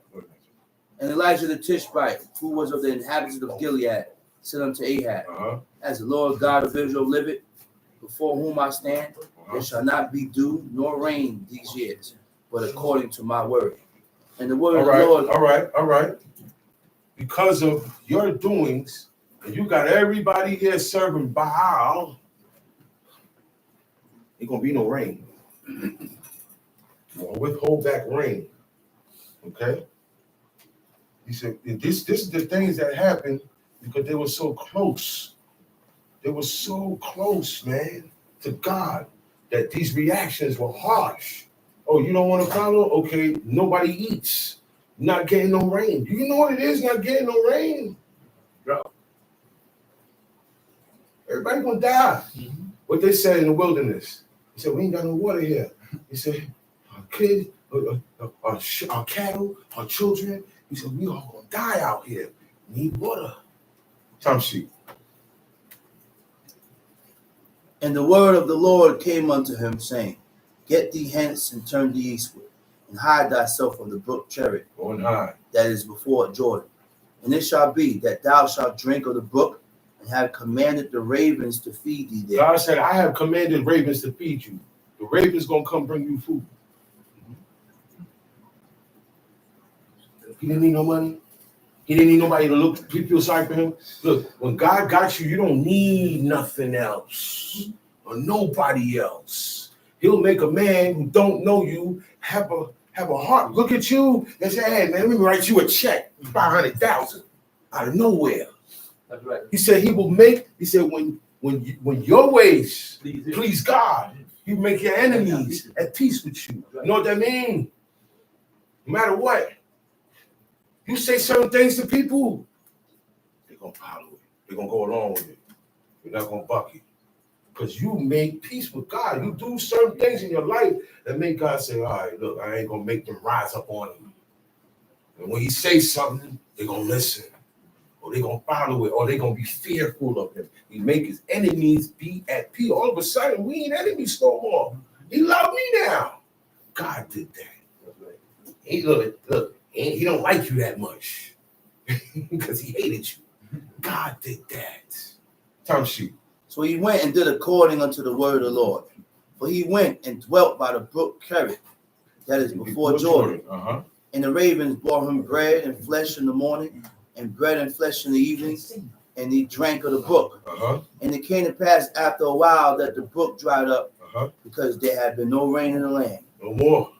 Uh-huh. And the word of the Lord came unto him, saying, Mhm. Arise, get thee to Zarephath, which belongeth to Zidon, and dwell there. Behold, I have commanded a widow woman there to sustain thee. Look at that.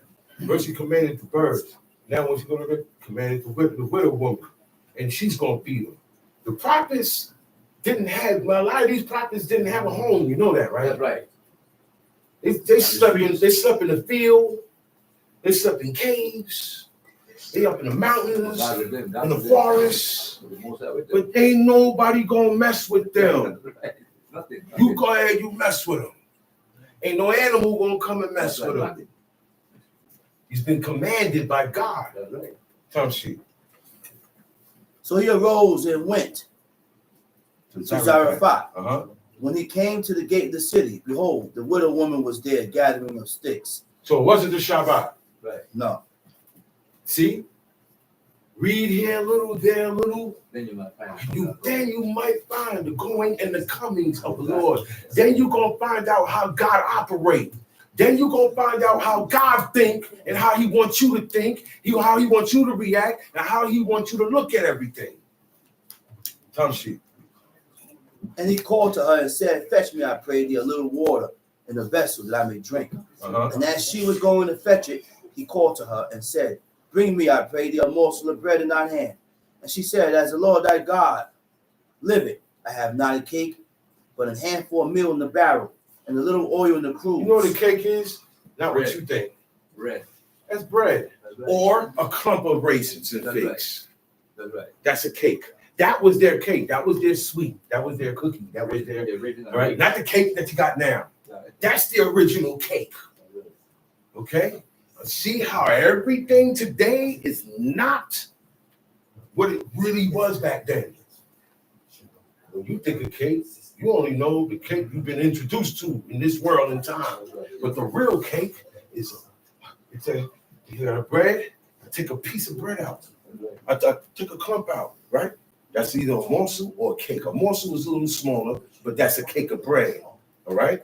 Or I take a bunch of raisins, but they're sticky, and they clump, boom. Or figs, or dates, okay? Tom sheet. And behold, I am gathering 2 sticks that I may go in and dress it for me and my son, that we may eat it and die. And Elijah said unto her, You see what I mean? I have accepted my faith. I have accepted what God has put on me. That's right. That's what I'm not going to try to get out of this. That's right. Correction. I know I'm going to get barked on, so I don't come. Right. You know what I'm saying? You can't have that mentality. You know correction is waiting for you, That's right. so you avoid it. Right. No good. She said, look, man, she ain't complain like the children of Israel in the wilderness. She ain't say nothing. She said, yo, after this, we're going to eat it, we're going to die. She's not going to prostitute herself, make excuses Right. to survive. No. Time sheet. And Elijah said unto her, Fear not, go and do as thou hast said. But make one therefore a little cake first, and bring it unto me, and after make for thee and for thy son. For thus saith the Lord God of Israel, the barrel of meal shall not waste, neither shall the cruse of oil fail, until the day that the Lord send rain upon the earth. And she went and did according to the Go down to sayings of verse Elijah. 17. Go down to verse 17. And it came to pass after these things that the son of the woman, the mistress of the house, fell sick. And his Now, sickness this was the same son, right, that Elijah brought back. It's the same God. Okay? She was told she was going to have a son. So she had the son. Now he fell sick. Okay? He fell sick. His sickness was so sore that there was no breath left in him. He died. Down sheep. Verse 18. And she said unto Elijah, What have I to do with thee, O thou man of God? O thou come unto me to call my sins to remembrance and to slay my son? I said, right? Did you give me She said, did you give me a son to kill him? God don't go like that. God don't work like that. That's what they call a person that give you a gift and take it back. God ain't like that. They call him an Indian giver. Yeah. He said, man, you an Indian giver. You gave this to me. You said this was for me. And then now when I come, oh, where's that? Oh, no, he took it back. He still needed it. God don't get down like that. Wicked men get down like that. That's why she's saying this. She said, God, you gave me a son. And now he's dead. Okay, tells she. He said, and he said unto her, give me thy son. And he took him out of her bosom and carried him up into a loft. Loft is an extra room upstairs, where he abode and laid him on his own bed.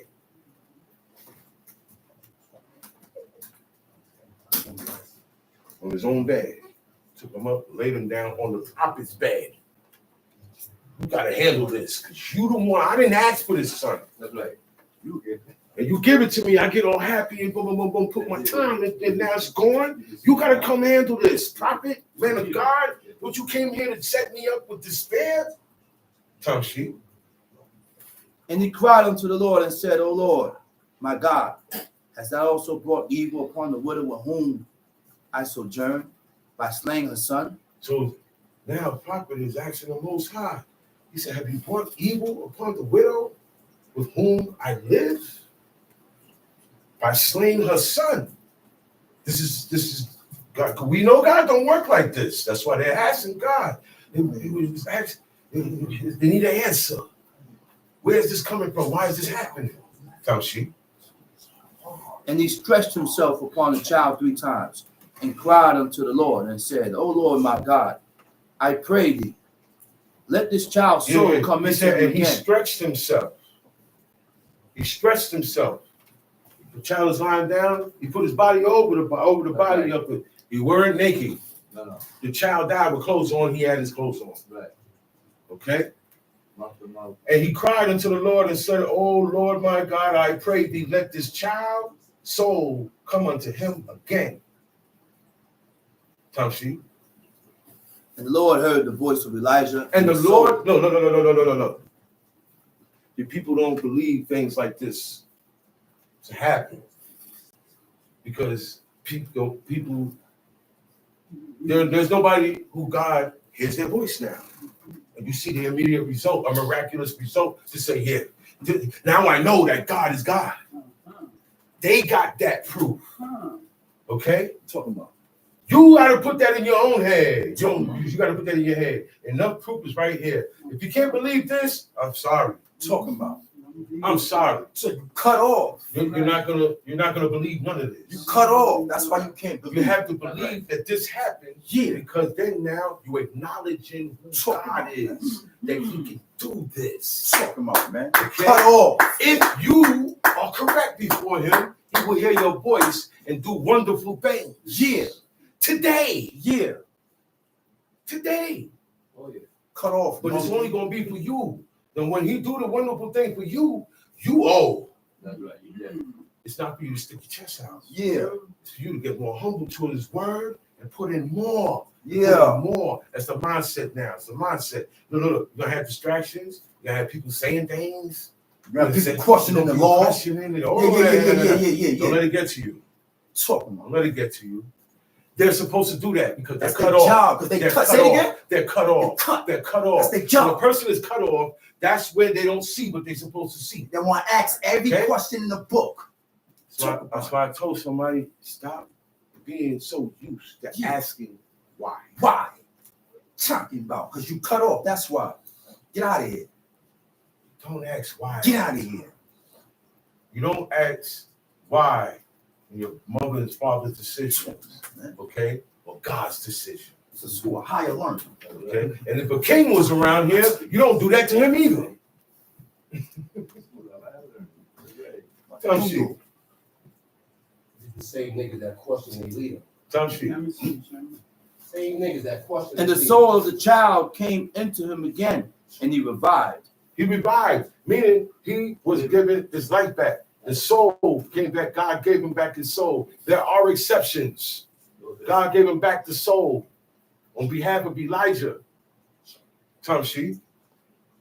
And Elijah took the child and brought him down out of the chamber Uh-huh. into the house Uh-huh. and delivered him unto his mother. Right. And Elijah said, see, thy son liveth.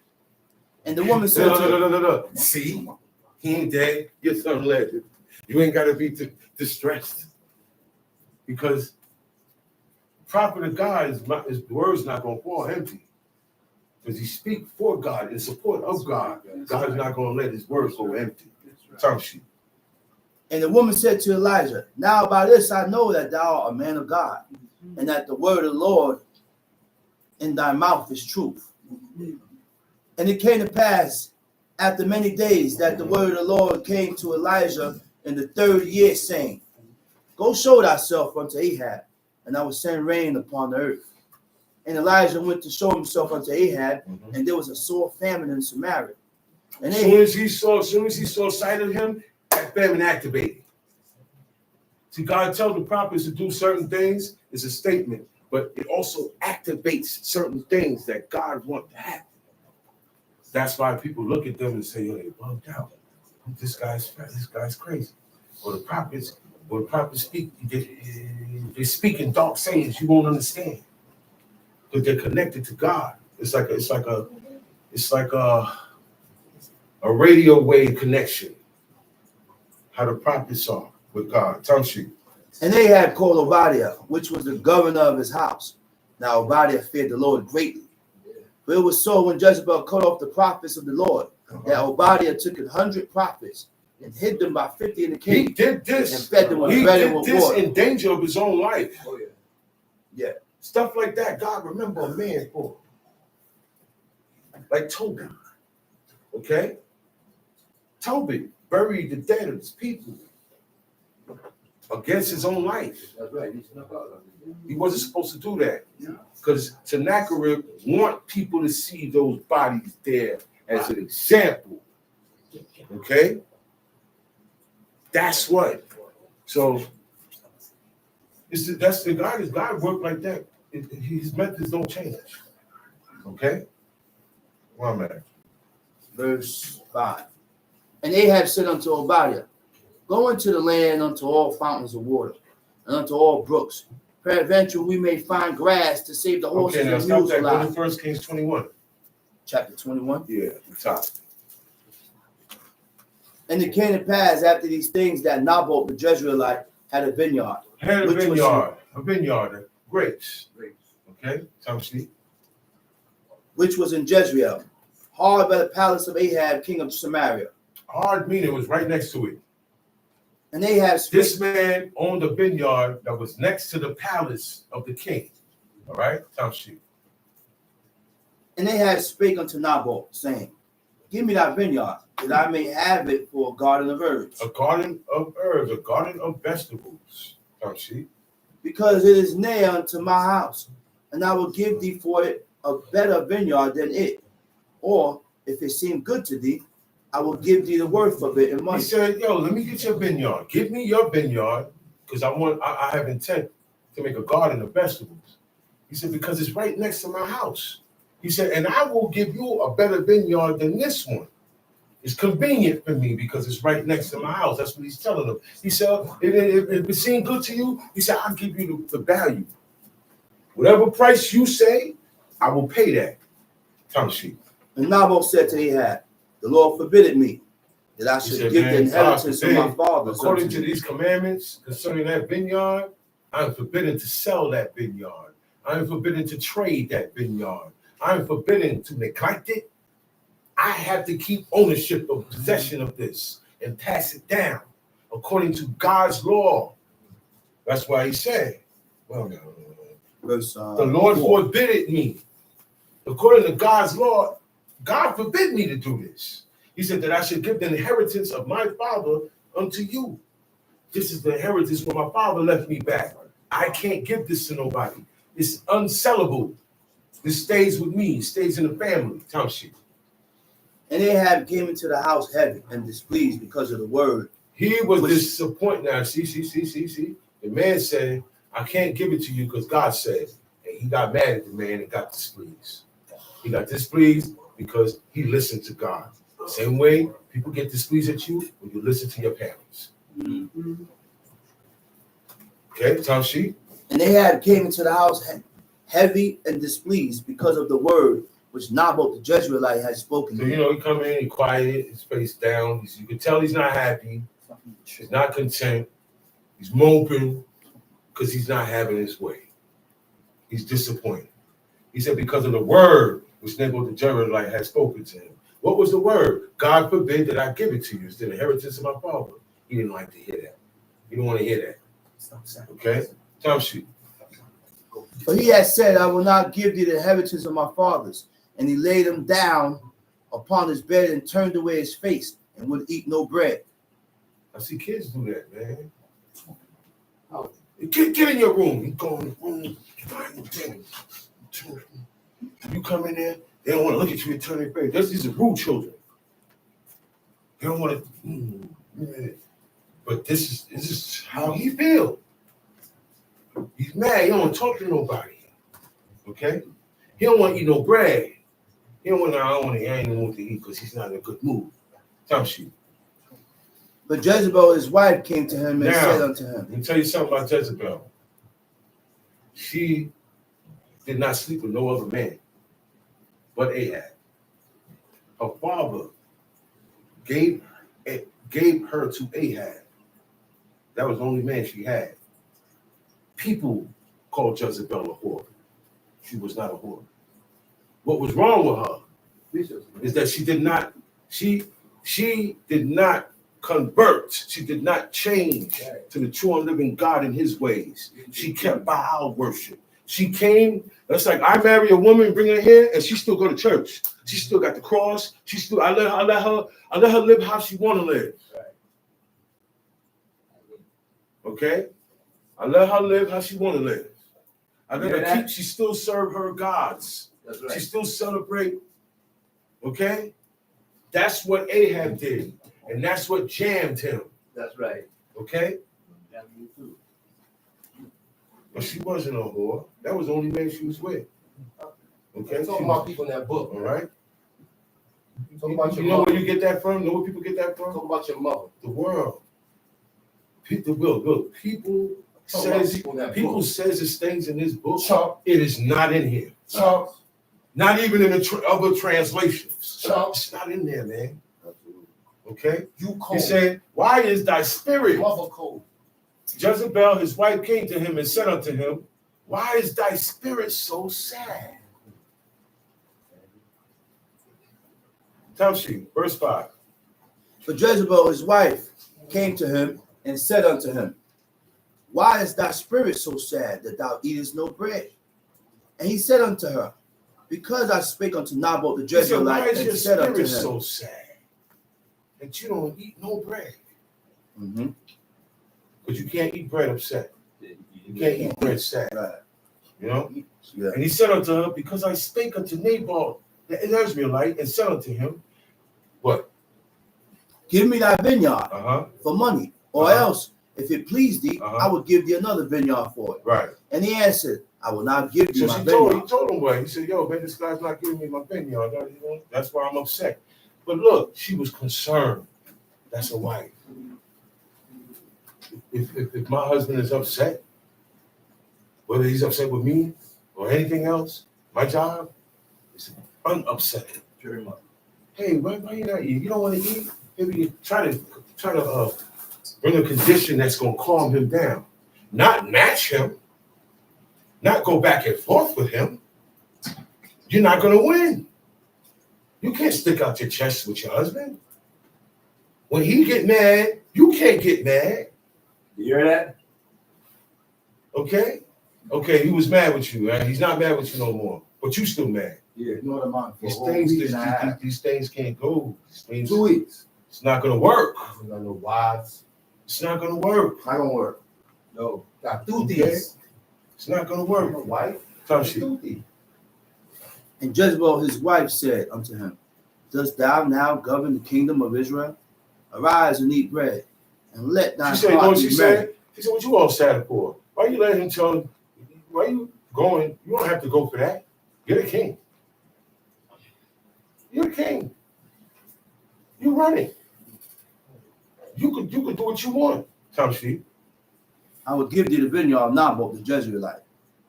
So she wrote letters in Ahab's name and sealed them with a seal, and sent the letters unto the elders to the nobles that were in the city, dwelling with Naboth.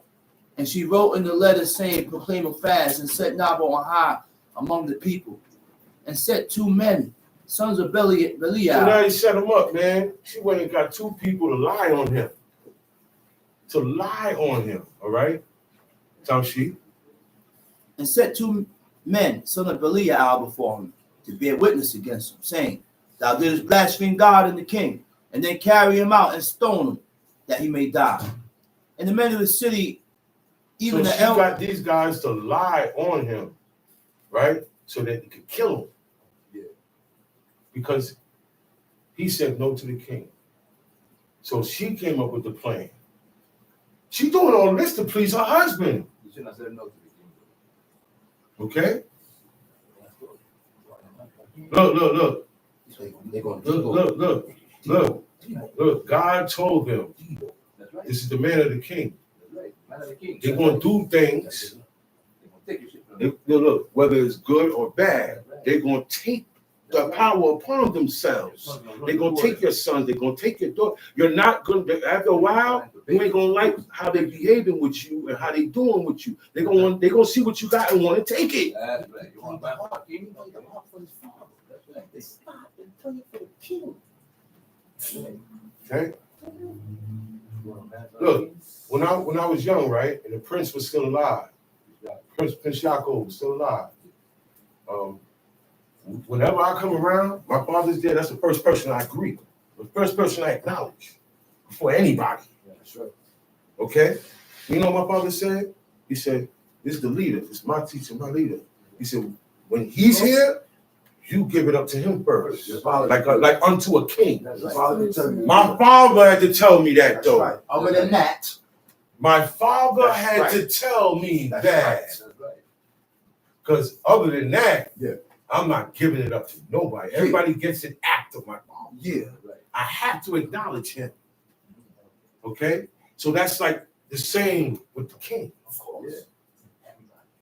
Okay? But we don't have kings today. No. We don't have priests. There are no You priests. got presidents. Okay? there ain't no There Kohens. are man. no Kohanes. See, and Big or small. Right. Ain't no but they believe Kohens, but want to question the law. Ain't no Yeah, chief. Ain't no chief princes neither. It's backwards. They're all flattering titles. It's Ain't backwards. all the princes. They're all flattering titles. Chief prince. It's backwards. It's for big shots. It's backwards. It's to call shots and look big. You call a man Kohen, but you want to question God. That's right. Nigga, you buck. Some shit. Nigga, you buck. And the men of the city, even the elders and the nobles who were the inhabitants of the city, did as Jezebel had sent unto them. And as it was written in the letters which she had sent unto them, they proclaimed a fast and set Naboth on high among the people.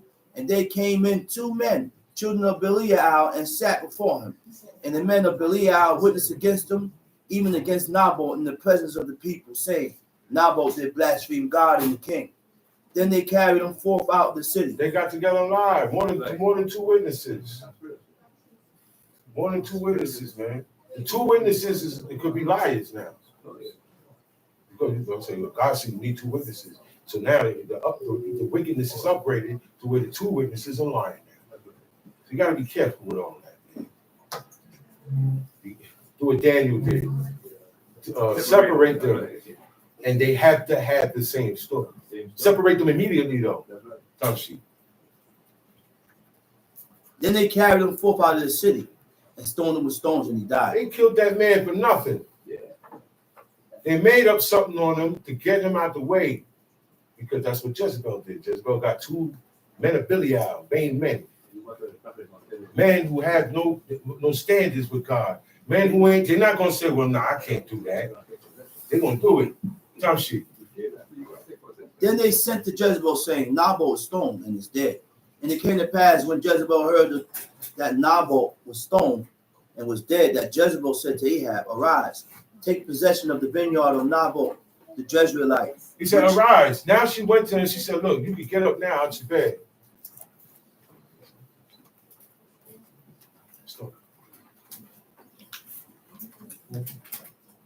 He said, arise, take possession of the vineyard of Naboth the Jezreelite. See, we're going to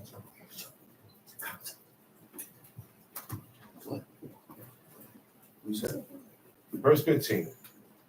And it came to pass when Jezebel heard that Naboth was stoned and was dead, that Jezebel said to Ahab, arise, take possession of the vineyard of Naboth the Jezreelite, which you refused to give thee for money. But I'm not, I didn't have to sell it to you by God's commandment. So you see what happened? This guy got killed. And she said, look, now you can get up and go take possession. Go take possession of what he didn't want to give to you. Now she. But Naboth is not alive, but dead. And it came to pass, when Ahab heard that Naboth was dead, that Ahab rose up to go down to the vineyard of Naboth the Jezreelite to take possession. And the word of the Lord came to Elijah. He didn't say, what you did? Nah, man, you wasn't supposed to do that. He didn't say nothing. He went along, he dead, he got killed. All right, and he went, because that's what he wanted. He went to the vineyard. Tamshi. Arise, go down to meet Ahab, king of Israel. Now, God, at that moment, God told Elijah to go and meet him in that vineyard. Tamshi. Yes. Behold, he is in the vineyard of Naboth, whither he is gone down and possess it. And thou shalt speak unto him, saying, thus said the Lord, hast thou murdered? He said, thus saith the And Lord. also taken He possession. said, hast thou killed? You murdered the man, all right? And you took his stuff. That's how do good. They murder you and take your wife. Okay? People are like that today. As soon as you die, everybody moving in to take your possessions. Time sheet. And thou shalt speak unto him, saying, thus saith the Lord, in the place where dogs licked the blood of Naboth shall dogs lick thy blood, even thine. He said, in the place, because now he said, because you did this, because you killed. He didn't say because Jezebel did it. He said because you allowed Jezebel to did it. You did it. You killed and also took possession. You murdered and took these. You did too. What is wrong with you? He said, thou shalt speak unto him, saying, thus says the Lord, in the place where dogs lick the blood of Naboth, shall dogs lick your blood, even thine. So when he died, you gonna die. Tell you. And Ahab said to Elijah, hast thou found me, O my enemy? And he answered, I have found thee, because thou hast sold thyself to work evil in the sight So of the now Lord. Ahab said, have you found me, my enemy? You see what he called him? He's a prophet of the Lord. He's calling him his enemy. He said, I found thee. He said, because you sold yourself. You sold out. You allowed yourself to be worked in evil in the sight of Lord, in the sight of the Lord. You allowed yourself to do this. Tamshi. Behold, I will bring evil upon thee, and will take away thy posterity. Your children, your descendants, your sons. And there was a time it didn't happen. 70 of his sons got beheaded. Tamshi. And I will cut off from Ahab him that pissed against the wall, and him that is shut up and left in Israel. And I will make thine house like the house of Jeroboam, the son of Nebat, and like the house of Baasha, the son of Ahijah, for the provocation wherewith thou hast provoked me to anger. He said, and what I made put on Jeroboam's house and what I put on Baasha's house, you're going to get the same thing. Tamshi. And of Jezebel also spake the Lord, saying, the dog shall eat Jezebel by the wall of Jezreel. Now, everything that came out of his mouth, it happened. Tamshi. Him that died of Ahab in the city, the dog shall eat. And him that died in the field shall the fowls of the air eat. But there was none like unto Ahab, which did sell himself to work wickedness in the sight of the Lord. Whom Jezebel, his wife, stirred up. So you can't let your wife lead. Okay? You lead. Because it's not she'll turn her heart. She'll make you weak with God, man. Tamshi. And he did very abominably in following idols, according to all things as did the Amorites. whom the Lord cast out before the children That was of his Israel. problem. He followed the Amorites. He followed these idols, tough shit. It came to pass when Ahab heard those words that he had rent his clothes. When Ahab heard this, peep what he did. Now, out of everything, I bad and all how he messed up. Look what he did. Read. And it came to pass when Ahab heard those words that he rent his clothes He rent his clothes. and put Look, sackcloth look. He ripped his clothes. Right? He did what? and put sackcloth upon his flesh Put sackcloth on his flesh. All right? And did what? and fasted And fasted. and lay in sackcloth. And went soft. And went softly. You know what that means? He was quiet. He was quiet. He stayed in one spot. He wasn't on the phone. She said, you want to fast, you can't be on the phone. You have to seclude yourself. Okay? He said Joshua and them did this and prostrated before the Lord until the evening time. All right? Time sheet. And the word of the Lord came to Elijah the Tishbite, saying, Seest thou how Ahab After he told him this, Ahab went, put sackcloth on and humbled himself. Right? The Most High looked and turned to Elijah and said, yo, you see how that guy humbled himself? So that's how you humble yourself before God. He said, do you see how he humbled himself? Because he humbled himself before me, I will not bring the evil in his days, but in his son's days will I bring the evil upon his house. He said, he still wrought evil, but he saved himself from a lot of it. And the rest of it, I'm going to drop it on his sons. Shalom alaikum. Shalom God. Get your house in order, man. Stop worrying about teaching the world. Get your house in order. That's right. Get your house in order. Baruch Shemo. Shalom. That's right.